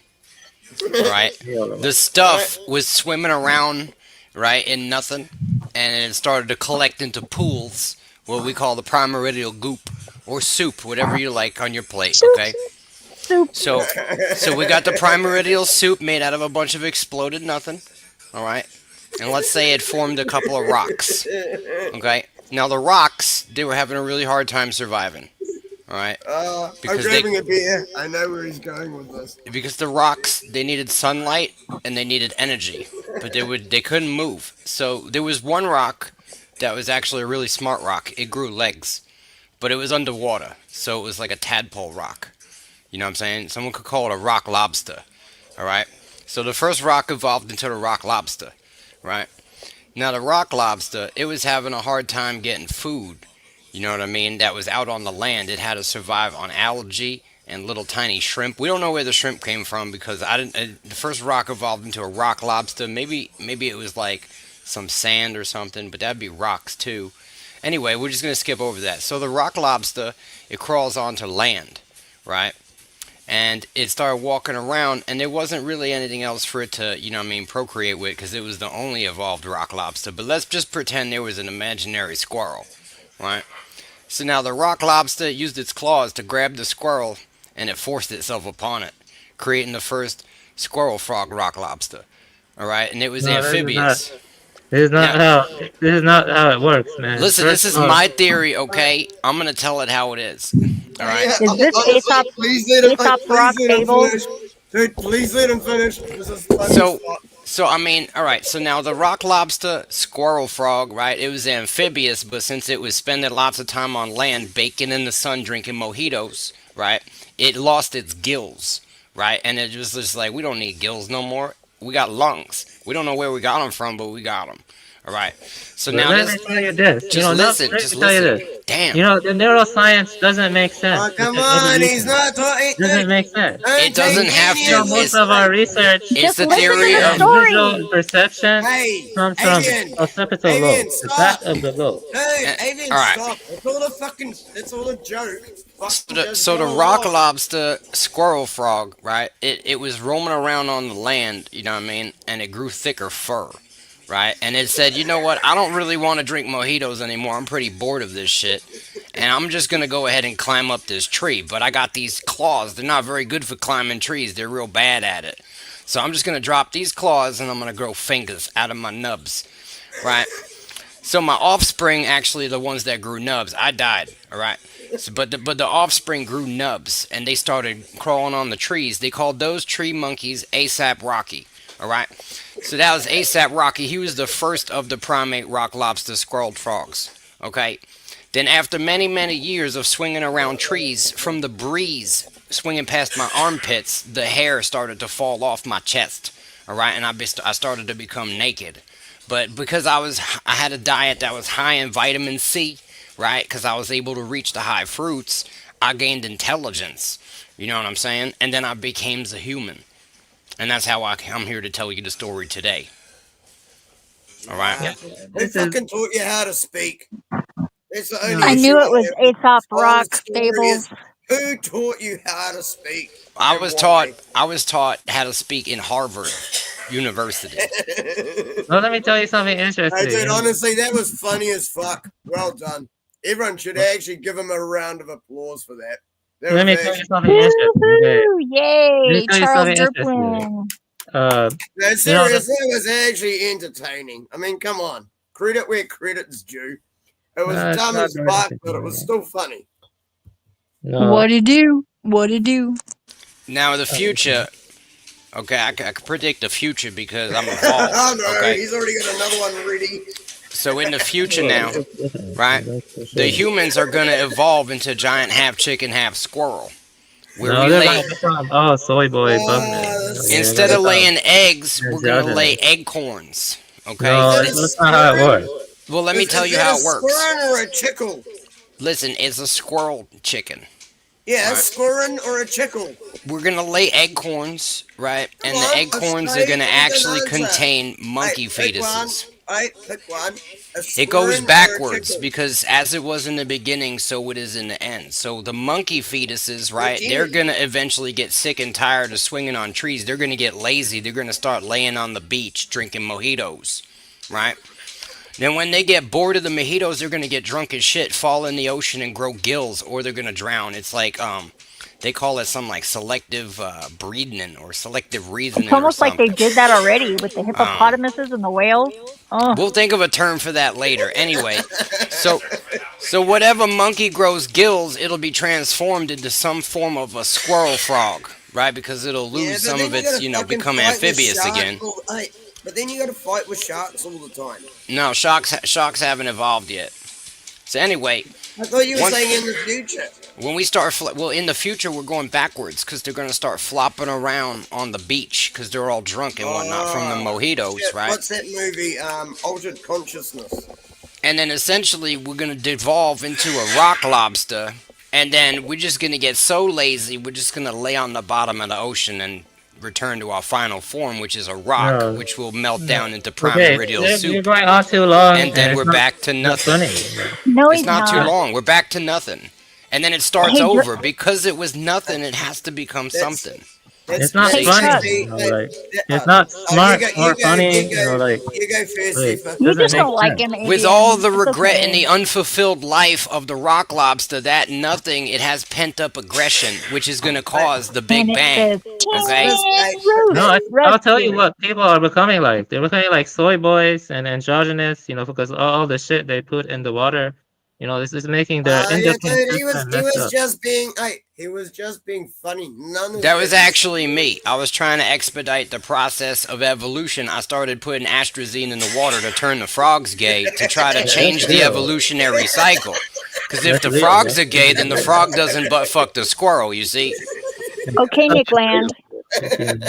That stuff is real, like the atrazine and stuff. I know it's real. I put it in there. I just told you it was. Avian is so biting at the moment.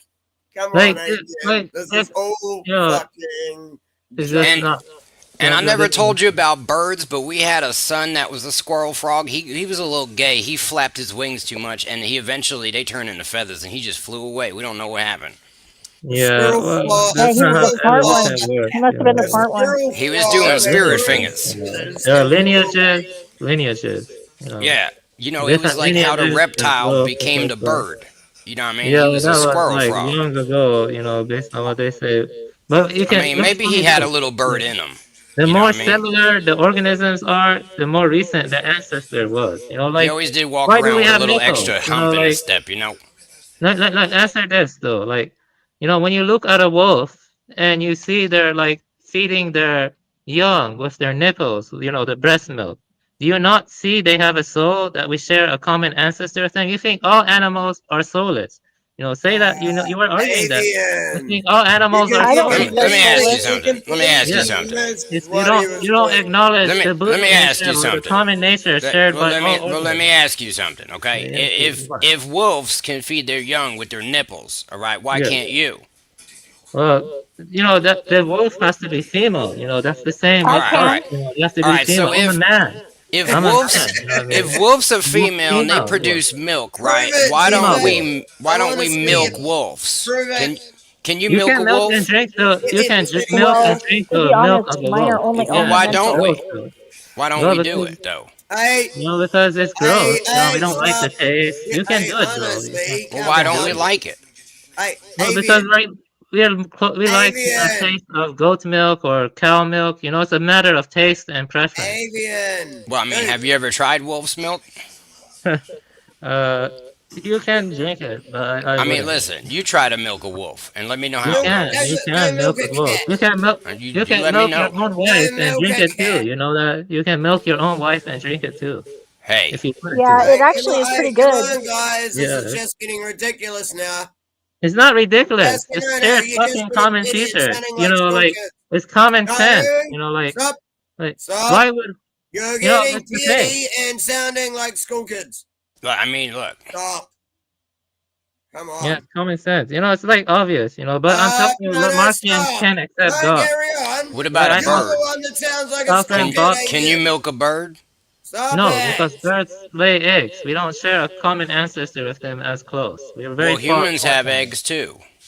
Well, those are different kinds of eggs. Well, so do What's lizards different? and fish and Yeah. amphibians and pretty much Yeah. everything that sexually reproduces has eggs and. I'm mainly little focusing tadpoles. on mammals. And things have fingers and I'm focusing on eyeballs mammals too. right now. And, Yeah, and but the like eyeballs actually feet, developed like several times in you know, evolution, supposedly. they got feet. Yeah, this is like complex stuff. I'm a neo-Lamarckian, so that means all the evolutionists already hate me. You believe that? 'Cause What I'm if a nipple Lamarckian. isn't actually a thing? You should. Well, you don't even care what I believe. You don't What even if a ask as nipple a is only a neo-Lamarckian. nipple because we called it a nipple? Well, yeah, it is a It might nipple. be. Nipples are real. Like Think why about It it, might be a mountain. right? Who Why knows? do we make baby bottles with rubber nipples on them? Maybe it's just the most Protect the efficient, real structure nipples. for liquid transfer. Yeah, You know, because it's close. you know That's what the I'm saying? basic fact. Maybe it's not that it's actually some kind of nipple adaptation. Maybe it's just the most efficient No, way now to you're just transfer saying liquid. bullshit. No, they'd be way longer Now if you're they just were saying dumb supposed to be shit. efficient. That's why they Why make is it the bullshit? rubber ones longer. But if they're wolves have longer, they nipple. would flop around and they would get caught on tree branches and stuff. No, tuck them away, tape them down. I mean, where are We you going to figured get something out. tape? Well, mammals. Well, What is just a tree mammal? sap, You know what I mean? whatever. What is a mammal? You answer that. What is a mammal? I'm What just saying. mammal gives birth via its womb? You know what I mean? And they have vaginas. They breastfeed milk. That's what a mammal is. When you look at a wolf and you look at, I don't know, a chimpanzee or a bonobo, you can tell that I share a lot more in common with these guys than I do with amphibians or Yeah, I do but with. ducks have vaginas. Well, yes, that's And they're reverse very corkscrew unique. shaped. There are Yeah. exceptions, and there are like lots of And what about a weird snake? things. Does a snake have a vagina? Yeah. It has a cloaky, like a bird, Yes, basically. It's the same thing. No, the penis and vagina, there's lots of weird stuff. Go fuck a dolphin. I heard snakes have two penises. Go fuck a dolphin. Some of them do. You know that echidnas have like 9 heads on theirs. See? Yeah, let me tell you something interesting. Our penis is closer to a gorilla's. Let me tell you something interesting. Hey, is that how you regress, Charles? You gotta go fuck a dolphin so that your offspring is like half mammal, or half land, half sea mammal. And then if it fucks a dolphin, then it becomes more of a sea creature. No, I don't That's believe Be how that. like we a get to mermaid. regress back Maybe to that's Bestiality, man. Why are you talking about Well, bestiality? I mean, technically, I think that the dolphins are trying to evolve because they keep raping humans, and that's true. I know. I was wondering well. about that shit. You know what's as really well. weird though Which is way's that if they're one put in the going? water with a pregnant woman, they like don't fuck with her. They like leave her alone. Yeah, because they're trying to evolve. They're not just sick in the Because head. They're they're not just smart. Bill Cosby's of the sea. You know what I'm saying? They're just trying to Yeah. get their evolution on. The problem is it's not working. I think some of them probably are just Bill Cosby's. No, let For me some tell reason, Stories of The women ones It that just keep screwing the not penguins before they compatible. eat them. and Yeah. fucking raped by dolphins. You know, it's kind of a hole in my theory how other species is not compatible when they try to procreate. I still haven't figured out how I'm going to explain how you could have, you know what I'm saying, two different things procreating, but you know what I mean? Don't worry about it. It's true. Well, let me tell you something interesting. The penis of the gorilla and orangutan is called glans penis. It's closer to the human penis, while the chimpanzee and bonobo, they have filiform penis. That looks structurally very different. Can you from milk a the- gorilla? Yeah, because they have You a can, baculum, you don't can, they? you can. It's gross, but why would you do that? You can. You can milk They anything have a that has baculum like a fucking whale. breast and is female, and it's like ovulating. No, I meant a male gorilla. I don't think so. I don't really think you can milk males. I have to double check. I think you could. gross. There's people that like milk bulls, I do both. and then they get like the semen and they shove it into the female That's a different cows. kind of milk. But it's Yeah, well, milking. Some men can That's be more of a milked too. protein Actually. shake. Point is, But I it's think milking. that's due. Some human men can be milked too, but that's probably due to like endocrine dysfunction or something like that. So Endocrine you can system- milk a gorilla even if it's male. I proved my And the point. same with human beings too. Human beings also. Maybe a penis is just a giant nipple. No, penis is different. Penis is not a nipple. Listen, you don't tell me, all right? I'm the flounder of evolution, okay? Well, you have flukes. Yeah.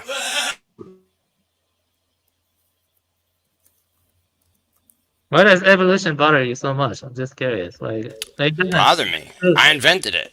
Well, it doesn't disprove God, though. You believe it or not, it does not. Avian, Yes. no hard feelings, my friend. But fuck, you have to look up what the fuck sarcasm is right now.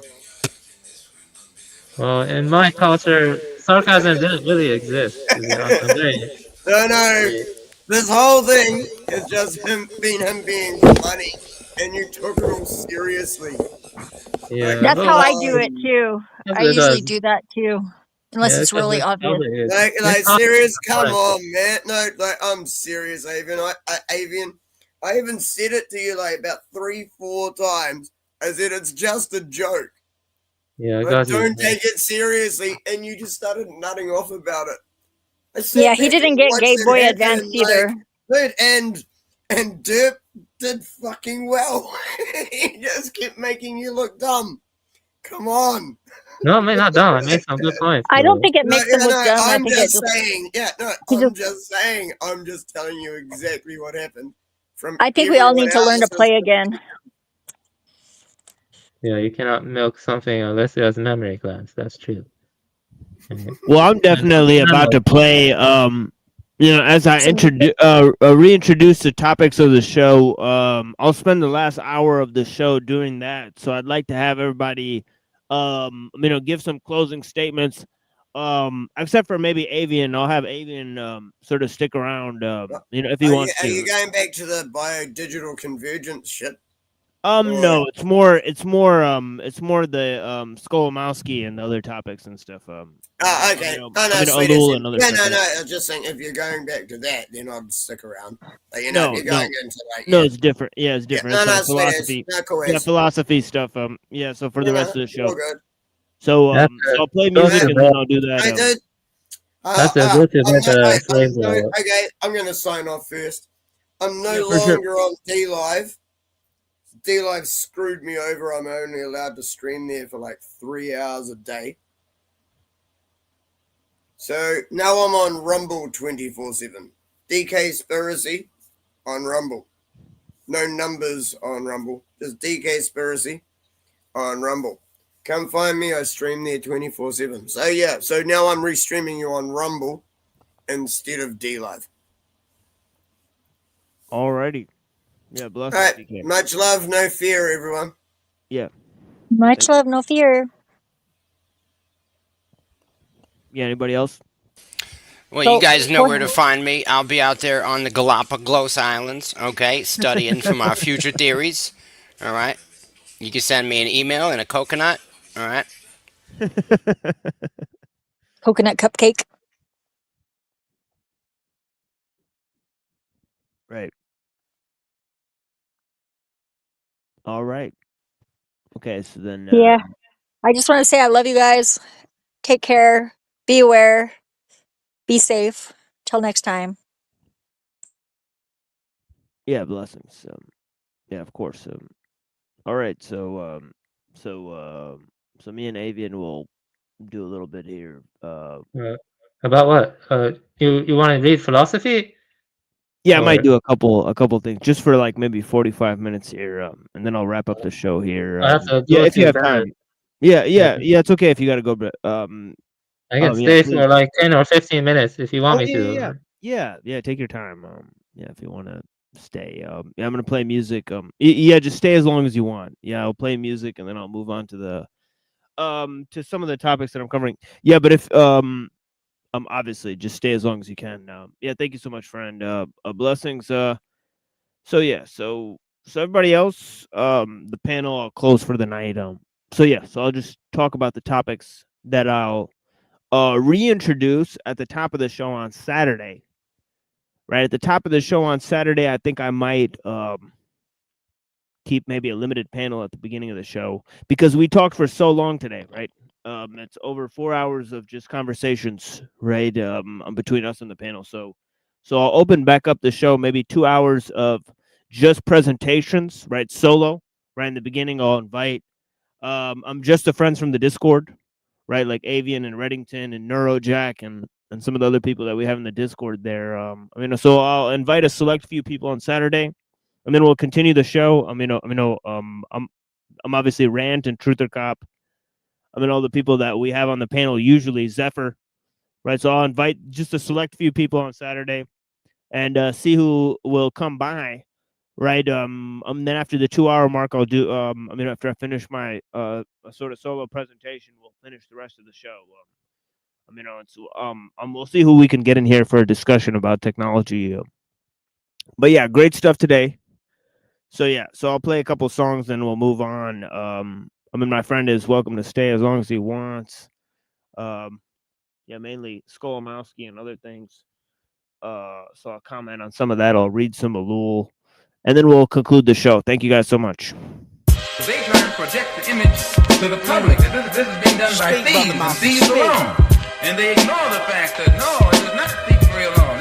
It's a corrupt, vicious, hypocritical system that has castrated the black man. And the only way the black man can get back at it is to strike it in the only way he knows how. Hey yo, I'm like Malcolm, out the window with the joint, hoodied up, blood my eye. I let you fly like fuck it. Look how these niggas duck shit. One kid hollering what, looking up, he the big wig, fake ass cat. Low life, sodomized mine, beating niggas, big bricks of bread, sell him as dimes, his feet hurt. Networking, he get no work. Yo, smack him where his hand hurt, fuck what he work. Yo, we suck and stun, snoop for the kid, laced with the pink gums. Stunting to my Baltimore niggas, daddy on the run, plus he ill on the drums. Heartburn for life, calcium man, watch him grab the tums, he's the front. Pigeon-toed Tyler, sister with the fat ass, so hash behind up the block, plus he smashed her. Big Booker did him something deadly. Act premeditated, $160 strike was the medley. Nice like Van Halen. Seen him at the tunnel with his skin paling. Did 2 days, thought he was jailing. You get close, look at his hands. That's the same kid that cut his wrist. Talk about the Cubs did it. He bantamweight, frontin' major league. Eyes like Sammy Davis Jr. Rounded off with a fade. He sport the Bob Hope classics. Ran down Asics. Came off the short sleeve shit, be the basics. He eat ham, shitted on the cell twice. Big hatted Jews, rush the nigga out in Crown Heights. Yo, let me tell you how the game go. We getting rid of all the prostitutes. Tony want the street back for sure.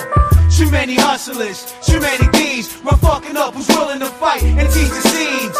Too much TV, guns and robberies, lust, and greed and hate. The four devils jealous. Yo, I sand punch Mace in his face over some bullshit the other night. They kidnapped his brother, poking it with knives. It's raining, 85 degrees, kinda muggy. One of them nights you throw on that face is real ugly. Yo, we up in Jonesy's posing. All these niggas know me from fucking with under these niggas. Heavy parolees, yo, we played the speaker. And from a distance we can see these chains. The peace slate, flat on his chest was 2 planes. Ashy hands, yo, no need for rings at all. He just cracked the V8 backed up, linked against the wall, looking flower. He just came home, he on like a fuck. Did a dime for holding up the guards up in the armored truck. 10 years later, son, 280 on the weight tip. He throwing up 6 plates plus. He studied Matrix, he's a Wally horse. Stouted out, sweating through his velour. Cockeyed nigga, back of his neck, he had sores. Salmon eagerly rolled up on him. Toxie off the turkey with the joint on him. Flower look, his man stood up before him. Bitches hit the table. Jock King Reed stripped off his cable. Shots went off. Salmon get a chance to make his debut. Flower grabbed Tiff, his man with the sideburns. Hat fell off. We know his wigworms. He hit behind Rich.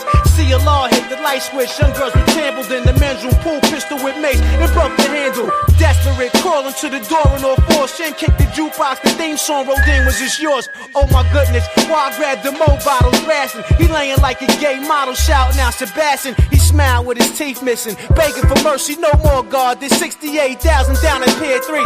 Out came the cannon. Whistled out zagging. Sham snatched his flag. 4 big rocks into the dragon. It's over. Another story told. Lying with the snakes, tongue kissing. Yo, let me tell you how the game go. We getting rid of all the prostitutes. Tony want the street back for sure. Too many hustlers, too many thieves. We're fucking up who's willing to fight and teach the seeds. Too much TV, guns and robberies, lust, and greed and hate. The 4 devils jealousy. So they try and project the image to the public that this is being done by thieves and thieves alone. And they ignore the fact that no, it is not thievery alone. It's a corrupt, vicious, hypocritical system that has castrated the black man. And the only way the black man can get back at it is to strike it in the only way he knows how.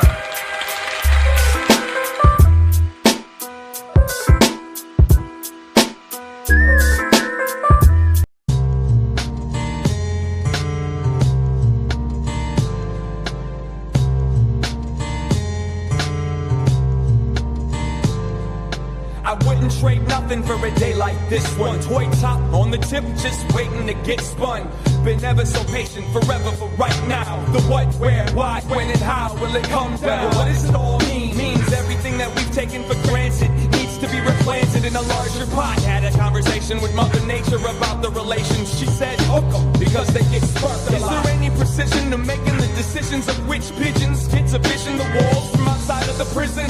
Honey child, would you please set me freedom? Remove the blindfold so I can meet them and greet them. Hit them with a hammer, pound them with a fist. Beat your face against them till you lose your consciousness. Ain't going nowhere, it holds its ground. Keeping an eye on the soul to see what type of head is poking out. And when the cops come round, what I know becomes less. Check the lost and found, sneak a peek up its dress. Leave a healthy tip or put the ashtray in my pocket. Cause I ain't ever even seen the inside of the cockpit. So I'ma have another all-nighter for breakfast. Open up a head trip and revel in the excess. A little solitude, small piece of serenity. Just enough to balance all the negative energy. People find a way to making me lose my mind. Wanna die in my bedroom and never be found. Wearing nothing but my headphones and a cigarette. Watching this cheap turntable spin round and round. Pitch control don't work, the needles are dirty. Pitch control don't work, the needles are dirty. The pitch control don't work, the needles are dirty. The pitch control don't work, and the needles are dirty. The pitch controls don't work,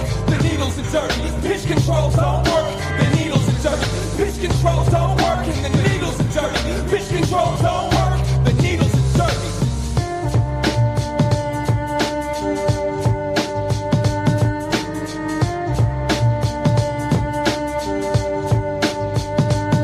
Some of these women say I scream the words to my songs and my dreams, but I wasn't sleeping for as long as it seemed. Until my wrongs are redeemed, I'll be right. Fingers are yellow from the cigarette, sore from holding the pen tight, handling just fine, but nothing to compare it to. No need to run, cause it's probably just as scared as you. No more trying to justify the choices.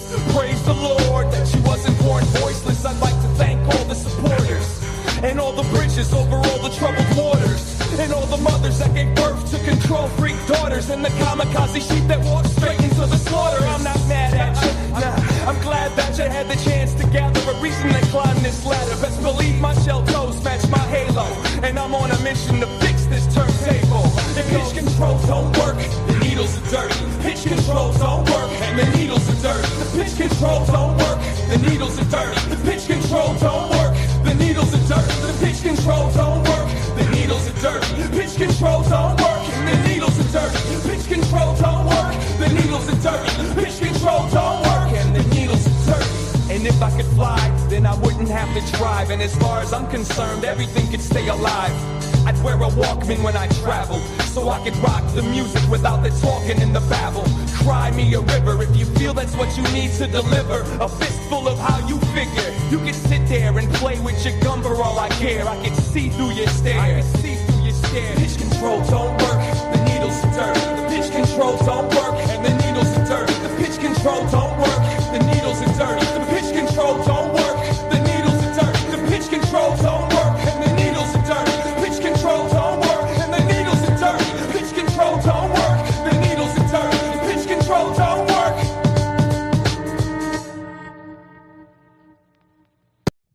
Alrighty then. Yeah, so Buddha couldn't stay. It's all good.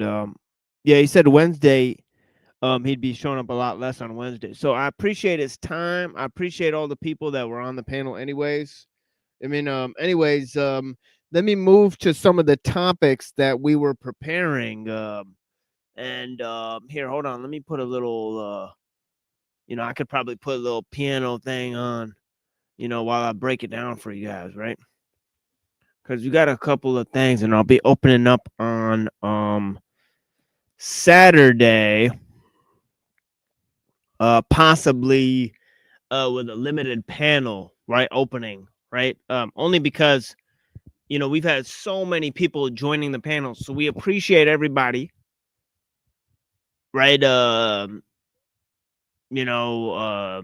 think last week we had Sky Angel, then Tony Drake, right? We had lots of different characters join. We appreciate all of them. We had Joe Cool today, right? So we get a lot of conversation. We had Max Vision give a bunch of cool presentations, right? So yeah, we got a lot of cool people calling in, and we appreciate their correspondence. So yeah, so for some of the people, it's always good, right? But of course, we're talking about certain topics, right? And I framed a lot of different ideas yesterday, right? In terms of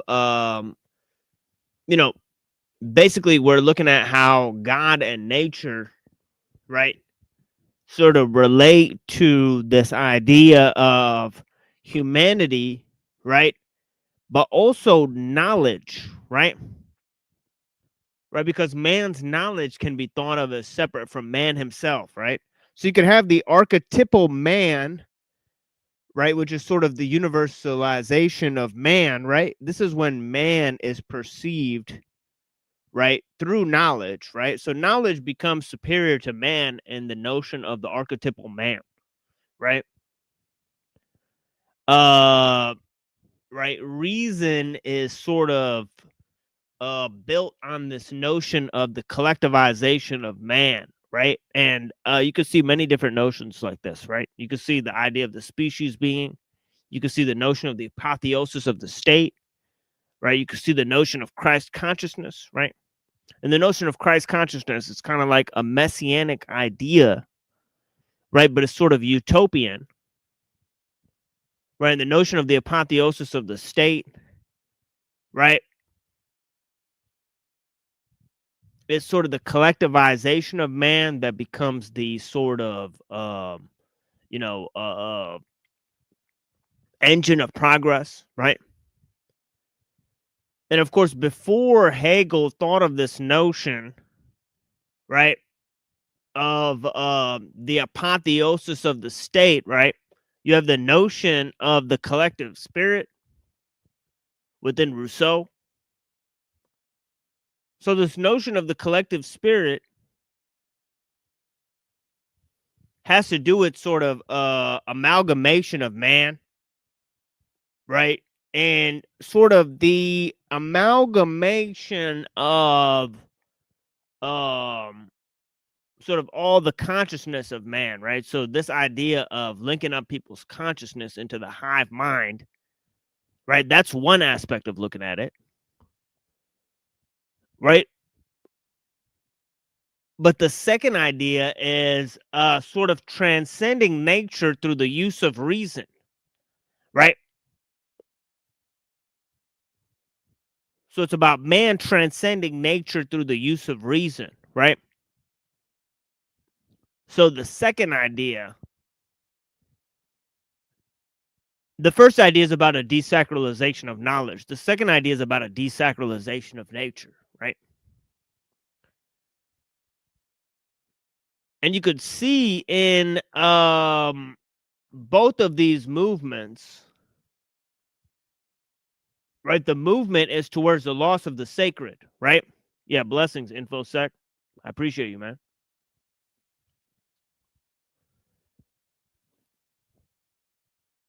In both of these movements, you see the movement towards these abstract principles defining nature, right? The use of reason, right? Sublimation of nature through human reason first came through the these abstract principles, right?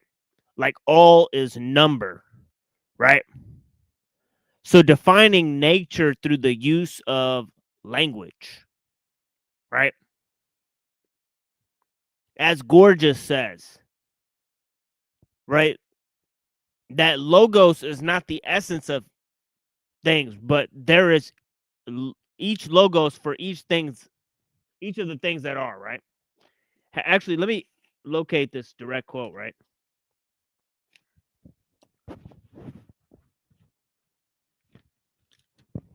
Since I have the text right here.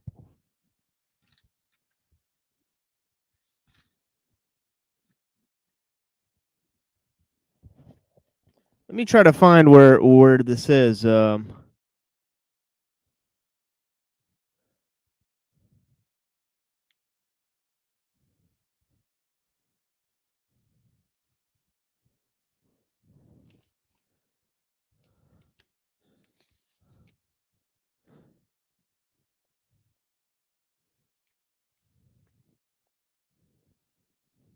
Yeah, for if things that are thought of, says Gorgeous, are not things that are, what is not thought of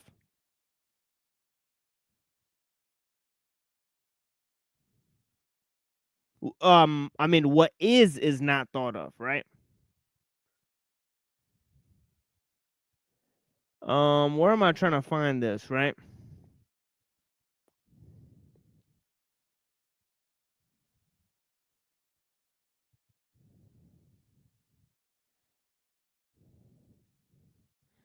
Because he does mention the logos in here, right? He says, for that by which we communicate is logos, but logos is not the objects, the things that are. Yeah, that is the quote I was trying to locate.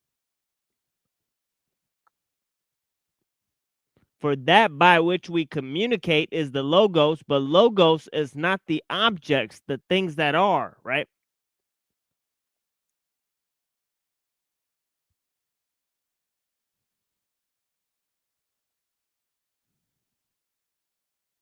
So this is starkly different from the prologue of John, right?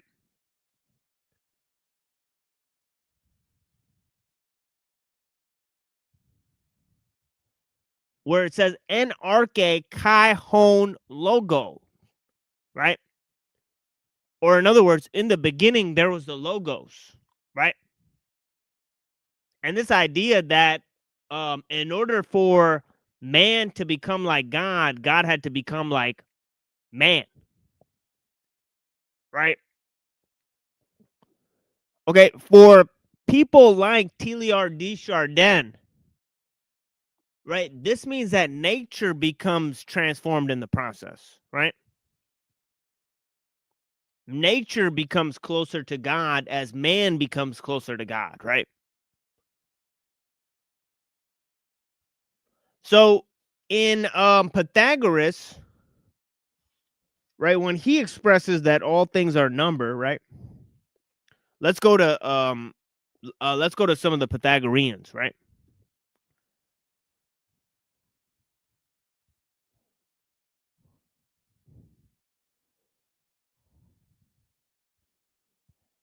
Let me get to some of his beliefs on mathematics.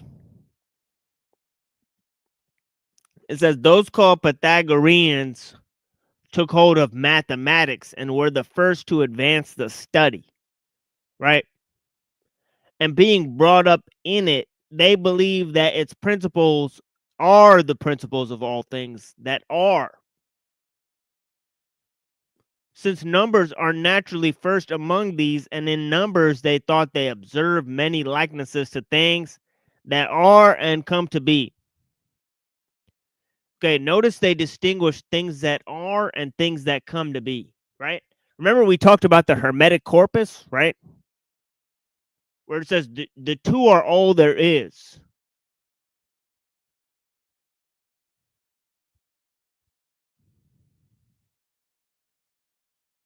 Right? The two are all there is, right? What comes to be and what creates it. Right? These are the two things in existence, right? And it is very similar to the ideas of Aristotle, right? What did Aristotle say? He said form and matter are two substances, right? Form and matter are the two primary substances in existence, right? Right. And then there's a third very interesting idea that we sort of explored yesterday, right? Is that God creates the world in order to know himself, right? So nature and God are involved in a transaction, and the transaction is about knowledge, gaining knowledge, right? So in the Hermetic corpus, creation is necessary for the existence of God. It's almost a weird inversion, right?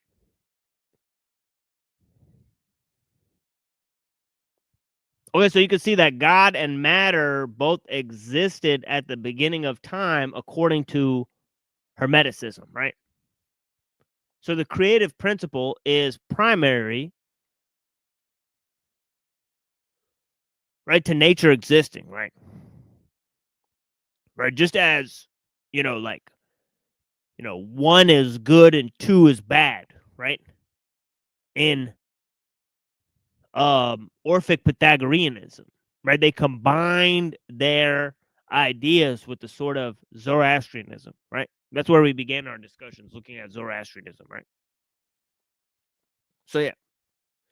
So let me look at some of these ideas, right? By the Pythagoreans, right? We're sort of unpacking this, right? It says Pythagoreans equated justice with geometrical proportions, right? So that backs up what I just said, right? It says because proportion ensured that each part receives what is due. Early Pythagoreans believed that after the death of the body, the soul would be punished or rewarded. Okay?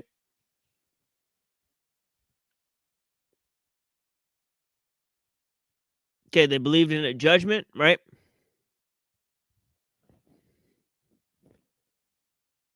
Humans could through their conduct ensure that the soul was admitted to another world, right? Remember, they believe in reincarnation, right? They believe in reincarnation, right?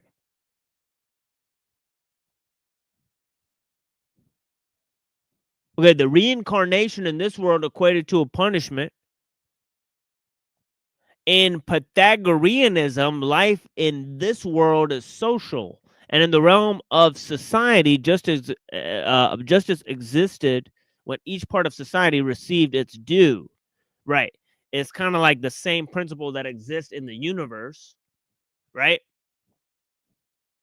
About a sort of harmony between the different parts of the universe, right, exists within the society, right? So they thought of it as different functions within the society functioning within the plan for universal justice, right? And you could see this reflected within the Republic of Plato, right? The Pythagorean tradition of universal justice,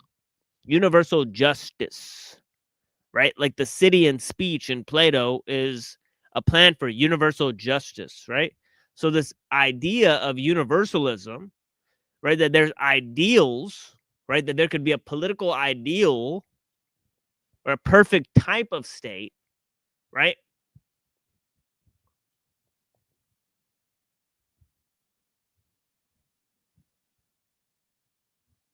Where the notion of universalism, right, it did not come about with Judaism or Christianity or Islam, right?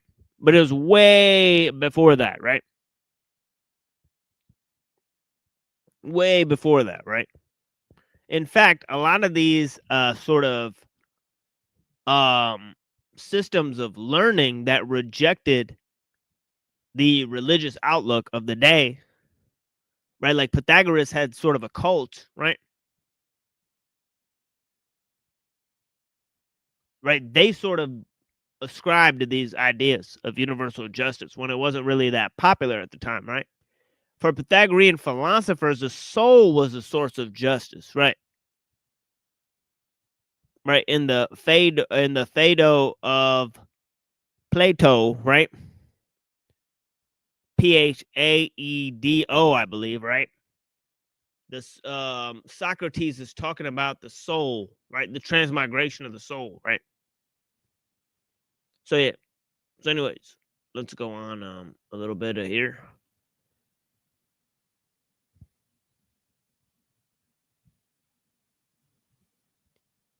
The Pythagorean tradition of universal justice was referenced by Plato. For Pythagorean philosophers, the soul was the source of the justice. Through the harmony of the soul, divinity could be achieved.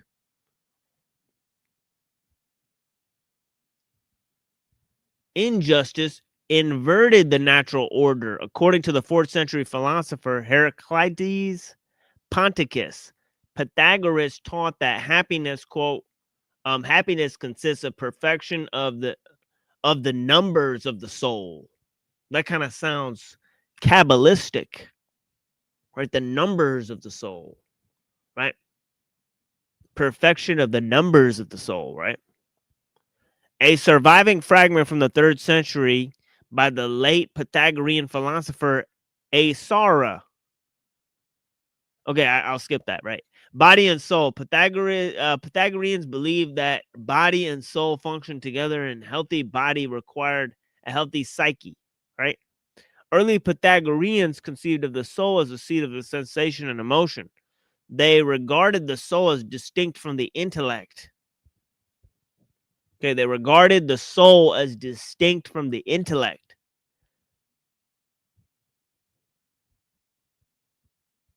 Okay. That's also sort of a similarity they have with the Kabbalah, right? Kabbalah believes that soul and spirit are two different things, right?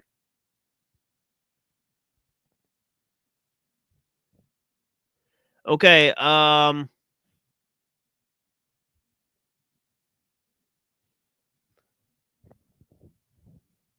let me just read a little bit more of this, right?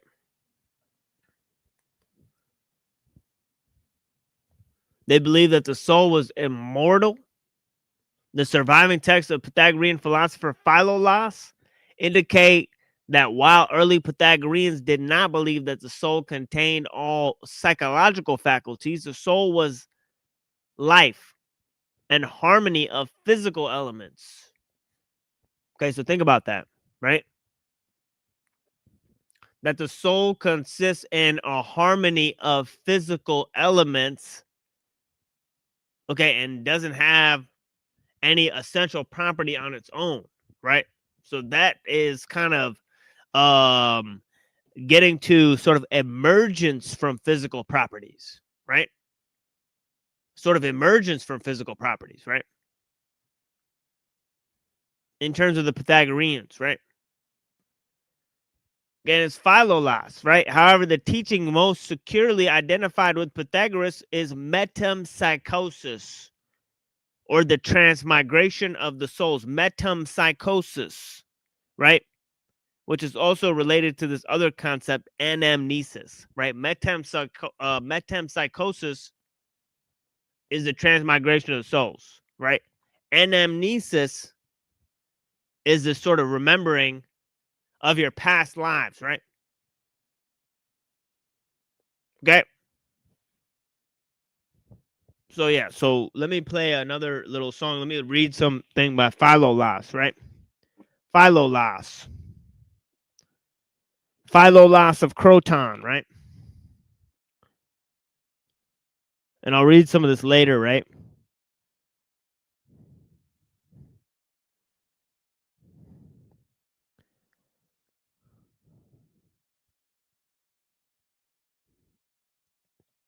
He says, concerning nature and harmony, it is like this: the being of things which is eternal and nature itself admit of divine and not human knowledge, except that it was not possible for any of the things that are and are known by us to come to be without the existence of the being of things from which the cosmos was put together, both the limiteds and the unlimiteds.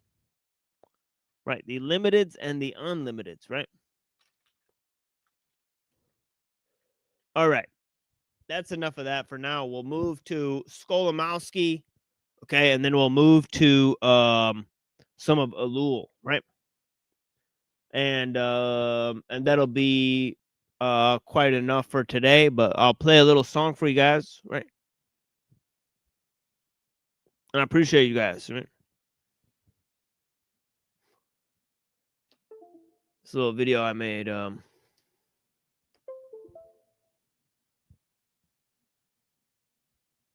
was supposed to play music while I did that, but yeah, I forgot to do it, but yeah.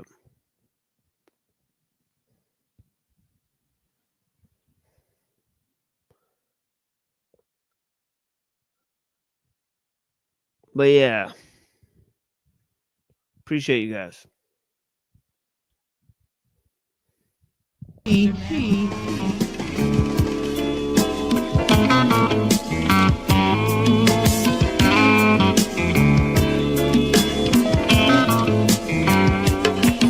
now, Apple made me like this. I don't give a fuck. I shoot a nigga down and cut a nigga up. New York made me this way. I'm all about a buck. My close friends was murdered. I bulletproof my truck. Shit New York taught me. It's no mercy. It's no letting it slide. I'm so thirsty. New York, nigga. It's Queens, New York, nigga. Listen, nigga, my face got the scars. My brain got the smarts. My chest got the heart. To fuck some up. What nigga, I make it hot. Police be on the block. Cause P just shot some stupid fucker. Now you niggas can't pump. All mad at me. Should be mad at that nigga who was trying to crab me. You know I ain't the one. If you didn't, you know now. These niggas be slow till I blow the 4 pound. And put a little pep in they step. I got death for any nigga with an S on their chest. That's my reflexes. When you hear them shots, see if I gave it to a nigga, he deserved what he got. Look, my hammer got the cure for your amnesia. How conveniently we forget. P is Black Caesar. It's hell over in Queens. That swell up in my jeans don't mean I'm happy to see you. That mean I got the thing. Apple thing like this. I don't give a fuck. I shoot a nigga down and cut a nigga up. New York made me this way. I'm all about a buck. My close friends was murdered. I bulletproof my truck. Shit New York taught me. It's no mercy. It's no letting it slide. I'm so thirsty. Yeah. New York, nigga. It's Queens, New York, nigga. Look here, nigga. I fuck niggas up every damn day. Yeah. Welcome to Bucktown, USA. Smack earth, wind, fire, and ice out your face. Take crack out your pocket and scream by raw bass. Knife game, gun game, nice with my hands. Fuck around and leave you right where you stand. Listen, punch your fan in the face and I lose the sale. Nah, I punch your fan and get sued in jail. Calm stocking, 20 sets of 10 arms locking. Pray 5 times a day, a law doctrine. You got a hot song but your album is not popping. Fuck it, do your thing, Holmes. Money off of ringtones. Best MC that you know with no chain. Rather spit lines and sniff lines of cocaine. Yeah, I did a whole eighth in the sniff. You call it the problem, I call it the gift. Like this, I don't give a fuck. I shoot a nigga down and cut a nigga up. New York made me this way. I'm all about a buck. My close friends was murdered. I bulletproof my truck. Shit New York taught me. It's no mercy. It's no letting it slide. I'm so thirsty. New York, nigga.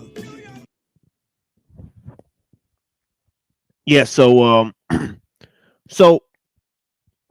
in terms of the Hermetic corpus, right? You know, like is only understood by like, right? In order to become God, right? I mean, I mean, in order to understand God, you have to become like Him, right? And God created the world in order to know Himself, right?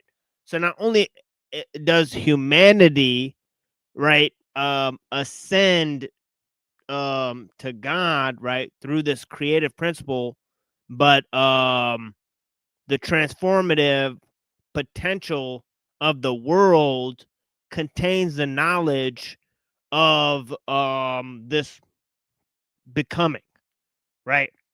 So if you put this sort of becoming on a sort of time scale, right, you sort of get these sort of concepts of evolution, right? But it's sort of paradoxical because it's nature that's driving this evolutionary principle, right?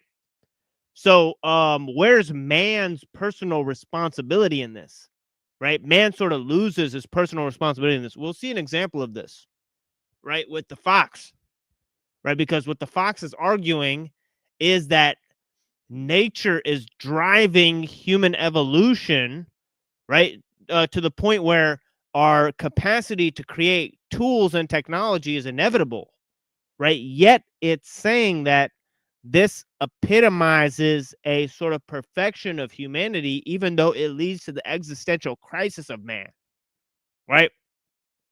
You know, and perhaps the obliteration of humanity, right, as a species, right? And of course, the response to this is that, so what? Right? What if humanity chooses to destroy itself? Right? But of course, it's kind of hard saying that It was a sort of a choice at that point, right? So this idea about the existential crisis of man, right? And the sort of idea of man as the root of himself, right? Or man is the measure of all things, right?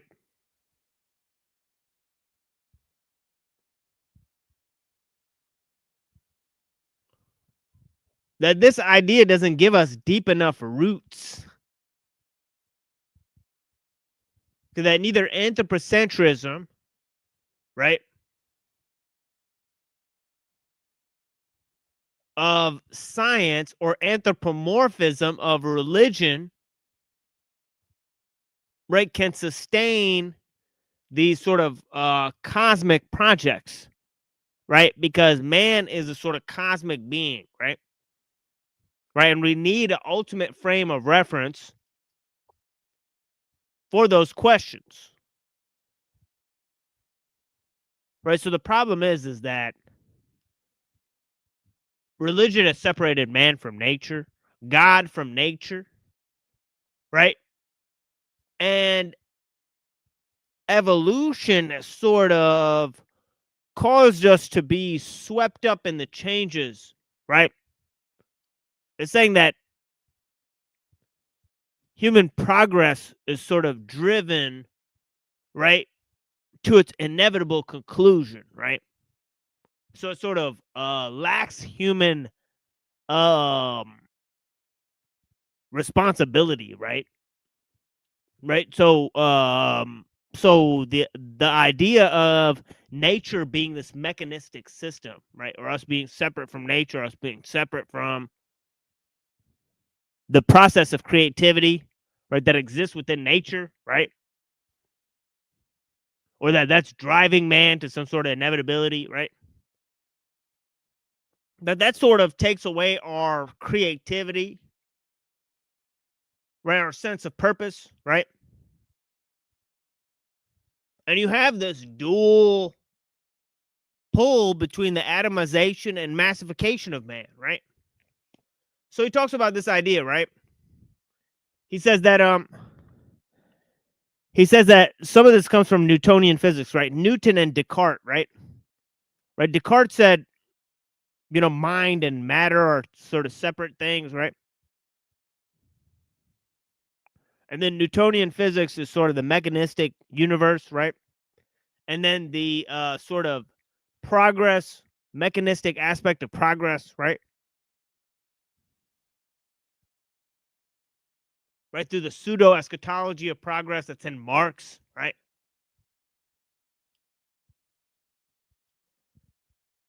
Sort of takes this notion of the apotheosis of the state that's in Hegel and sort of secularizes it, turns it into this notion of dialectical materialism, right?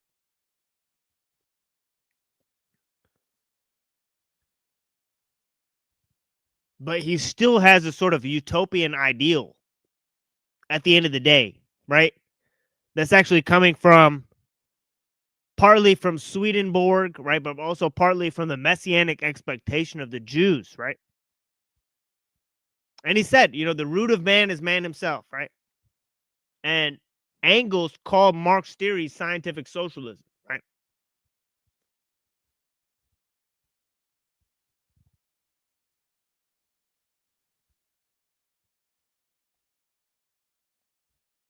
So whether we go from the ancient theorists like Plato and Zhang, right, or go to the modern theorists like Rousseau and Mumford, right, we're looking at critiques, right, of man's reliance on techniques, right? Okay, so let me go ahead and skip to that, right? So so we got some of this, right? And okay, so we'll look at that next time, right? Skolomowski, right? Okay, we got Skolomowski on deck, right? We got Mumford on deck. The concept of mega technology, right? Let me open this up, right? Let me go to this concept of mega technology, right?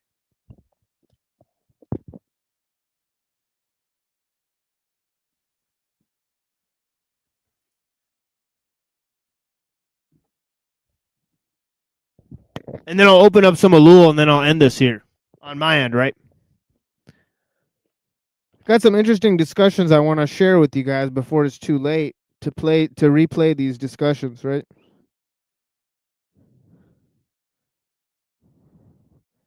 But let me go to this idea of mega technology.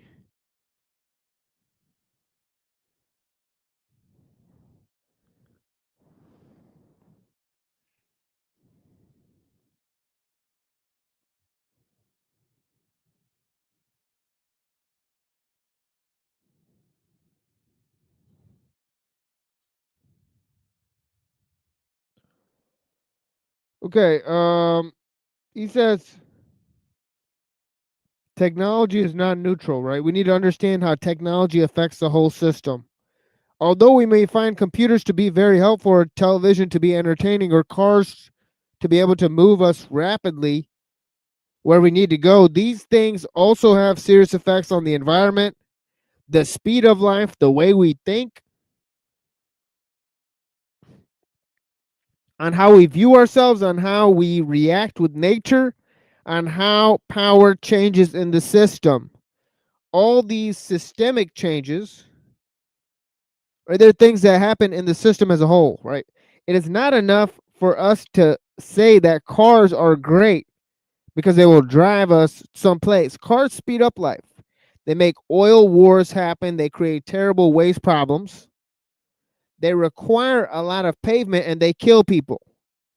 So you ask a series of systemic questions before you can make a judgment about whether cars are good. The same goes for computers, TV, and every technology.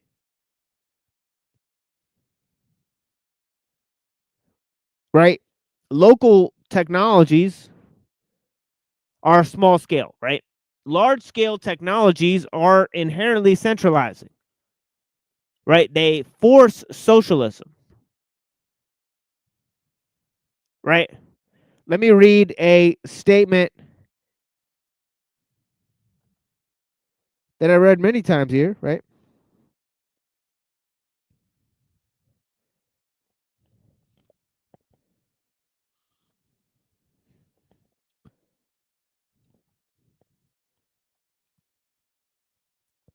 Socialism is bound up with the idea of machine production. Socialism is an essentially urban creed.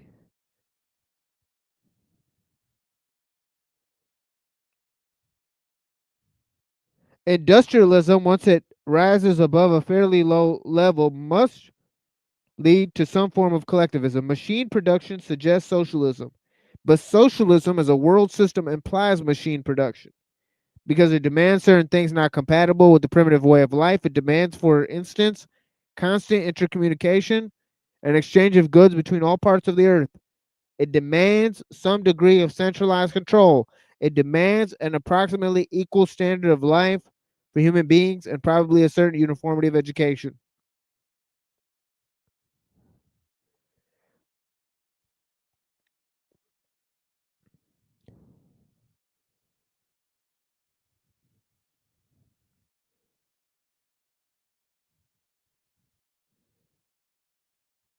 The computer doesn't change the fact that great centralized institutions, corporations, trade bureaucracies, militaries, governments, and so on are able to use those same capabilities with far greater connections, far greater real world power. Right, the objective factor of power in the world is technological. It's technological power. Technological power, right?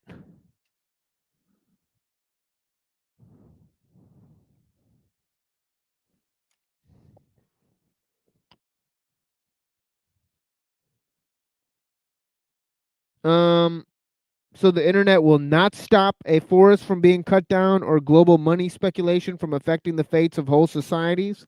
These technologies have to be viewed in all their dimensions. If computers enable you to do your work a little better, I don't argue with that. But it's an illusion for us to believe that our use of computers will somehow change the centralized system of power. For those who would like to see equitable and sustainable systems develop, The use of computer amounts to a net loss, not a net gain.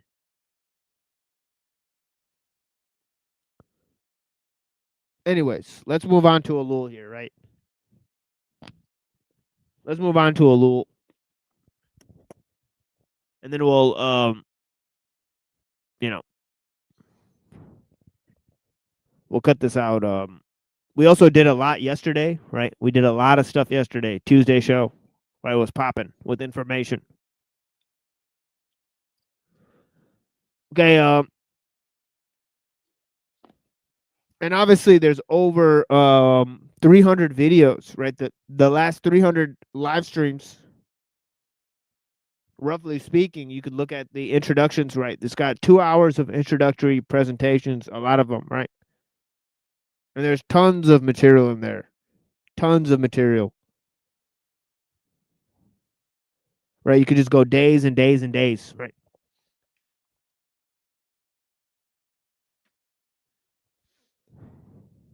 The number of times I've had to explain to people that we've already talked about things that they try to bring up, it's insane, right?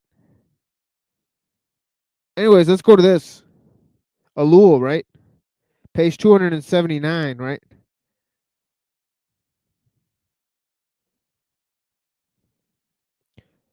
He says, all the great American corporations and technical groups have representatives accredited to Washington who are in charge with looking after the interests, not necessarily in a capital sense, of the groups they represent in the legislative branch. That's right.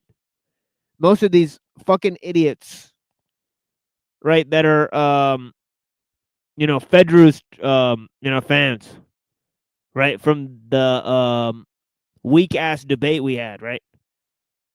They claim they control technology when most of their life is furnished by the use of machines that are created by experts that they'll never meet. And sometimes these experts are keenly aware of how they're affecting other people's lives. Right? Like one of our friends was talking about working for a company, right, where they sell animal food, right? And he knew about better made food that other companies sold. And sometimes he'd have to whisper to the people that he sold to and say, you should actually have your dog eat this different food than the one we sell. Right? Or what about the surgeon that told Jacques Ellul, right? His friend is a surgeon, and he told him that a lot of the majority of the transplant organs that come for the transplants, for organ transplants, they come from car accidents. Right? If we didn't have car accidents, we wouldn't have organ transplants. Right? Everybody is talking about the great medical benefits we have, right? That we can get organ transplants, right? But of course, where do these organs come from? They come from the thousands of car deaths, car-related deaths, right? Or what about the internet-enabled crimes? There's an increasing list of internet-enabled crimes.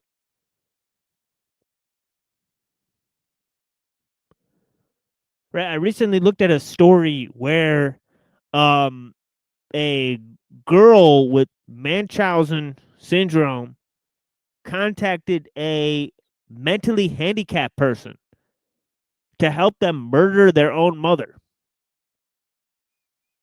through the internet. Insane stuff, right? Where people get access to other people, right, who are not in the best mental condition and convince them to commit all sorts of crimes. Right? It's becoming a serious problem in society, including, trafficking children and all that type of stuff, right? Being enabled by the internet.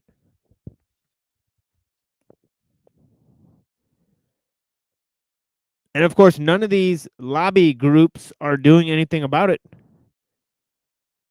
right? They rather see how much funding we could send to Israel and all that type of stuff, right?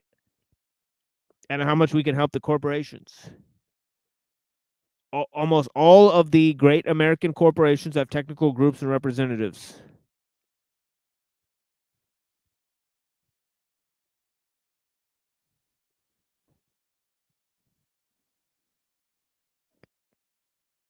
Looking after the interests of the groups they represent in the legislative branch. The system is perfectly legal in the United States and allows the retention of some connections between politicians. I'm going to start reading now. Who are more and more detached from the reality and technical conditions of life. Such institutions represent weak modes of adaptation. It is certain that modern state will eventually be compelled to total adaptation. Total adaptation may come about through a revolution, such as the one which created the Hitler state. It may be, however, the Constitution will not undergo even the slightest of alterations, and that the whole problem will be reduced to the elimination of political powers, which have become purely formal. A mere matter of show, the conclusions seems unavoidable. Seems unavoidable. And this is a road upon which our democracies have already entered. But if the state adapts itself completely to technical necessities and becomes nothing but a huge machine, will it still be recognizable? Or will it still be recognizably a state? Let us first remark that the question in no sense presupposes a theory of a technological state. Things happen today in a political sphere without the benefit of the minutest theory. There is no longer any question of a state in the classic sense. Says ellul. He says there is no longer any question of a state in the classic sense.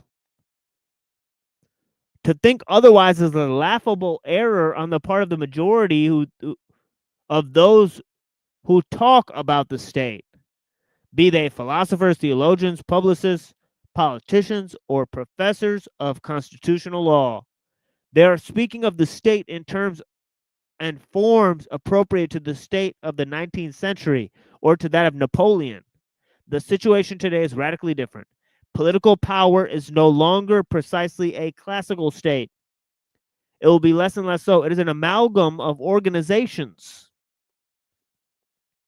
It is an amalgam of organizations with a greatly reduced organism for making decisions. Let me read that again. The political power is no longer precisely a classical state, and it will be less and less so. It is an amalgam of organizations with greatly reduced organism for making decisions. Reduced because the interplay of techniques, decision-making has less and less place. The situation is comparable to the elimination by automatic machine of the individual who retains no function except that of inspecting the machine and seeing that it remains in working order.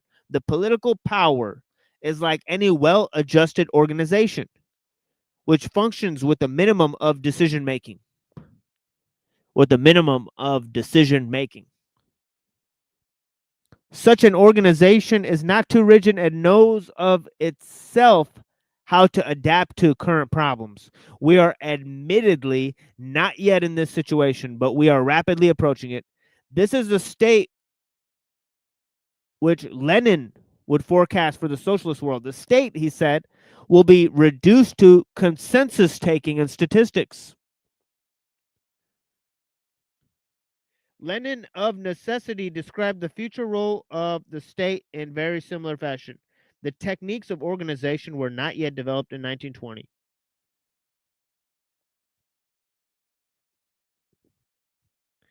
What seems to be important is that the state Lenin foresaw was a purely technological state, which modern organizations imply are in fact identical. And of course, Stalin agreed, right?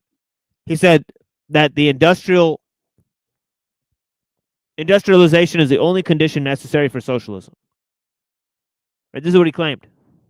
Anyways, that is all we had today. I know that was a quick run of a lot of ideas, but lets you know what's coming up on the show.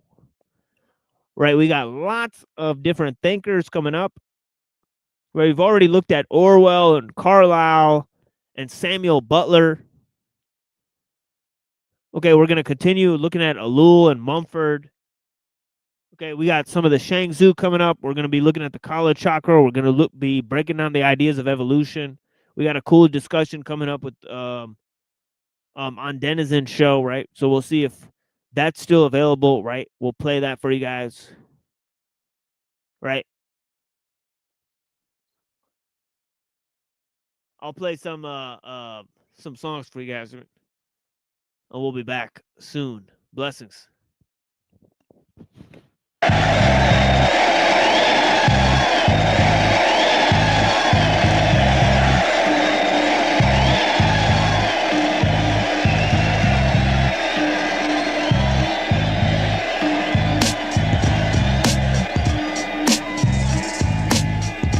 Yo, this life is hard, my mental level is odd. Like devils versus gods, there's a war inside my mind going on. Squads represent each separate emotion, 3/4 of us is made of water, now it's land versus ocean. Soaking this like open wrists. Had this bitch sucking my dick for poker chips. Deep throating shit, then she sucked her own tit. I got bizarre shit, you're just a moving target. Take a style, dissolve it like its witches made of brown sugar vomit. Fright night of the comments, 7 Islamics named Muhammad, rocking scimitars to give the illest scars to the godless, unworthy ones. My verse is 30 guns, blasting off north, my rhymes are sawed off. I'm hip hop, I can't be bored off. I blast the scripture like a fracture blister. Attack the system like when cancer hits a random victim. Splatter liquid like a twisted sponge. Like a biscuit hits your lungs, twitching tongues. Be putting rhymes in circulation like it's drugs inside bloodstream. I like to visit other countries and see other things. The universe is all ours to explore. That's what my mother thinks. My brother thinks most cats are shady. I think he may be right. But fuck the darkness, I'ma try to focus on the light. I'll be the true and living ruler of my world. I want world peace. So if you got beef, stay the fuck away from me, chief. The green leaf is spark like soldiers stomping through a swamp without high boots and radiation suits that's glowing in the dark. It's like a tribute to myself. I'm burning kids like they was real cheese. And every time I open up my mouth, I kill MCs. I see the greatest men destroyed by cowards, so I watch my back. Most of these cats are so damn whack that they be lost without their gas. That's not to say gat is evil. Only people can deceive you, make you bleed through wounds that never heal and leave your spirit feeble. It's depressing, but the truth will set you free. So just accept it. You don't even have to like my shit so long as you respect it. Without the positive, we can't exist. Without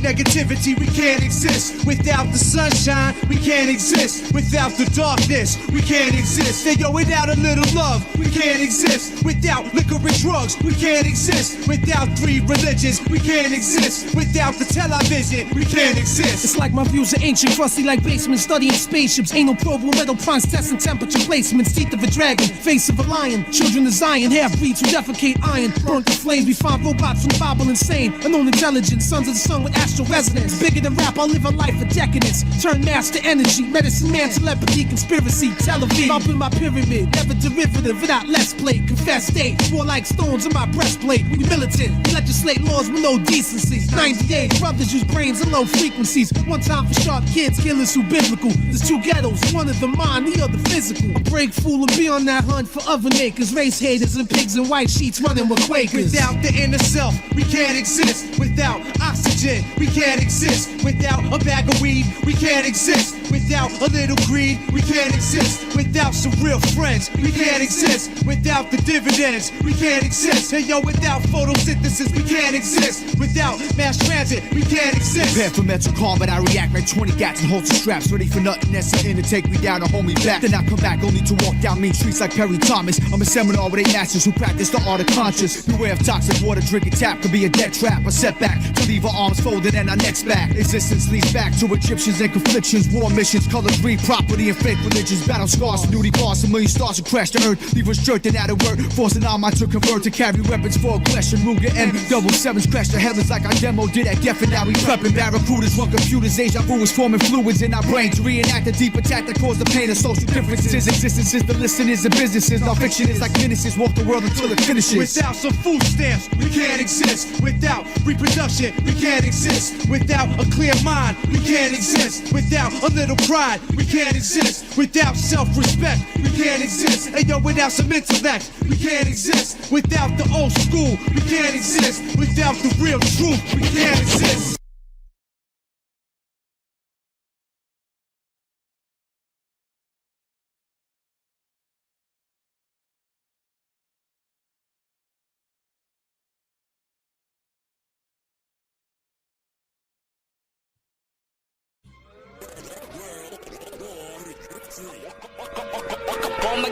They missiles flying guided, inside a world divided. I'ma lead up the resistance that's already been decided. Nothing will divide us. Egyptians used to get around and glide us. Trappers always abound as pounds of blood and guts inside us. Arizona Wilder said Diana was a sacrifice, bringing in the age of Horus, pentagrams of appetites. Slaughterhouses, abattoirs, meat works, cattle bras. Depopulation and HIV by John Rappaport. Baba Sama hunger, Jabalon's a strange god. Great architect of the universe in the space pod. Oak leaves, fascies, Nazis and V-signs. Symbolisms everywhere, it's all up in the designs. And every time a peace sign is thrown up, that's the devil's claw. Did you know there was a base under the Denver airport? Art Bell, George Norrie, call us what they war stories. Hotlines from east of the Rockies with all the ghost gories. Diabolic, Scientologists sedated. L. Ron Hubbard, mashed potato brain, the famous mother of the darkness. Castle hallways of enormous. Near the village of Muno in Belgium next to farmers. They program children inside the walls of that satanic building. Virtue as the castle of the kings by all the noble gilded male phallus. Upright pillar in the chalice with a blindfold over the eyes and a balance. There's cloud busters shooting ports up at chemtrails. Applaud a vagabond dog as dog eat up your entrails. Iron up an infamil, high as hell off Seroquel. Depical to silent killer, Rosicrucians loving hell. The beast is risen. This underground, this ain't commercialism. Women feeling good about themselves, injecting botulism. World war, shadow of spaceships. Illuminati, Masons, conspiracies, all that shit just what you know about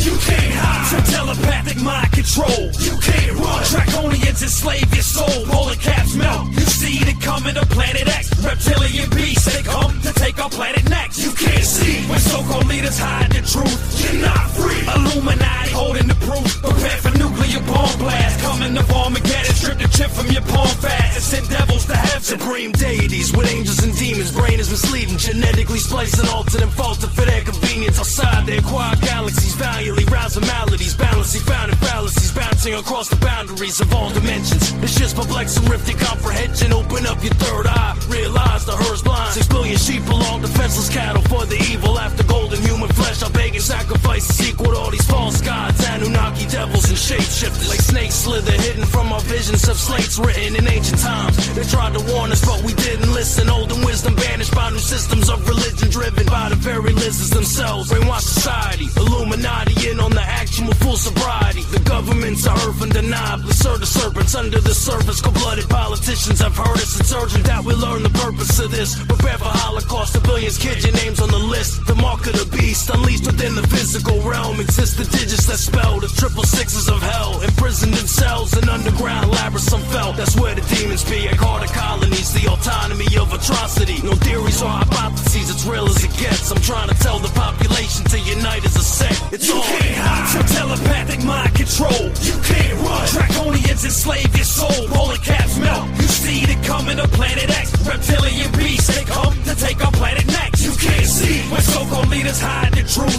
You're not free. Illuminati holding the proof. Prepare for nuclear bomb blast. Coming to Armageddon. Strip the chip from your palm fast and send devils to heaven. I peel reptilians caps just like Hannibal Lecter. Rip off they fucking mandibles and spit cannibal lectures. Hang your intestines round Christmas trees with skulls dangling. Decapitation of Grand Dragon Master Masons. Halfling faggot faces blown the fuck off, brains dangling. Chop up these spineless motherfuckers worshiping Satan. Eating women and children, raw so vanilla. Your face is fucking shape-chipped into Godzilla. The Zodiac killers, we behead Leviathan. Iron like a lion from Zion, spitting fires, wind, divine design to rhyme Christ-like and mass slaves. A blind light to these kids and finite beyond the blind side. Designed to tie this shit.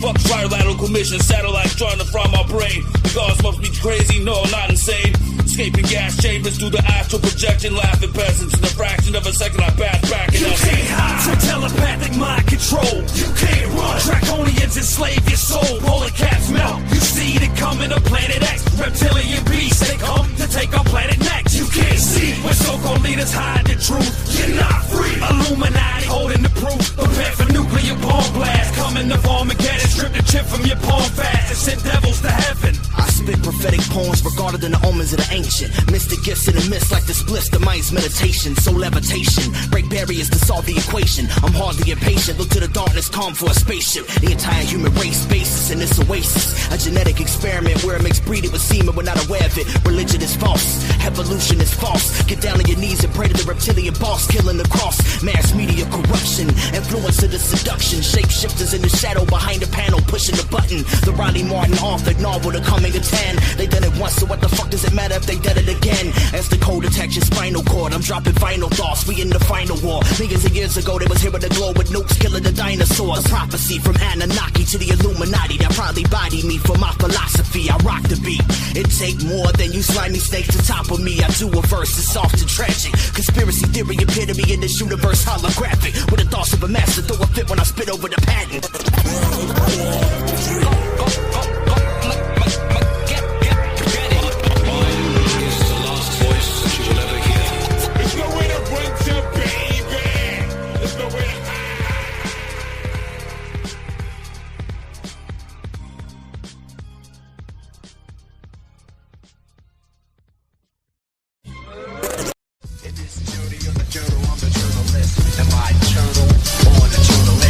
Every time I stop, it seems stuck. Soon as you try to step off, cannabis. The megalithic master craftsman, closet meteorologist. Look at the clouds, a storm's coming. That's common sense. I think about this giant monstrosity. 10W40 blood viscosity, big enough to kill the whole colony. Lock a low, get some. The oil leaking from the barrel drum. I did it all for dinosaur blood. The sky's falling, ocean levels rising from warming. Too much carbon, we all know the real causes.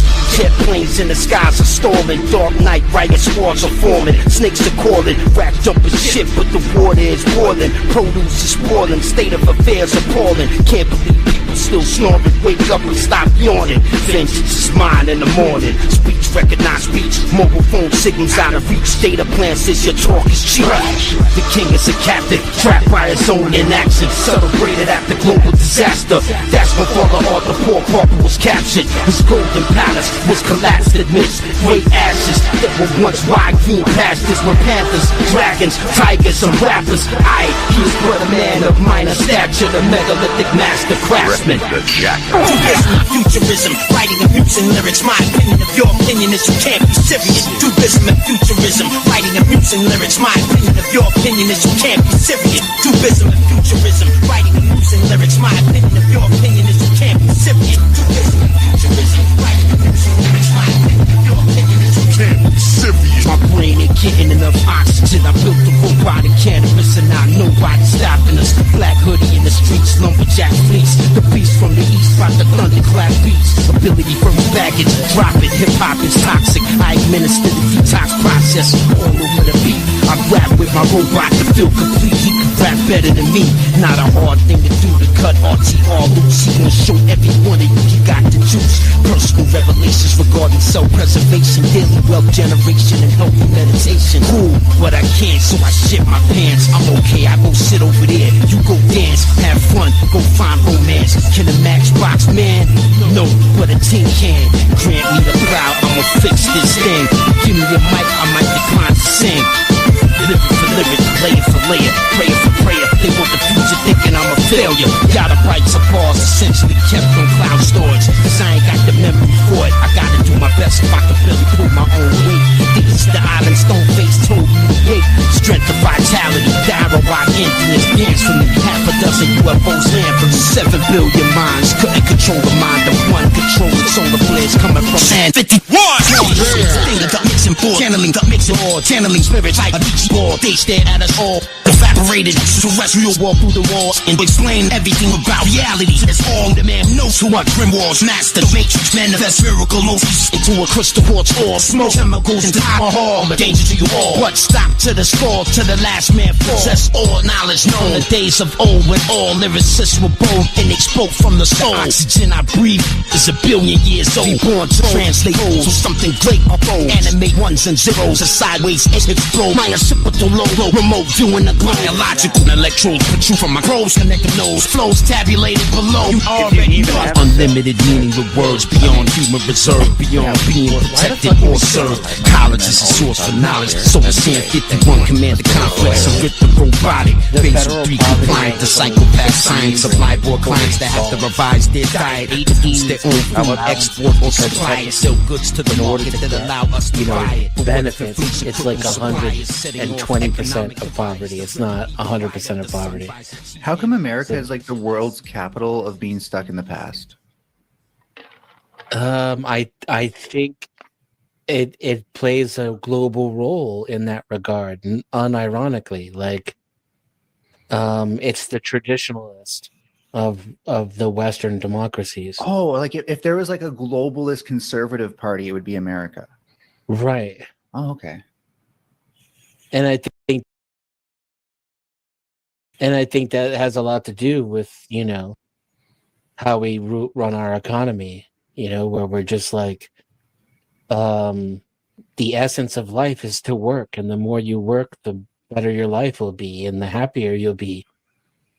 Oh, they say the man that, or the person that works the extra hour promise? makes, what, 3/4 more money or something like that? I super duper promise. And not only that, I guarantee you won't get laid off for no reason just because And of none of my economic rights downturn. will ever be violated, ever? Yeah, and not only that, your kidneys and your prostate are totally going to be fine for the rest of your life. Oh, nice. What? This is a planet deal I did can't we pass move? up. What planet was that, Denzia? That's America. America? That's America. Yeah, it was a book. It wasn't a planet. It was a book that he was selling, but you know, you didn't get a title, so you can buy it. Welcome the Machine Lies to the broadcast, Blessings. everyone. Blessings. Hello, the machine lies. Yeah, blessings. Hey, can you guys hear me? Yes, sir. Yeah, blessings. Nope. Back at you, brother. I'm thinking that was a code or check. What you talking about, Willis? I don't know. I'm just shooting the shit.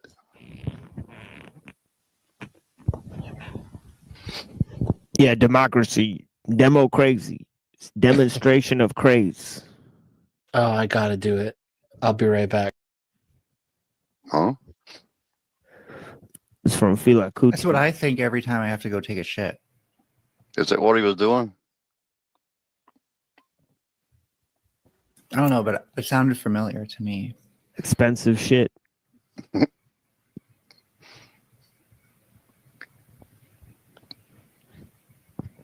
Yeah, some of us have an open mind, and some of us have an open asshole. Melanie. You know, some people's minds are so open that when they encounter new ideas, it just like falls out of their head. Yeah. I've got to go back to the Furby thing. I can't help it. You look like you got your mushroom glasses on. I don't know. You getting hot? Oh, like you have to call me. I don't care if you call me Furby. I'm not. I'm asking you. Are you getting hot? Whoa, he's got my beard. No. I'm back. Because democracy basically means. Oh, I like that beard.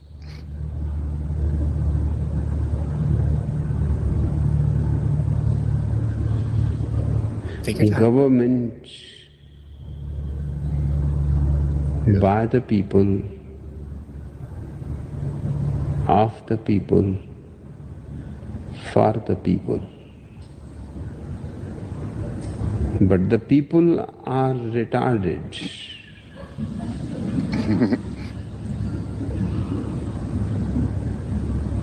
So let us say, government by the retarded, for the retarded,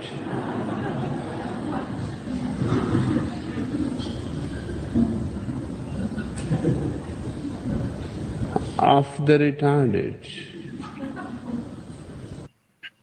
So we go like to Rio. Is that what he's saying? Do not be a retard. Yeah, that clip looked. I mean, it's a classic, right? But that clip looks like he's looking at some presence in the audience there. Like, yeah, that's you people. That's you guys. What do you mean, you people? I feel like this is a bad theory where there's Buddy can't speak for himself. Yeah. If he's speaking for a bunch of people, and that makes you very likely to be wrong. No, I don't mean those people. I'm talking about a group of people in the audience that is sitting together there, and he's addressing them like he's definitely. It was probably George Bush. He's corn pops. You eating corn pops? he the put his money guru, where his mouth is because they committed right? election fraud. I mean, right? So, Yeah. so they did do that. They poisoned salad bowls and they also shipped in homeless people so that they could vote in the election. So he actually And- real time committed election fraud. Except homeless people statistically have a hard time voting because they can't get voter ID. Right. They had a problem with them. They So put that them all doesn't in make camps. sense. Why you in your property or poverty thing this morning, Furby? Because what? Oppressed people and poverty, and I don't know. That's just what I'm hearing theme. Okay. That's just what It's called virtue signaling. Get with it. Well, hell, I'm old and slow, buddy. It takes me a minute. Yeah, I I'm don't think thinking it's about virtue offering a signaling master if you're course. actually Yeah, bored. I do. I'm thinking about offering a master course in virtue signaling. One thing might Sorry, be what are you like, saying, Denizen?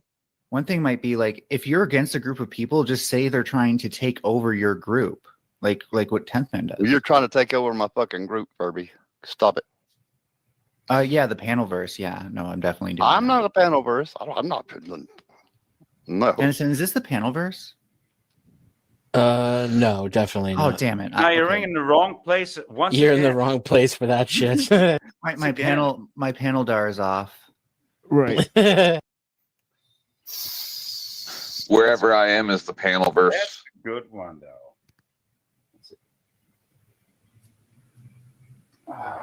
I mean, the one thing I've got I will going hate you for me forever or against me, I can't for tell, things. is I haven't smoked weed yet, but I'm about to. I have it in my hand, so. Oh, I thought you meant never. I was like, whoa. Oh, geez, please don't smoke Oh, weed. no. If this is you not smoking weed, I like this you. Yeah, this is a What? good you, Furby. Nah, If you yeah, want I'm to smoking right now. stay chill like this, it'd be great.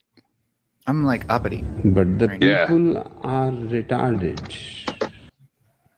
The people are retarded. So offer free education and basic living wage and stuff like that, and then people will actually have the ability to get smarter. You Oh, be wait, no, honest, America what you wants to want? do the opposite of that. Shit. But you cannot I think we- educate the retard. Yeah. See, I agree with you. We should do what you're saying, but not expect your outcome. The retard's gonna stay a retard.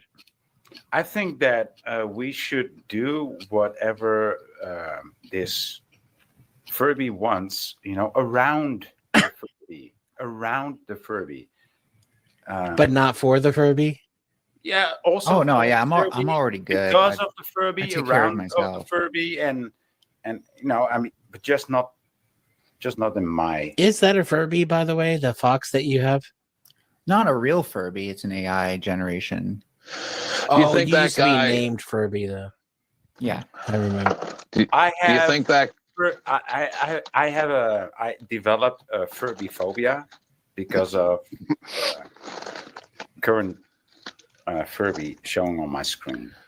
Do you think that guy thinks that he's retarded? I was thinking about doing like a Halloween Furby, but then I realized I'm lazy and it's probably not going to work. I was wondering if he does. You would just set Just it cut the apart. ears off and you'll be set.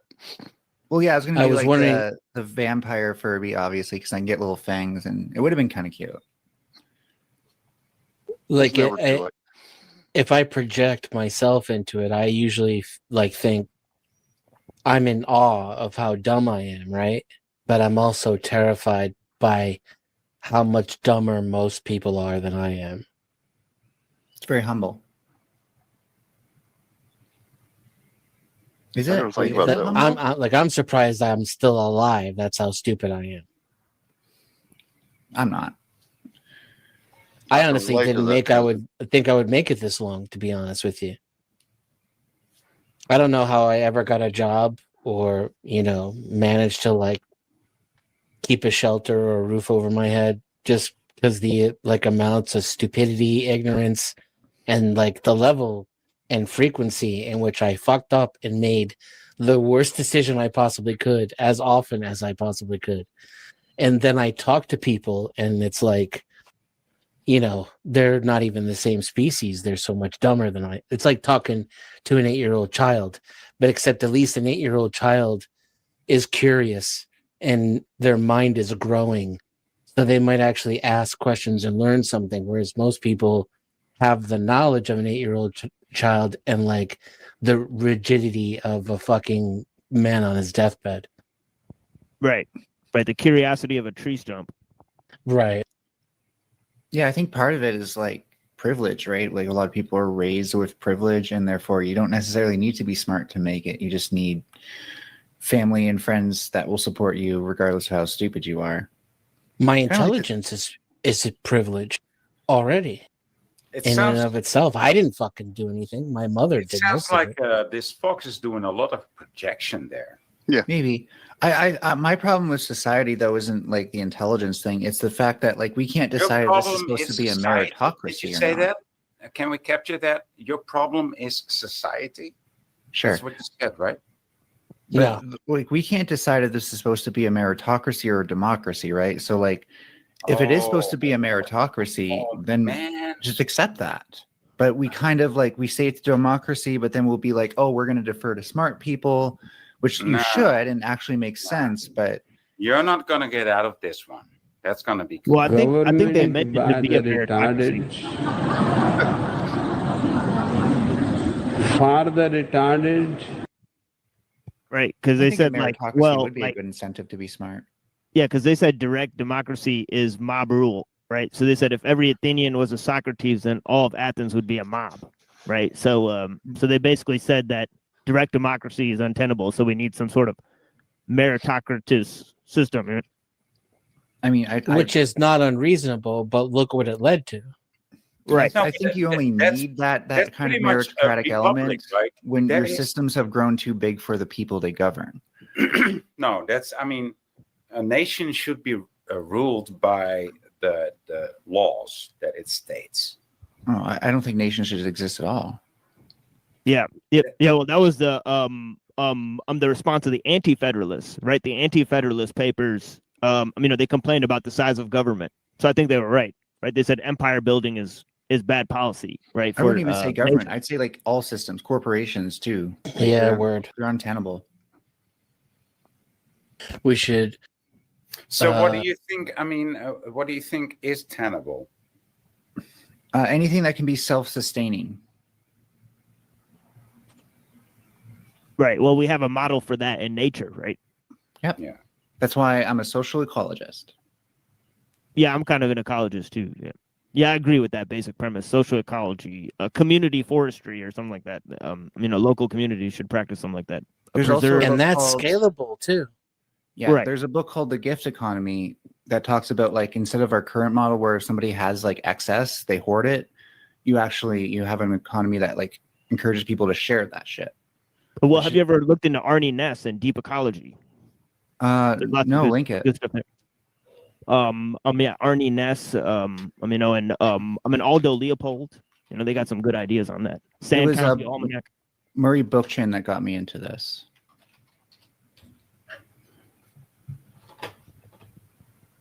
But I'm interested to hear in other people who write about the same thing. I'll post a link to the Serviceberry in the side too, because it's a good book. I should actually read it again. Ecological crises are symptoms of deeper social dysfunctions. Or vice versa. Yeah.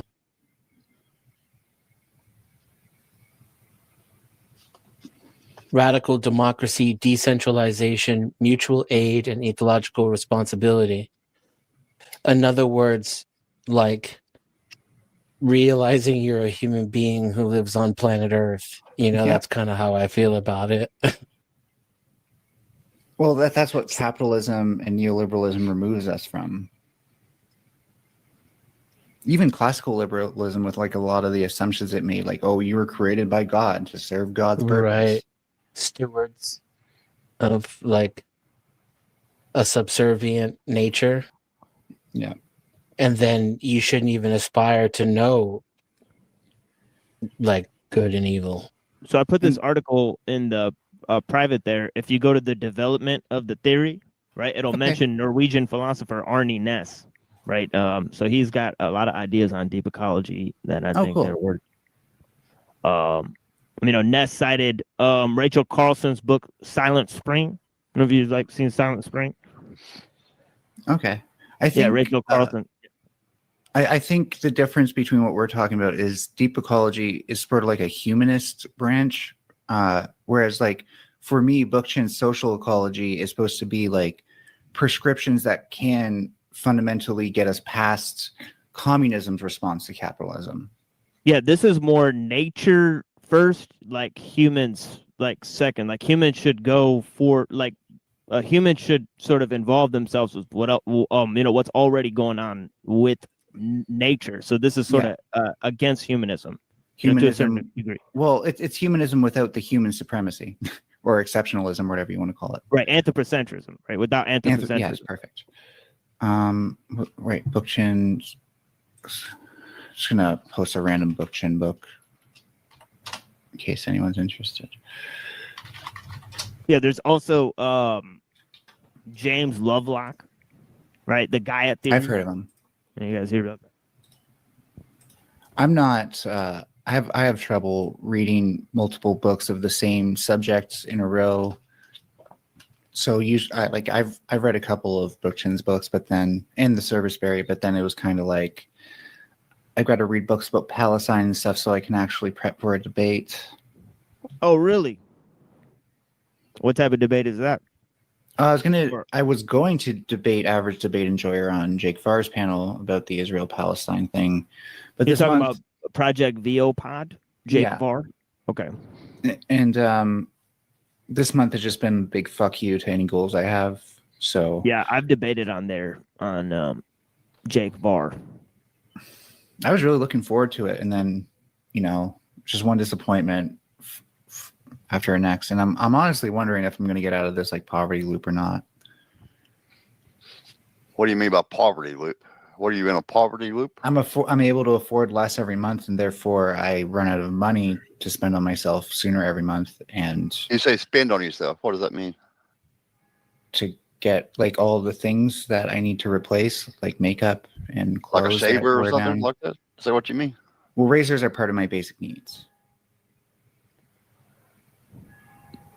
But you pay your bills that you have to pay. Yeah. And you have nothing left.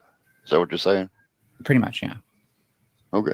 I could try quitting weed, but it would have been easier to do that earlier in the year. And this time of year is like tormenting myself if I try to quit. Yeah, these are not the months to be quitting shit, in my opinion. I really should have just like taken a month-long break from work because that's what makes me want to smoke. Like earlier this summer, and I would have been okay. But why did you not do that? Well, because I thought maybe I'd get some money in my hands if I worked, and I think I did twice. But otherwise, he couldn't pay me. Well, damn. Yeah, everything's going to shit. Why don't you get another job, Furby? Someplace else. I'm very unemployable. Very difficult to employ. And very difficult to maintain employment from my end. So did society do that to you? No. Like I hibernate, which I don't think we can really accommodate in people because most people do not hibernate at this time of the year. But like I sleep 12 hours a day, once for 4 hours and then once for 8 hours, almost predictably, but it gets kind of messed up at certain times. And that's part of my seasonal affective bullshit that I hate. That's a lot of sleep, Furby. I know. I sleep like 4 hours a day. That's not a lot of sleep. No, it's not. No, it's not. Well, that's the way I'm wired. That's the way You would expect for people to take the ones that take more sleep would make more sense, and the ones that take less sleep make less sense. Yeah. But You've never been overtired then. Once again, it's the opposite. But I heard you complain about the wealthy, the rich, and then poverty. That's why I was asking you those questions, Furby. How much? Oh, because I'm deeply invested in hating the rich. What did Mel say that didn't make sense to you?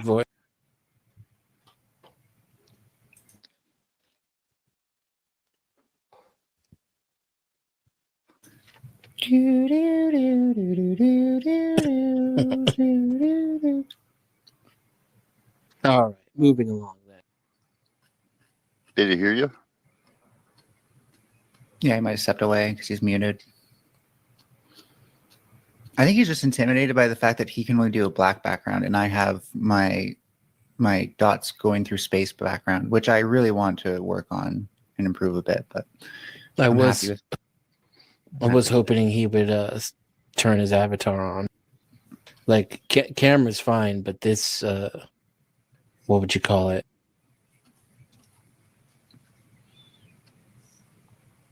Purgatory between camera on and camera off is triggering me. You know what's funny is like the strongest stylistic choice I made with this Furby was to not make it blink, so it kind of had like the uncanny thing, and nobody comments on that. Nobody notices that. It's kind of disappointing. It's because of the red and blue. Oh, it even before distracts you that, from the eyeballs. like I can easily switch that out. We'll switch that out and see what happens with the frozen eyeballs staring like you're from another planet. I'll look naked now. That's the best part. I'll pass. I've seen you with clothes on. I damn sure don't want to see you naked.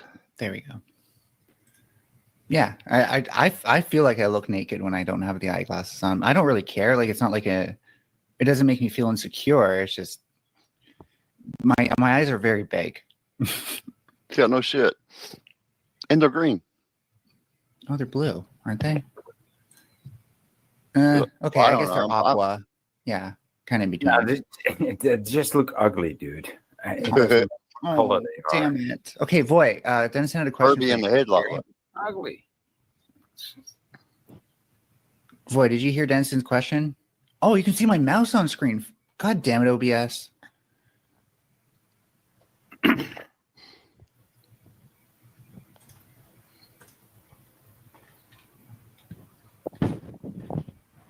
Now you got your eyeballs all sorted out now. So sorry. So sorry. Peter with the only reason I do glasses the on. glasses is because like it feels right for the Furby to wear these. As soon as I put them on, they were like, "Oh my god, how can I ever take these off?" We'll keep them on then. I feel like it adds like a bit of dynamicness, whereas like without them, it's just orange. It's just one orange thing.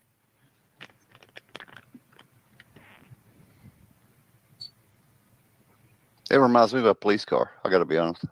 The red and blue. Yeah. That is ironic because I hate the police. Yeah. You hate every damn thing.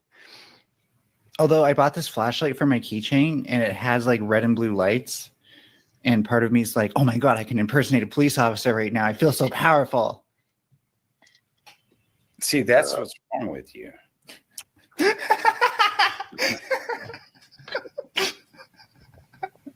Oh, I'm sorry. Get lice.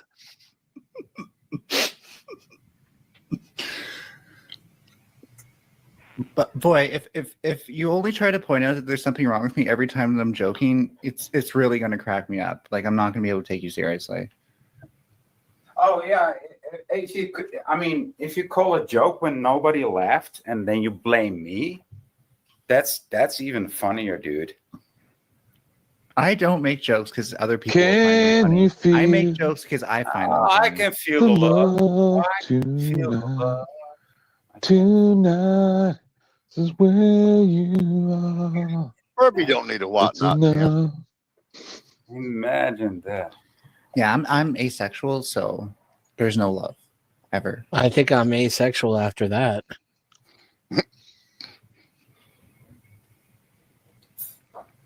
Now just listen to the original version, and it'll come back.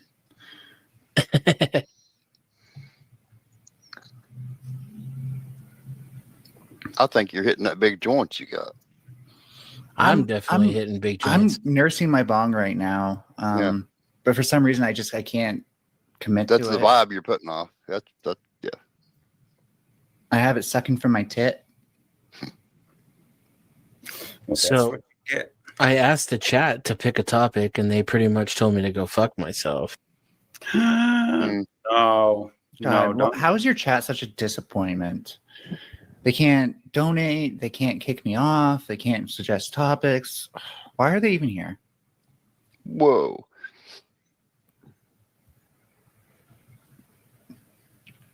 This is why I don't think- stream, by the way, because I would totally cultivate an audience of like men who just like being shamed as like a kink. But I don't want that. My actual audience tends to be pretty eclectic. Do you But think anybody knows what that means? Or I This- don't know what eclectic means, but the other thing that the fox. yes, Yeah, I yes, think- we all yeah, knew most what it people meant. do. This is Teriak's audience, technically, Uh-huh. because 12 people would not be watching me otherwise. Ow. And they're still watching. Denizen doesn't talk to me, even though I've always been nice to him, despite him being mean to me. My apologies for being mean to you. That's. Andy's around a lot. I think the You guys are smarter all you so much get- nicer than me. I think the smarter you get, the more quickly you cannot like somebody based on one thing that comes out of their mouth. Because you start to realize like Yeah. that person could not have said that thing unless there is something deeply wrong with them. Like that is not Yeah. that is not just the thing they said. It is a whole other thing going on. Yeah. Symptomatic. So do you Right.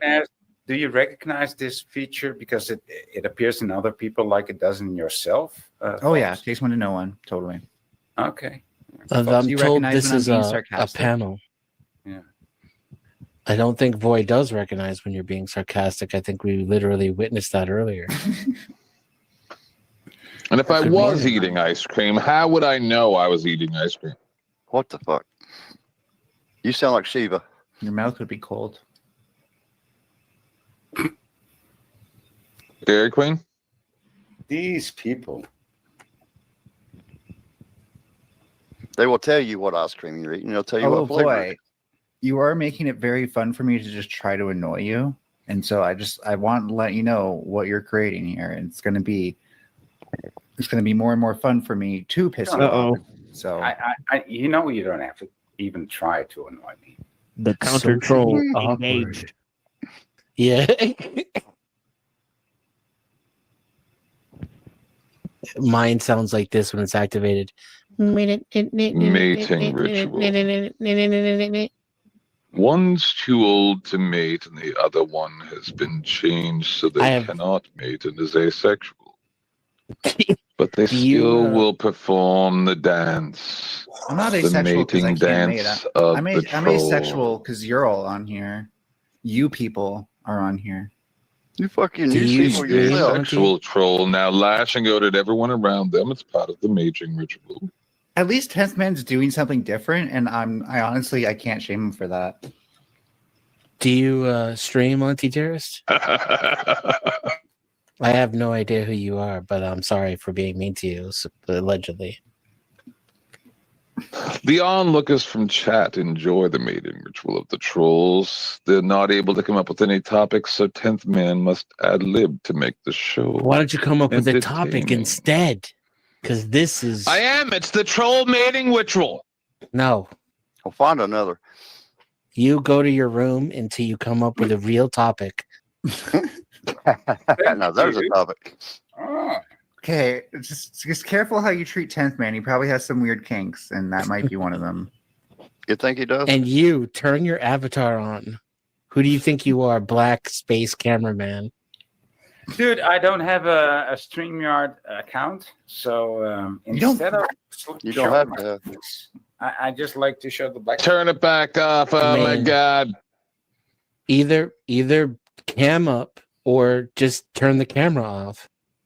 Okay. Thank you. Thank you. Now I can call him S. Pink ass, that is. Pink ass. What's your Dutch name? Or are you doxxed or not? My name, okay, dude. I fucking hate it when people pronounce my name. You don't have to tell me. Set. Thank you. Say it. Yeah, it's not Seth because I. Good dog. So so if you say Seth, I will hate you until forever. But if you say Seth, I was like, sit, you boo, sit. yeah, right, yeah. What if I you have a say list? Seth, I like you. What if I have a list and I can only say Seth? Yeah. That's what makes me hate you. You know, once again. You hate me because I have a lisp?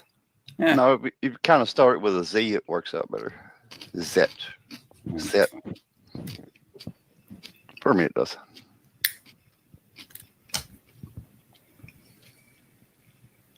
How's the potato chips? Fuck, dude. It's been years. I'm just gonna keep doing that until you actually guess what it is. And it's really funny because you're probably not gonna guess it. Are you doing that? Yeah. Want to hear it was like when I chewed my mouth open? Damn it. I hate that. I'm nobody, but I hate that. It's rude. I was just proving that I wasn't chewing with my mouth open before, that's all. Okay. These people. You people. Yeah, well, I mean, that includes my people, right? These people includes my people. I don't know. I don't think the Dutch are included in much at all. Your national sport is something nobody's ever heard I of. like that. I like that definition. Thank you. Wait, what's their national sport? Ditch jumping or something like that. They literally pole vault across a ditch. That's how we got here. That's fucking how we got here, dude. Yeah. Fair enough. Yeah, I can't argue with that. Oh my God, my voice just went down. Time to start voice training. When and how was I mean to you, Auntie Dearest?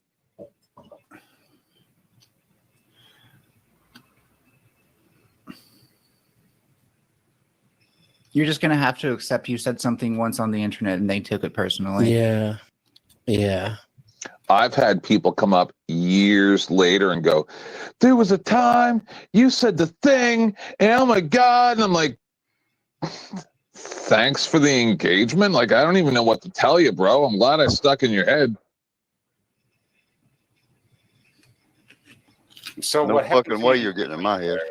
I mean, you just have a bad memory, 10th? No, I do not give a fuck about people on the internet at all. Okay. Here's the thing, right? Like you're going to have, like, if you're a streamer, you're going to have like thousands of interactions probably per month with like various people who you've never met and probably won't meet again.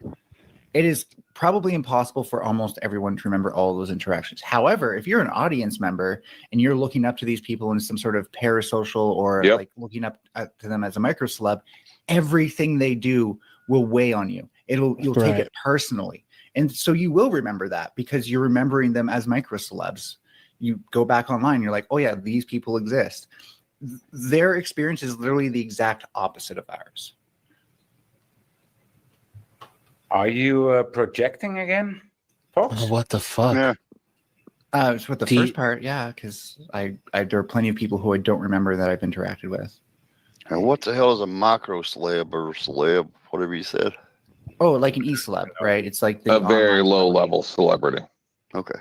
But it's like when you're online, it's easy to believe these people can be a celebrity because you're kind of within those echo chambers.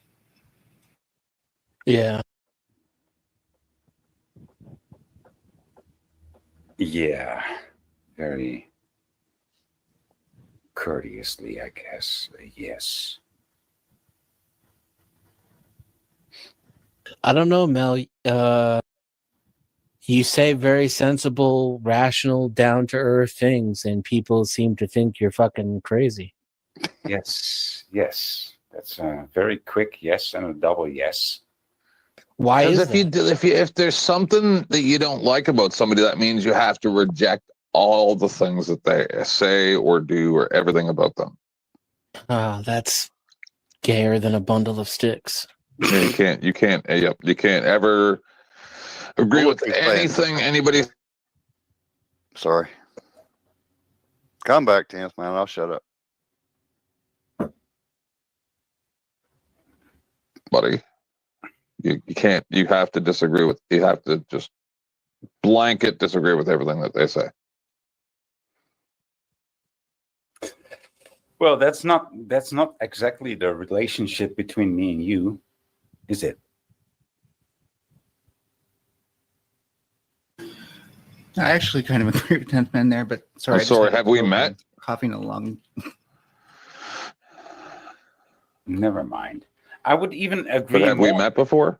I even would agree more with the Muslim in this company than with the two of you, right? With the tent man or the Manly Fox. Okay. And even the Muslim makes more sense, you know, in my world. At least you're self-aware. Most Christians that I tell that they have more in common with Muslims than like atheists, they like freak out. It's not like I'm taking you seriously. That's why I take you out of the equation altogether, right? I don't know. I have a lot of Christian friends who understand. It's like you took me out of the equation and put me in an entirely new equation that actually governs everything you think about when I'm on panel. You're a furry, dude. Okay. And? You're not. Exactly. That's why you're out of the equation. Yeah. Or I'm in the equation because you keep talking about me. Yeah. Wait, what's a furry? A Furby. Or furry, I guess, either one. I don't know. That's your ballpark. It's a trend that started with 4chan and kind of it was supposed to be like a troll meme type thing of making fun of like online porn. But then turned out a bunch of people had it as a fetish. And so it became like a fed art community. I do sense some shame in you, you know, trying to explain what a Furby actually is. I fapped to it because it has like an artistic sort of like honesty to it. Yeah, it has like a sort of like a. It doesn't sound like it. It doesn't sound like it. Okay. It sounds like you're kind of. I wouldn't say I'm a part of the community just because like I don't participate in it and I genuinely don't vibe with it in like a personal way. Like I don't wear fursuits or anything like that. Just like me. Just like me. Oh, okay, cool. The whole Fox thing is just supposed to be me trying to put like a persona to my schizotypal disorder. The fuck does that even mean, dude? Here we go. Furries have a bestiality fetish, and is that why they like to dress up as animals? Ah, godverdamme. I mean, so you have schizophrenia? No. Schizophrenia and schizotypal are different because schizophrenia is considered to be like a full-blown genetic expression. In the schizoid personality disorders, which go up in severity as you, well, it goes up or down in severity from one side to the other. Schizotypal is the least severe. So are there tons of types, or can you name a few of them? Is there like schizotypal? A few of them. Schizoaffective. I used to know one other, but I just haven't talked about it in a long time, so I forget. You forget? I think there's just like a general schizoid personality disorder, but that might have become schizotypal. I forget. God damn, my lungs did not want me to have that toke. How would you like me to forget about you? I mean, that would be a good thing for today. I'm going to forget all about you. Whatever you want to do. You see 1,000 faces every day, or you forget 1,000 things every day. Make sure this is one of them. Does anyone know where that's from? No. What? No. There you go. God damn, y'all didn't play GTA enough. Who now? What?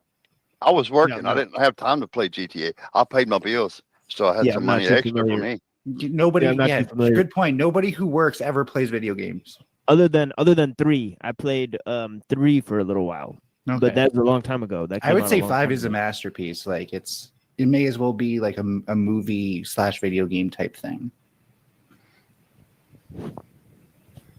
There's too many options in those games. It's like a game. It's like a movie with buttons. Yeah, I need to be incapacitated when I watch cinema.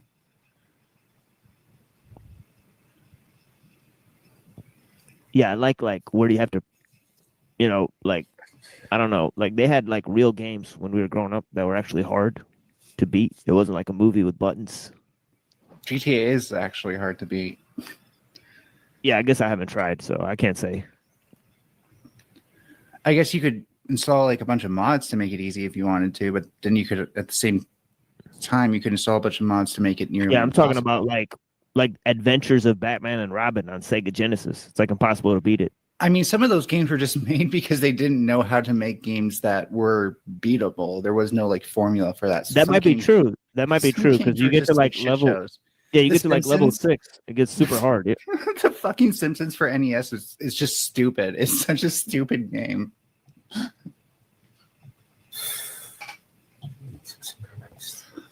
I'm actually learning coding for game design at the moment. It's going slowly, but I do intend to teach myself.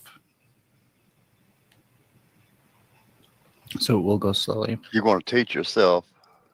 Yeah. You're learning, but you're going to teach yourself. How the hell does that go together? Well, usually when you're teaching yourself, you're in the process of learning.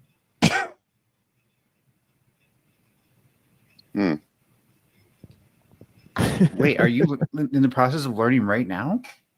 Me? Chicken chills. It's a nice one. That's the best return I ever heard.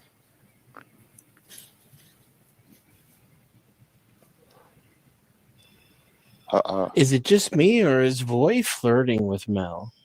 This is like pulling the girls' I was saying pigtails. fucking Ellen John earlier. I am. Everybody notices, but Mel. You know, so I guess I'm in the lost. No, I just pretend. Yeah, not they to used to notice date. because They used to date.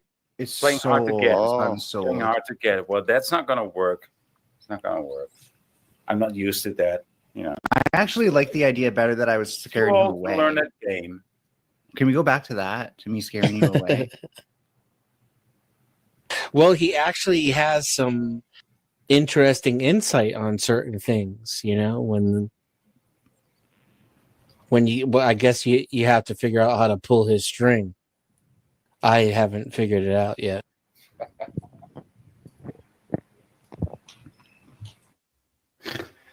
Yeah, that's a good one.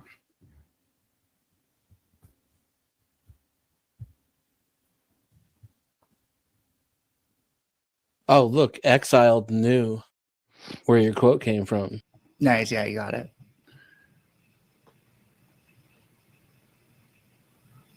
Our good old friend Exiled done. Exiled done. Little X, as I call him, because I'm the original X.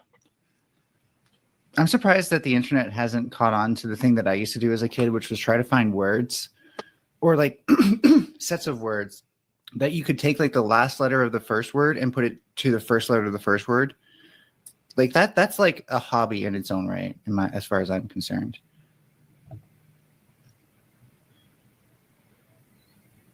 Oh, what's a good one? Talk about Willis. Kirby, now you I need can't. to Of get course, I outside can't more. think of any. Of course, as soon as I go to think of examples, my brain's like, "Huh? What are you talking about?" But like, okay, so like in French, like sans often means like free, like it doesn't have something in it, and just so like say you had egg. This is a really bad example to be clear, but say like you had something without eggplant in it. Did you say in French? Yeah, and so sans eggplant. Like how many French? Just shut up! Shut up! How many Shut up. French people Shut are on up. the panel, dude? Shut up! Je parle français, un petit peu. I mean, to be fair, sans is English too. I'm And just so trying. shut up. And so we go from sans eggplant to sans eggplant. Oh, what's a good one? What's a good one? Starship, Oh, right? damn.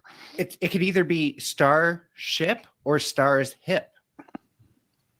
No, Yep. it doesn't make any sense. Stop it. It's not even. Stop a it. nice Even word. Exile done can come up with something better than that. Even you could do better than that, 10. Come on. Post rep or piece of shit rep.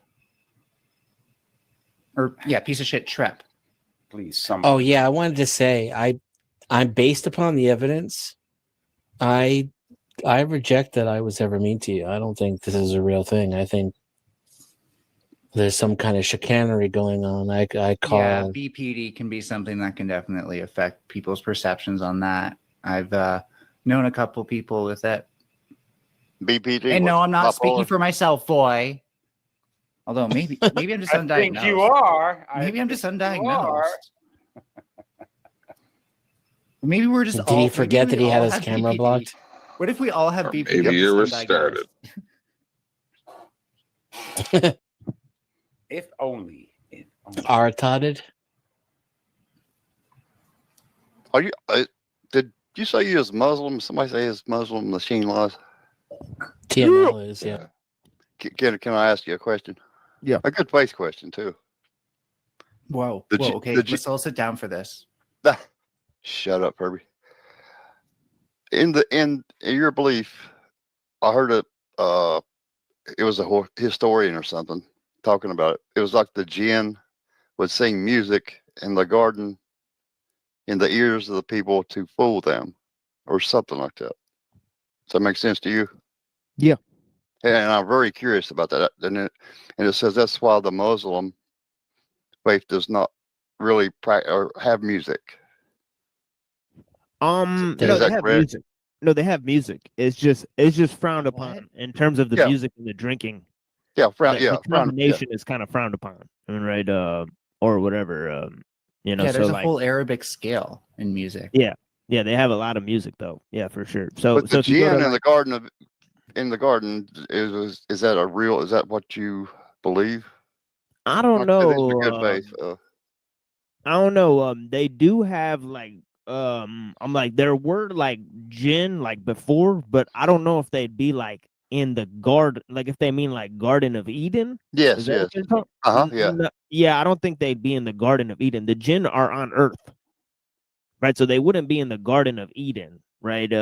They're created before humans, right? The Right, only yes. jinn, the only jinn that was in the garden was Shaitan, right? Because he was obedient to God, but he was told to bow down to Adam, and he didn't do it, right? He was told to bow down to Adam with the rest of the angels, right? Because Adam had to basically he was sort of a being who was sort of given like free will in a way, right? So he would have all these problems, right? So that's why the angels were told to bow to Adam, but Shaitan would not do it. So then him and a bunch of jinns that he influences, they are on Earth, and yeah, they whisper in the ears of men to deceive them There you go. about That's what their it. true purpose is. But there's good and bad ones. So not all the jinns are evil, right? They're just a different type of being, right? It's like they live in a spiritual like world. Yeah, it's like our word for spirits. Right. So it exists here. The jinn world exists here. It's not dead people, and they're not like demons, right? But there are demons among them, if that makes sense. Yeah, it does. I like Shinto's kind of lore on this stuff better, to be honest. But yeah, another one that blew my mind when I heard him say this. It racked my brain. He said for every child born there was a male and a female. You know what I'm talking about? Does that make sense? Yeah, like everybody has a jinn, but I don't know if like everybody has a male and a female jinn. No, I mean literally when the woman gave birth, she had a male and a female. Okay, this is all stuff. Okay, when people wrote these books, I'm sorry. Let's just have some historical context. Let the man speak. It's his religion. Come on. No, it's all good. It's all good. No, I understand where you're coming from too, Melanie, because there's a lot of questions. Especially in regard to the other traditions and how they fit into the picture, like Shintoism and all the other stuff. Like I have a good friend who's a Buddhist, and he follows, more in line with the Shinto thing. So, but the thing about can I just quickly point something out? Is that like every time in religion you hear them make a prescription, like, oh, a man shall have like 2 kids, 1 boy, 1 girl, or any of those like prescriptive sounding things. It's because they didn't understand biology. And I'm trying to find out what this story is that he's talking about. So is a woman and she had a boy. I'm just explaining why it had cultural significance to people at the time. Nobody was talking about anything prescriptive until you did. That was literally I was asking a question. What he said was how literally this a kind of prescription. solved. This was supposed to solve how they could have families. They could have somebody to mate with. Yeah, and that's why I'm trying to explain. Like, it was comforting to people to hear that at the time because we didn't understand biology, and hearing that some god would make sure that you always had 1 boy and 1 girl. But I think he's talking about a different race of like beings. No. I'm jinn, talking right? about human race. Okay, so human race was mated to male and female by what? By every birth, the woman would have a male and a female. It didn't change anything. It just the lady gave birth, or the woman gave birth, she would give birth to a male. I'm sorry, I'll keep the every time. anthropology to him. So you're saying that this is Islam? That's what he said. Yes. Yeah, I never heard of that one. Okay. Yeah, I never heard of that one personally. I've studied a lot of stuff in Islam, so I don't know.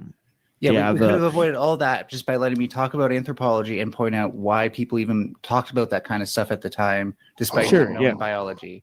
We'll go for it now, Furby. It's important to remember when we made religion, a lot of the stuff we were afraid of was just stochastism. The idea that we could not control nature.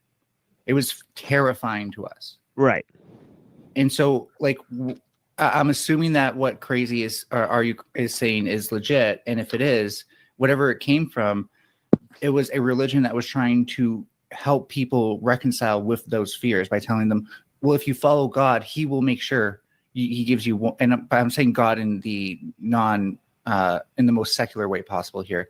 If you follow God, He will they will make sure you get one boy and one girl every time, instead of it being 3 boys or 3 girls. Since you talk about, you collude so much. This is your job, I guess, Fox. Okay, I think you used the word. So let me ask you. What do you mean by collude? Because I don't think you used that word right No, there. dude, no. You're not gonna get there. What is your fear? What is your fear? You don't have any fears, do you? Oh, like being forced to There's detransition. no fears. There is no becoming fear homeless, left. going to jail again. There is no fear left in you, right? Yeah, but to No, come on. but to critically respond to your last statement, This is a legit question to Fox. I just answered it by naming 3 of them. So let's move on. Well, you don't have any fears left in you, don't you? And you're wrong. Sorry, Machine. What were you going to say? Guys, come on. What Yeah, go ahead. Ask the question, boy. Herbie, you said because then I gotta dismiss it and go on to something else and start rattling on some study. Because I literally just gave him 3 things I'm afraid of. He's just wrong. Like when I've already said 3 things I'm afraid of, and he's still going to say that I'm not afraid of anything. Well, answer the man directly. Damn, don't run from it. You cannot name the fear, can you? I'm afraid of being forced to detransition. I'm afraid of being in poverty, and I'm afraid of going to jail again. Right. Those are all self-inflicted wounds. So precious. Okay. Wait, what? Yeah, precious. Right. Those are all choices. I guess I choose to be in poverty. That makes total sense. Furby, you could be working. I'm not afraid of nature. I'm not afraid of things I can't control, if that's what you're saying.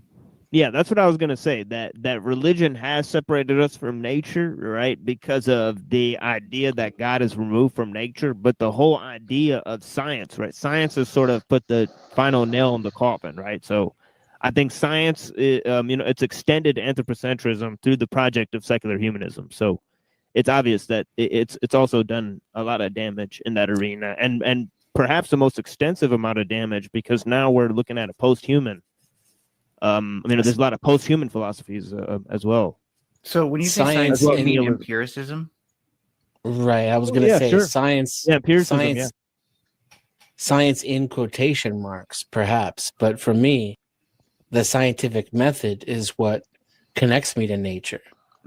Yeah, that's ecology. Literally means the study of the planet and all the things on it.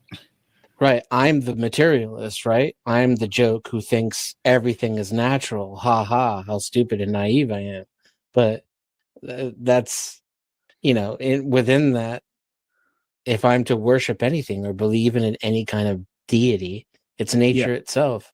Yeah, I think nature exists apart from the study of it. I think nature is intelligent. I don't think anybody has to study nature for there to be intelligence there, right? For sure. Understanding it more brings you closer to it. That's what I'm saying. Maybe, but knowledge. As we've increased in knowledge, we've gone down in values, right? And one of the things that we've devalued is nature. For example, nature has become desacralized, right? The first religionists, they thought of nature as a sacred vessel, and then it became, God removed from nature, and then it became science. Which is just man on his own against the cosmos, right? Which is a most, separation from nature, right? So successfully we've. My only problem with this is I hear what you're saying. I think if what you said were maybe a little bit less convoluted, because science is a very big thing. It's both an institution, it's part of academia. And it does seem to give us an empirical understanding of the world.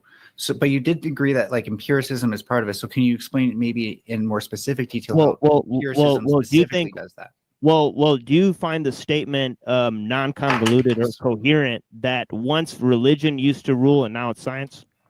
Or is that too convoluted for you? Well, because I don't think science is trying to rule anything. I think it just dominates. Well, it dominates. It dominates far greater than religion does at the moment, right? But I think that's because empiricism provides more utilitarian value than religion does. I don't even know what that means. Well, our ability, sorry, I have something running right now. I'll stop in a minute. My ability to go out there and I have a hypothesis and then I test that to see if it's actually true. And if it is, then I still go on believing it. If it's not, then I start to doubt that belief. I think that that's had more value to us as humans, like for building bridges and sending rockets to space than believing in a God has. Yeah, but utilitarianism has turned man into a commodity. I'd say that's capitalism and neoliberalism. Yeah, but it's also utilitarianism. I mean, these are these are cohesive philosophies. Because you can be utilitarian without being capitalist, and then I'd argue we get much different results. Yeah, sure, but what I'm talking about is the entire complex of views. Do you think that science dominates, or do you think it's religion right now? And within the framework of the dichotomy, it would be science. But right, okay. Finally, you've answered. So finally, you've said it, right? So this is here, what I'm going trying to finish say, what right? I'm saying to point out that if there was a third option given, I would fill in capitalism, says neoliberalism dominates both of those things. It dominates over the scientific worldview, but it's the scientific worldview that is primary to liberalism, right? Because it works as an epistemological framework for those views that you mentioned, right? Like liberalism and all those things.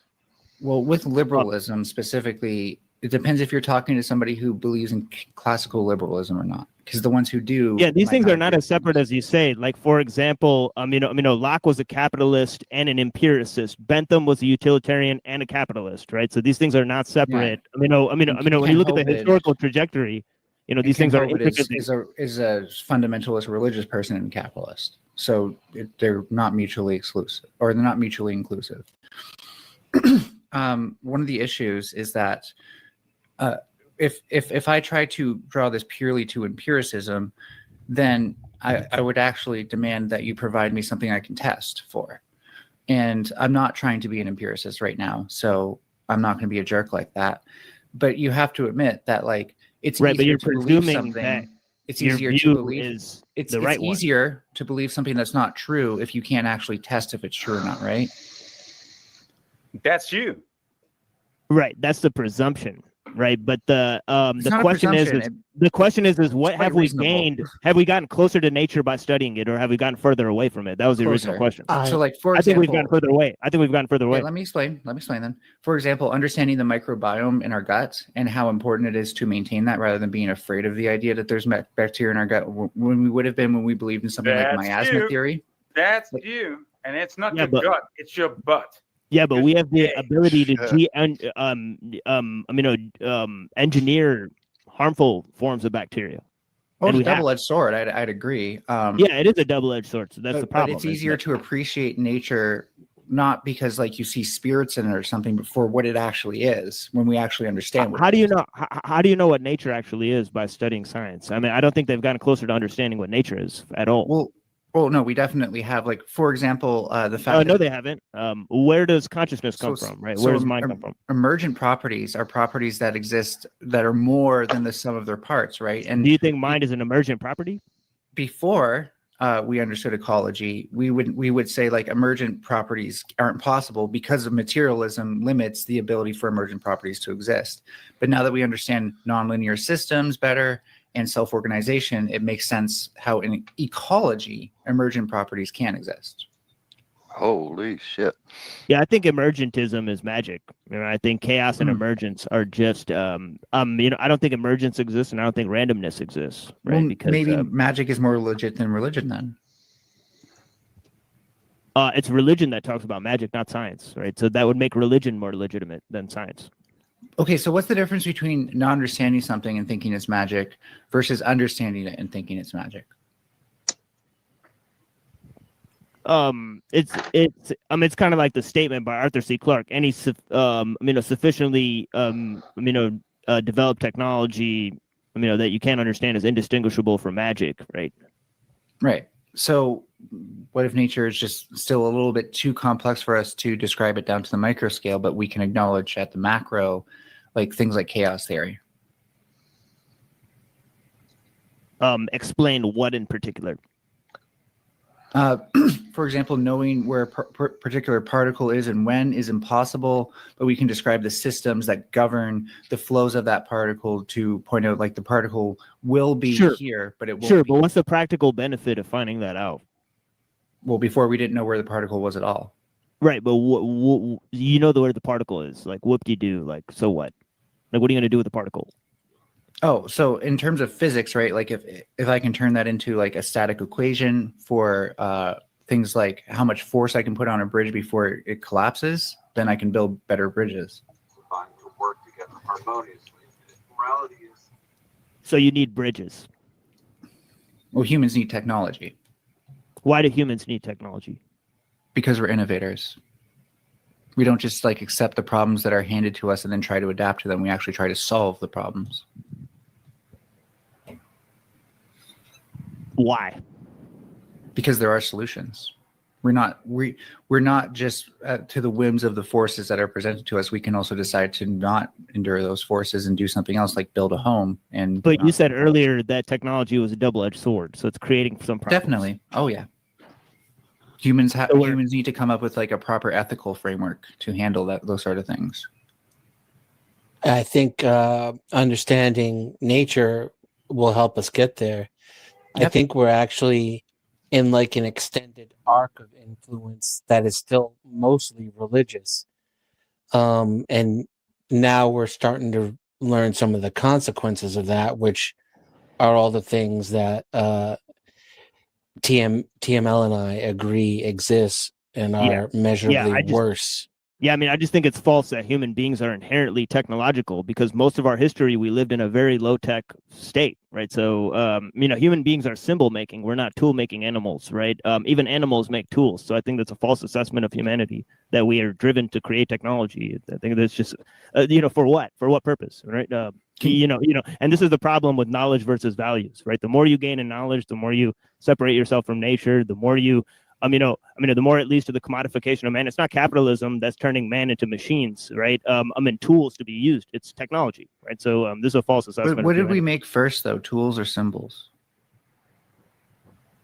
Symbols are a primitive form of technology, right?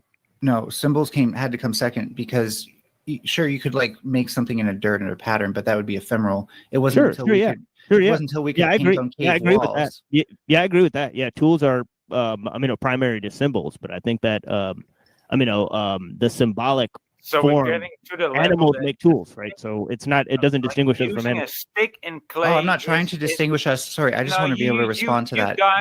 We're not trying to distinguish ourselves from animals. You guys are trying to make sticking a stick in the clay and making a stripe. You will call that a tool, okay? Right. That's Okay, that's where we are. Okay. But when that becomes a fixed action pattern when that stops being a fixed action pattern for an animal, that's a tool and that's technology. Okay? When that stops being a fixed action pattern for an animal and there's clearly contemplation behind that, then we have to attribute something more to it than animal behavior. Yeah. Just to be clear. Well, how come technology has driven human civilization for only in the last 2 centuries, right? Oh, because because there's a feedback loop between your brain getting bigger, then you actually learn more things and then make things like fire or shelter that helps increase the survival of your population and your lifespan. And that took 2 million years. Where we were hunter gatherers. Sorry, can you explain to me what the feedback loop was that I was explaining there? Because you cut me off. I just want to make sure you understood what I was saying. What was the feedback loop? Oh, you want me to understand exactly what you're saying? Yeah. Yeah, go ahead then. It's your thing, man. Go ahead. So it's kind of inevitable that when your brain starts to grow and you learn more things, and then you do things that increase your lifespan. Now you have longer to learn things and teach your kids and stuff like that. That's going to spiral out and exponentially grow. So how come most of our history it didn't grow at all? Because we didn't have those means. We? Yeah, humans. We didn't have big enough brains yet to Are you communicate ideas to the next generation. So are you saying our brains grew in the last 200 years? I don't think you're human. Yeah, well, no, a few thousand, but in the past few thousand years, we gained the ability to articulate things to next generations in complex ways that we couldn't do in prior civilizations. What caused the change to happen? Evolution. So evolution caused our brain size to double in the past few thousand years? Our brain size did not double. Density, neural density doubled, but not our brain size. So you have evidence that proves this? Well, yeah, Australopithecus had roughly the same brain size as us.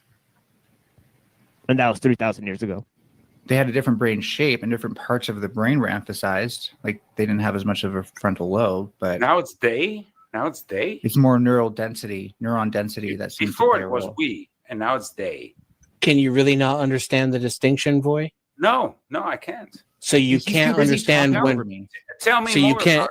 Tell me more about the distinction. I'm going to ask you a question. So you can't understand how if we're referring to human development over a longer period of time, you would use an inclusive term that would include subcategories, and that if you're referring to something more definitive or more recent, then you might refer to the subcategory and create a difference between the two, even though you're talking about the same exact thing. That's beyond your understanding. So that's the difference between we and they? Yes. Okay. Particularly we, as in all of the subcategories of development of human species over what I think when that context was used was a couple million years. And in the distinction being between more recent categories of human development and ones of a shorter time ago. And then the difference was being elaborated on there, right? Yeah, I mean, I think some of the apes are more ethical than us. They're living in more ecological harmony, than humans are. I mean, I think our technological impulses have separated us from nature, and I think we're trying to dominate nature through the use of reason, and we're going to fail, right? And those are impulses? On the one for technology, I don't think they're natural impulses. I think we've been caught in a sort of a cybernetic loop in the past 200 years. I mean, right? Cybernetic for the past 200 years. We've been cybernetic for 200 years. Oh no, I was just I'm using a metaphor like a loop. Right? We've been caught in a loop for the past 200 years, right? Where we've had technology drive human society. Right. And the main thing has been, the use of machines. Right. So it's in the last 200 years. Right. So it's a staunch difference from most of, human civilization, according to, anthropologists, evolutionists. Right. We live 2 million years. Right. As hunter gatherers, and then 200,000 years, with agriculture. Right. So only in the last 200,000 years did we discover agriculture, according to them. So for most of our evolutionary history, we lived in a low-tech state of development. So it doesn't I don't see that our evolution is corresponding to a use of technology at all. The use of our brains is what it corresponds to over millions of years. It took us a while to actually make the technology that was an extension of that evolution.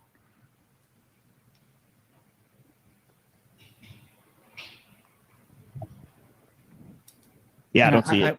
I would argue it would be hard to have a civilization that became more intelligent that wouldn't start using tools and developing more sophisticated tools as they became more intelligent. Are you stating the obvious? Maybe if they could turn that intelligence into a form of genetic, willful genetic mutation, but that's the only way I could imagine. That's a strong argument. Well, I mean, I don't know. TML, do you agree with that? Yes. Agree with what part of it? That it would be difficult, and we're kind of leaning into unlikely or impossible, that an intelligent species would not inevitably develop more technology or use of tools, was the example given. Well, there's a lack of examples of intelligent species. That's one. Second is the Fermi paradox, right? One of the answers is that every sufficiently developed civilization that discovered technology, they reached existential paradox through the use of that technology, and they may have wiped themselves out, right? So they reached the existential crisis that we've reached, right, with technology, right? Wondering if we'll destroy ourselves in the process of creating new machines and things. So one of the answers to the Fermi paradox is that every advanced civilization destroys themselves, right? I guess like that doesn't bother me though. Like if that could be like a form of cosmic natural selection or something, where again, like even if that's true, that doesn't tell us that it is avoidable to have technology as we get smarter, because we certainly didn't choose to be smarter. That our brains exist as they are from one generation to the next, and there's not really much change within the brain itself. You're talking for yourself, right? Yeah, I've heard this argument before, and I think it's dangerous to the extent that it says that we don't control technological advancement. It's just no, that's not what I'm saying. That's not what I'm saying. I'm saying we will inevitably advance technology. How is what we have control over. But the word inevitable means you don't control that. You see the problem there, right? So you are saying that. Because again, it would be ludicrous to try to imagine an advanced civilization that doesn't have newer forms of technology. The only way I can imagine that is if we could like will our own genetics and think like, oh, I actually want to have different genetics today, and then just be literally a different organism. But that's the only way I could imagine that. So let's just cut to the chase. What do you think is the highest goal of this technological advancement? Do you think it's genetic engineering? No, I don't think there is like an ultimate goal. Again, I think it's a natural progression of intelligence. So then we can't control it. Yeah, so it's we can control what technology we make. We can't control the fact that humans will inevitably innovate. It's just entertaining and enjoying the side effects. I don't know. I don't know how that. Let's pause for a second. I just want to say thank you to 10th Man for joining. Sorry we got into the geek shit.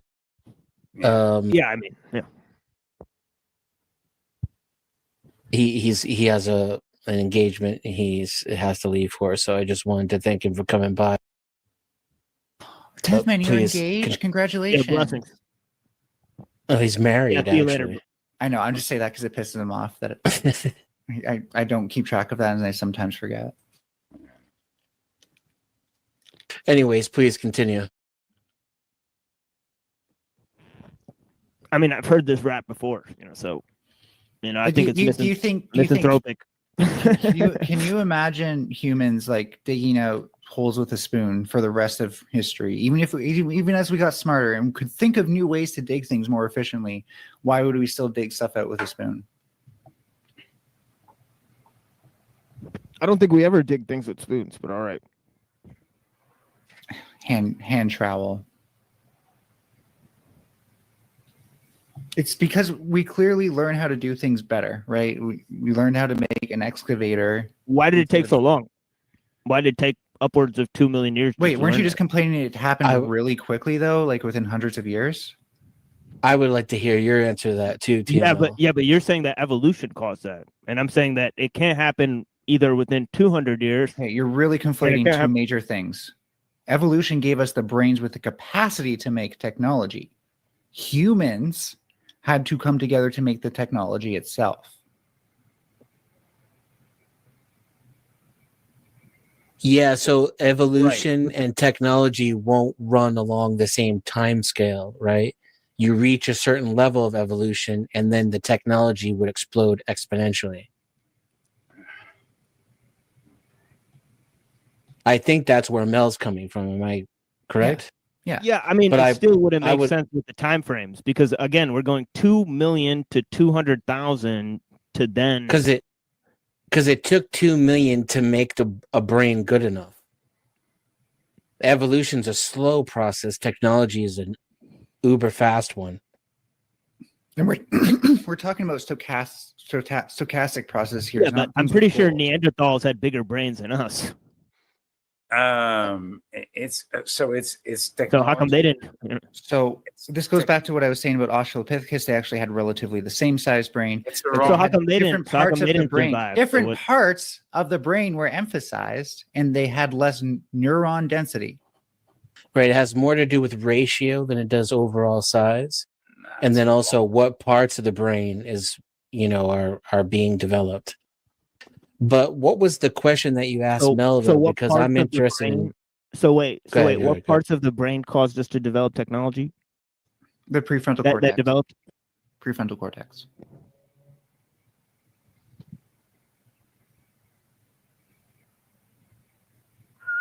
So we have a larger prefrontal cortex than the Neanderthals? Yes. Are you and sure more about neural density in it as well. And they were bigger than us.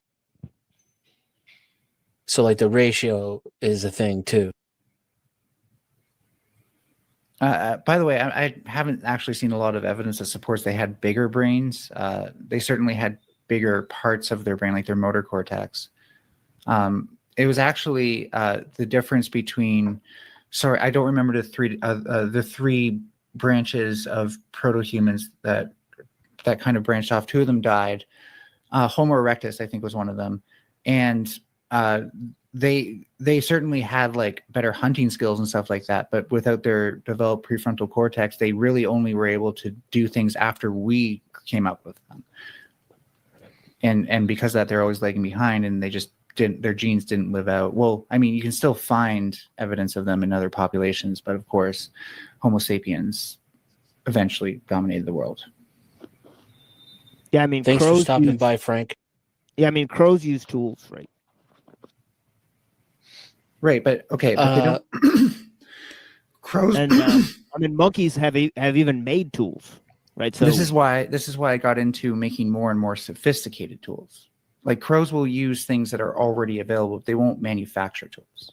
No, they have manufactured them. They don't manufacture tools. They'll take a stick that's I have already evidence on the ground. I have evidence that monkeys and crows have manufactured tools. They don't. Monkeys do. Crows do not. I have evidence to the contrary. Crows will collect. Crows will collect items of a specific didn't property. create any tools either. They will mimic human behavior, and crows will use tools that already exist. Like will use a straw. Do they have bigger brains than other to birds? poke at something? Do But they have better like prefrontal cortex than other birds or stuff? I don't know. But there is. Well, you would need to know that. If we like figure that out, then it would support your theory, definitely. I guarantee you, there is no common behavior among crows. I can't speak for every crow that's ever existed, but there is no common behavior among crows where they manufacture their own tools. The reason humans started doing that is because isn't making a nest manufacturing your own tools. Oh my god! No, it's a fixed action pattern. You fuck. What's that? Fixed action patterns are behaviors that you can't decide to do or not do. Your heart beating right now is technically a fixed action pattern. You can't. So autonomic functions. Yeah, but then you're still getting autonomic tool making, though. Right, but it's not a fixed action pattern for us to make tools. Sure. That suggests a difference, but then it's a difference that has not yet been discussed. Because I did try to bring I tried to introduce it earlier. I'm also very curious if you can remember what the question was that you originally asked Mel. I've forgotten now. But I was actually interested in TM. How come crows and monkeys make tools? It's about before the that. I think it was before that. It was something about that's going too far back. I can't remember the timeline of the evolution, exactly, the 2 million years and the 200,000 years, and then can you remember that question? Last 200 years. So because the way you phrased that question is something that I've wanted to hear you explain for the longest time. I'd like to hear your answer on that. Well, it's just about these how we spent most of our evolutionary history under low tech. Right, and how just a small time of development of technology has led to existential crisis of man. right? So is Like, evolution a slow process or is it a fast process? I'm wondering if I think the suggestion here is that you don't think it's because brains evolved to use tools, right? Well, that could be the case. That could very well be the case. But the thing is that the timeline doesn't. I don't think it matches up with the evolutionary development. That's what I'm trying to say. Because if you go back 200,000 years, right? Did we make a jump in brain size 200,000 years ago and then 2 million years ago? You would have to correspond both of those times to a technological jump. You know what I'm saying, right? So on and so to speak. So I'm just laying out what the project is, right? If you want to know prove what the your first theory. technology we ever made was, right? Fire. And the ability to cook according to who? And not die from food poisoning, increased our lifespan, and gave us more chances to innovate within a single given life. We also started eating animals, which made the brain. My original question is that evolution is a slow process versus innovation is a very, very, very, very fast process by comparison. I can innovate an entire thing within my lifetime, but I cannot evolve within my lifetime. That's why I'm wondering time scale. Right, and that's kind of like the point I'm making is that technology doesn't match up with evolution, like you just kind of said. Because you're conflating the capacity of the brain with technology itself. Evolution. But you're saying that the capacity of brain size matches up with technological not development. Brain size, it doesn't no. match up with evolution. Capacity of the brain to produce. So why did he cut me off? Not brain size. That's your error that you keep making, not mine. I think you just got proven wrong because you just said you said technological development does not match evolutionary development. That's the simple point that I was trying to make. You wouldn't expect it to because evolution it's is not, derivative from it's not not technology that is evolving. It's not technology right, so that you is agree evolving. with me then. It is not Right, so we technology agree then. that is evolving. It is the human brain that is evolving. Sure. I'm just saying they're that not going to happen along the same timeline no matter what. Of course. Yep. And so why you have that expectation, I don't know. I didn't have the expectation. Oh, well, I said in the beginning that that's not the they case. don't line up. Then it's not an issue that they don't line up. Well, the question was posed if evolution is responsible for our advancement in technology. That's right. And if they don't line up, there's less of a chance. I mean, it's a slam dunk. Why is it that they don't line up one to one? I think Mel explained what I think and did a good job at, explaining exactly why that is. But I'm still curious if we reject that, why you think it is. I'm curious about the alternative explanation. I've never heard one. Please, can I make a statement, a neutral statement? Please. Before there was technologica, right? Technology, there was logic, right? So before technology, there is logic, per definition.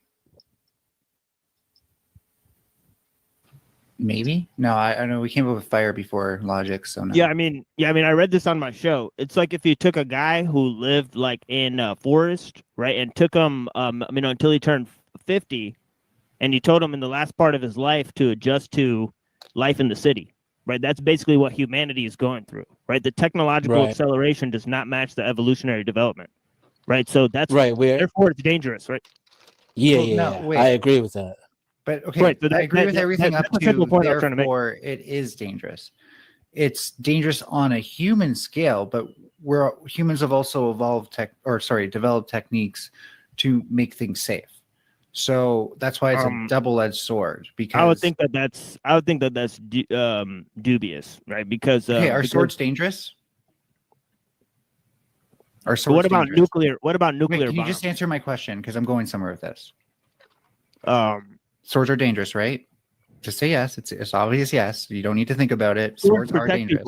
Swords protect people. Oh my God. Swords are dangerous, yet we found a way to carry them on our hips. Yet we found a way Yet we found a way to carry them on our hips by putting them in something that makes them safe. You can also develop technologies that make things safer, not just more dangerous. Right. And what's the purpose of the nuclear weapons?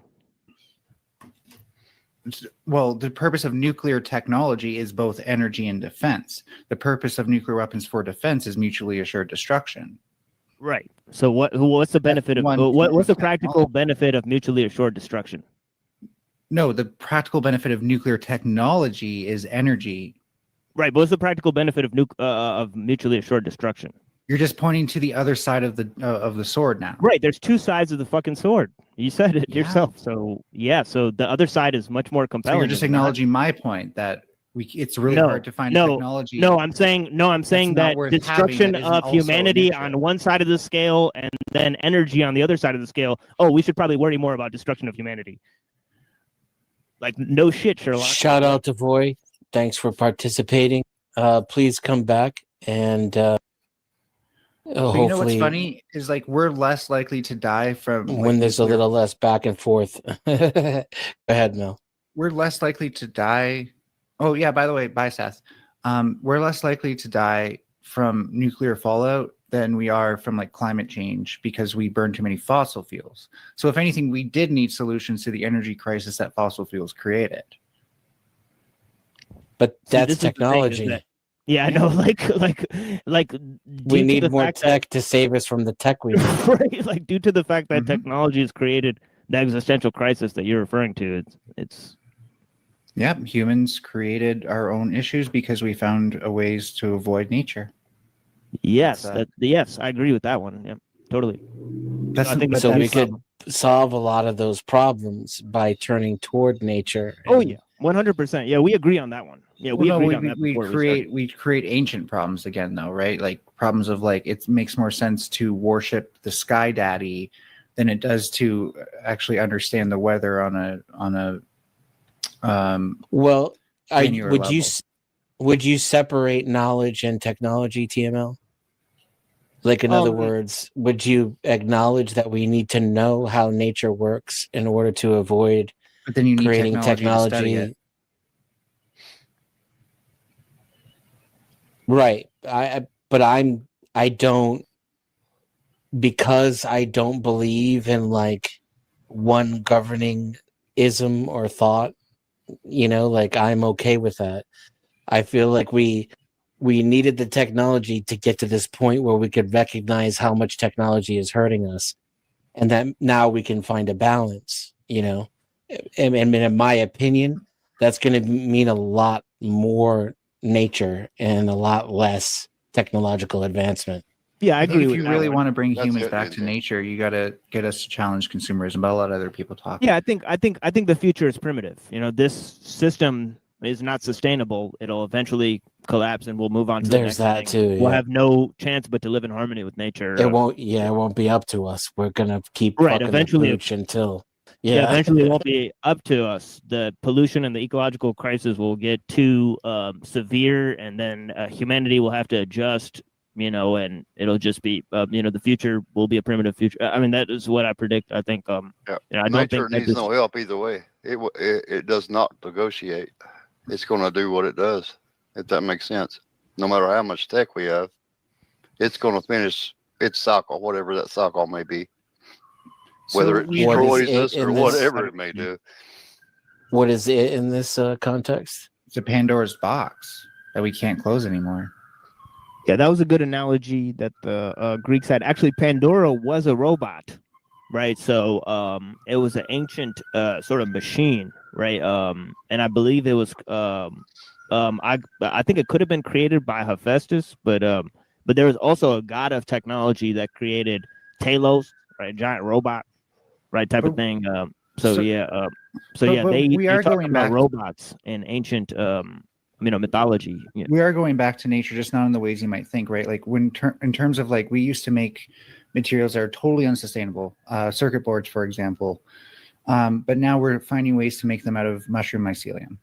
And I'm actually right, but that could be, but that could be very dangerous because that spore could spread and self-replicate, and it has a mind of its own. That's not. You're going off on a tangent that doesn't apply to this because first of all, if it's for PCBs, it would be neutralized, it'd be dead, so the spores wouldn't be able to do anything. And secondly, these are spores that already exist in nature, so that would we were just as likely to deal with that now as we would be after making this. I need to use the latrine, so I disagree with that one. I'm gonna leave it to you guys to keep the conversation going, which that should be the easy part. Yeah, I think self-replicating nanos is a real danger, and combined with technology, keep it really dangerous. Keep it respectful, please. Nanostructures. Everyone on this panel is a very interesting, insightful, and intelligent person. So let's. I'm just keep that. I'll be right back. I'll be right back, y'all. Yeah, I'll be nice. Yeah. Yeah. So you said self-replicating nano what? Self-replicating nanomachines. That's not what mushroom mycelium is. I'm saying combined with the computer technology, right? Combined with like AI system, and it gets out of hand. It is. Okay. What does it have to do with PCBs being made out of mushroom mycelium? I don't know. I thought you were talking about.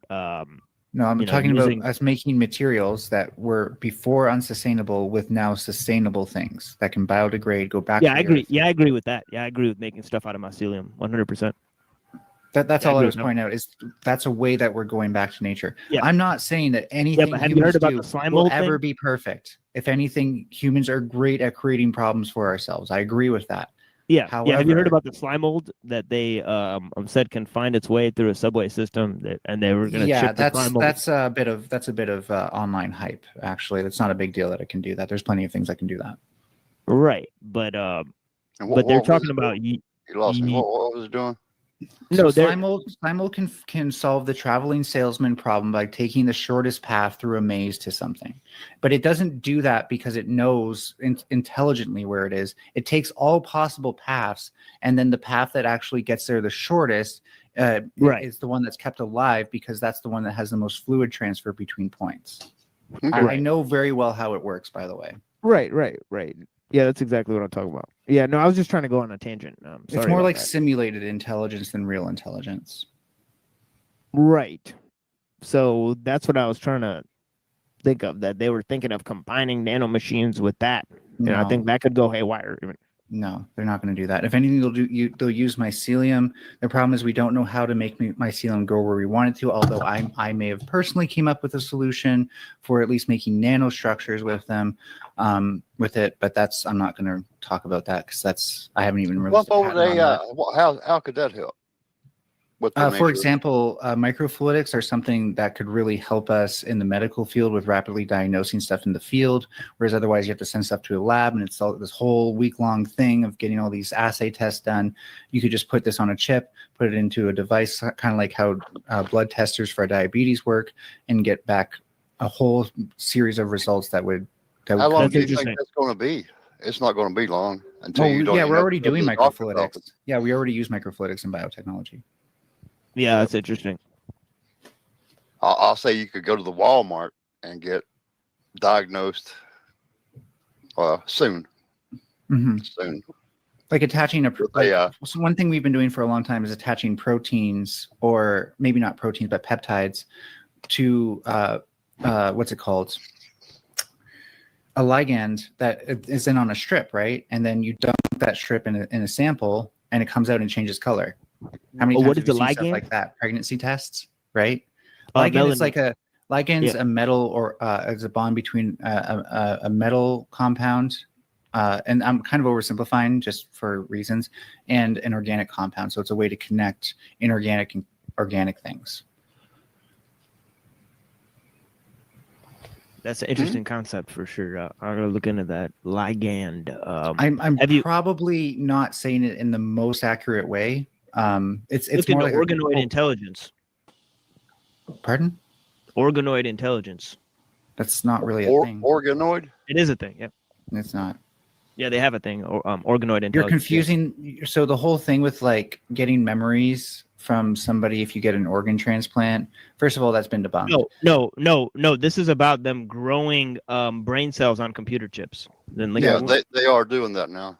Yeah, for like by the way, very rudimentary neural network computation, which isn't even working as nearly as well as like when you actually just emulate it on a machine. Yeah, I have a friend on my show who studied computer science, right? And he thinks these things are really dangerous. I mean, right? Oh, well, I wonder if he's ever taken an the actual class in neural computation. Yeah, because yeah, he has a couple of degrees in the subject. Yeah. So the equivalent circuit model of a neuron shows right away that you can't actually compare neural networks as we have them now to the way that the brain actually works.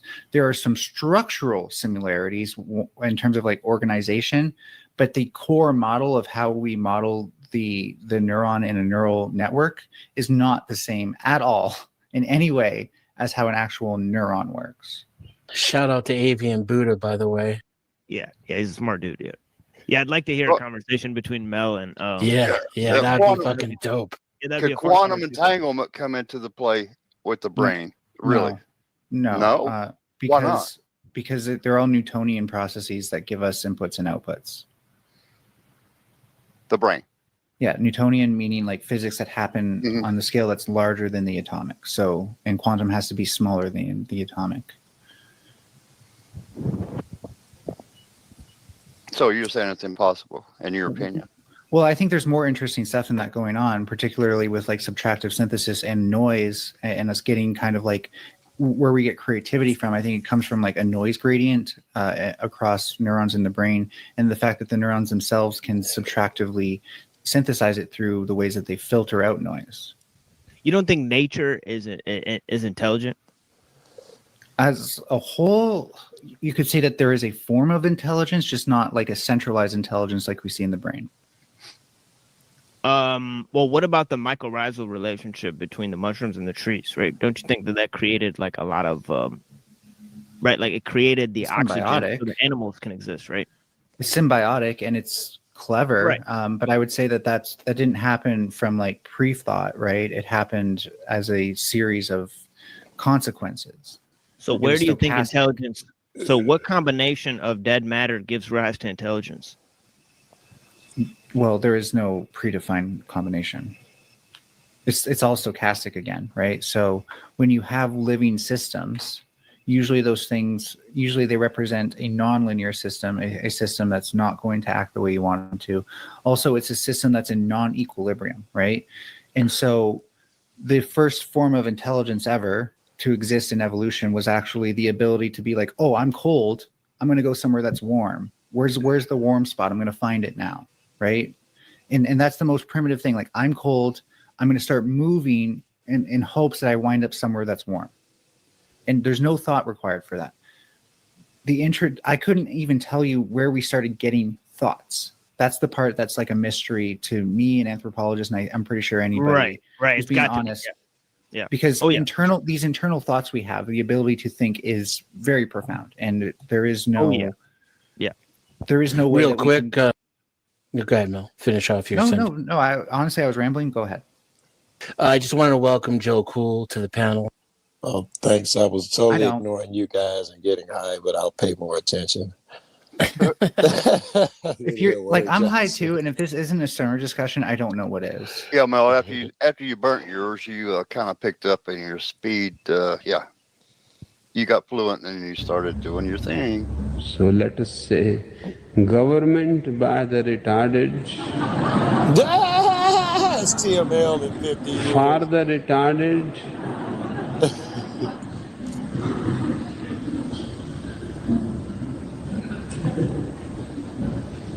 Of the retarded.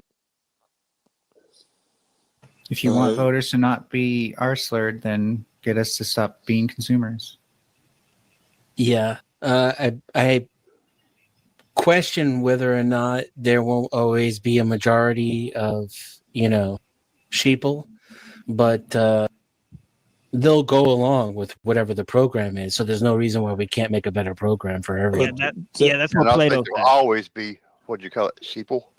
Yeah. So are we? It'll always be that 80%. Or he said the masses will never philosophize. Right. Right. Well, does that give evidence of some type of predisposition or pre-programming built in I know what some of y'all know where I'm gonna go after that shit with the. I mean, I'm sure saying that like it'll always be 80% does, but I don't agree that it will always be 80%. I think when you keep repackaging people identities and selling it back to them and creating like a whole culture where identity itself is a commodity, then of course you're going to have people who act like sheep. But when you have a culture where someone's identity is, I'm on the right side of history, I'm an empiricist and objectivist, and we're making the world a better place than what we found it, then it's really hard to have people who are just simply sheep. Like they're going to be motivated to think critically. So that's where you lost me at that last word. Sorry, go ahead, Joe. I was gonna say there's probably haven't been anything in the past that that we could use, for example, of this people who were generally critical thinkers, the masses being general critical thinkers. Mel, do you think there is still a path to get there though, even though it doesn't look like we've achieved it before in our couple 100,000 year history or longer? Oh yeah. Definitely. Like, I don't agree with everything our founding fathers did, but if there's one thing that they had, it was an identity that relied on the fact that was possible. And to have an identity like that is enough to motivate us to go in that direction. I couldn't tell you if it's going to be 99% or 90% or 99.9% who can think critically. I just want to see more critical thinking in the human species, as opposed to the forces. We're making so many technological breakthroughs, Furby, that's just not going to happen, in my opinion. Damn, you said technology prevents it. You don't even have to think about anything, really. You look at your phone, get all your answers. TML likes that. That depends on how mutually exclusive those things are, and I'd argue that they're not necessarily. They can be. So again, consumerism encourages us to watch TV, so that way we'll also be capacitated when the ads come on. Same with the internet, right? They just want you to see ads. If we didn't have a culture of media or surrounded by that, rather a culture of media that encouraged critical thinking by default, I think we'd get much different results. I agree. We'll go but backwards and technology and what we do? I don't think so. Like it is true that like when you watch TV, you're put into like the alpha wavelength or whatever, right? And that can make it more difficult to do that. But it's actually, if you're watching something that makes you think critically, that pulls you out of the alpha wavelength, right? So it's heavily dependent on your media diet. And we could fix that diet. We could trick people kind of sort of into eating good foods. Mm-hmm. And then rather than program them to be zombies, we program them to be critical thinkers. Well, that's why we talk about like the Greeks living longer because they eat better, right? Or something like that. Or like the oils in like their diet. It's their culture. Their culture is different, so they eat differently. They also like travel for their food. It turns out like the muscles in your calves are specifically designed to prompt you for glucose. Check that out. So like you don't use them. Yeah, if you walk to get to what you're going to eat, it's like not even the same thing as sitting there when they come into you in a restaurant or something, or at your house. Yeah, that's interesting. You said glucose though, Denison. Are you sure it's not glycogen? Well, I think that like glycogen is what would happen after you process the glucose, right? So it would affect your glycogen stores because you'll burn more glucose in your bloodstream. Okay, I thought I could trip you up on some of your ignorance, but you knew a bit more than I expected you to, so GG. It's a parlor trick. I just when I don't know the answer, I listen. It's a parlor trick.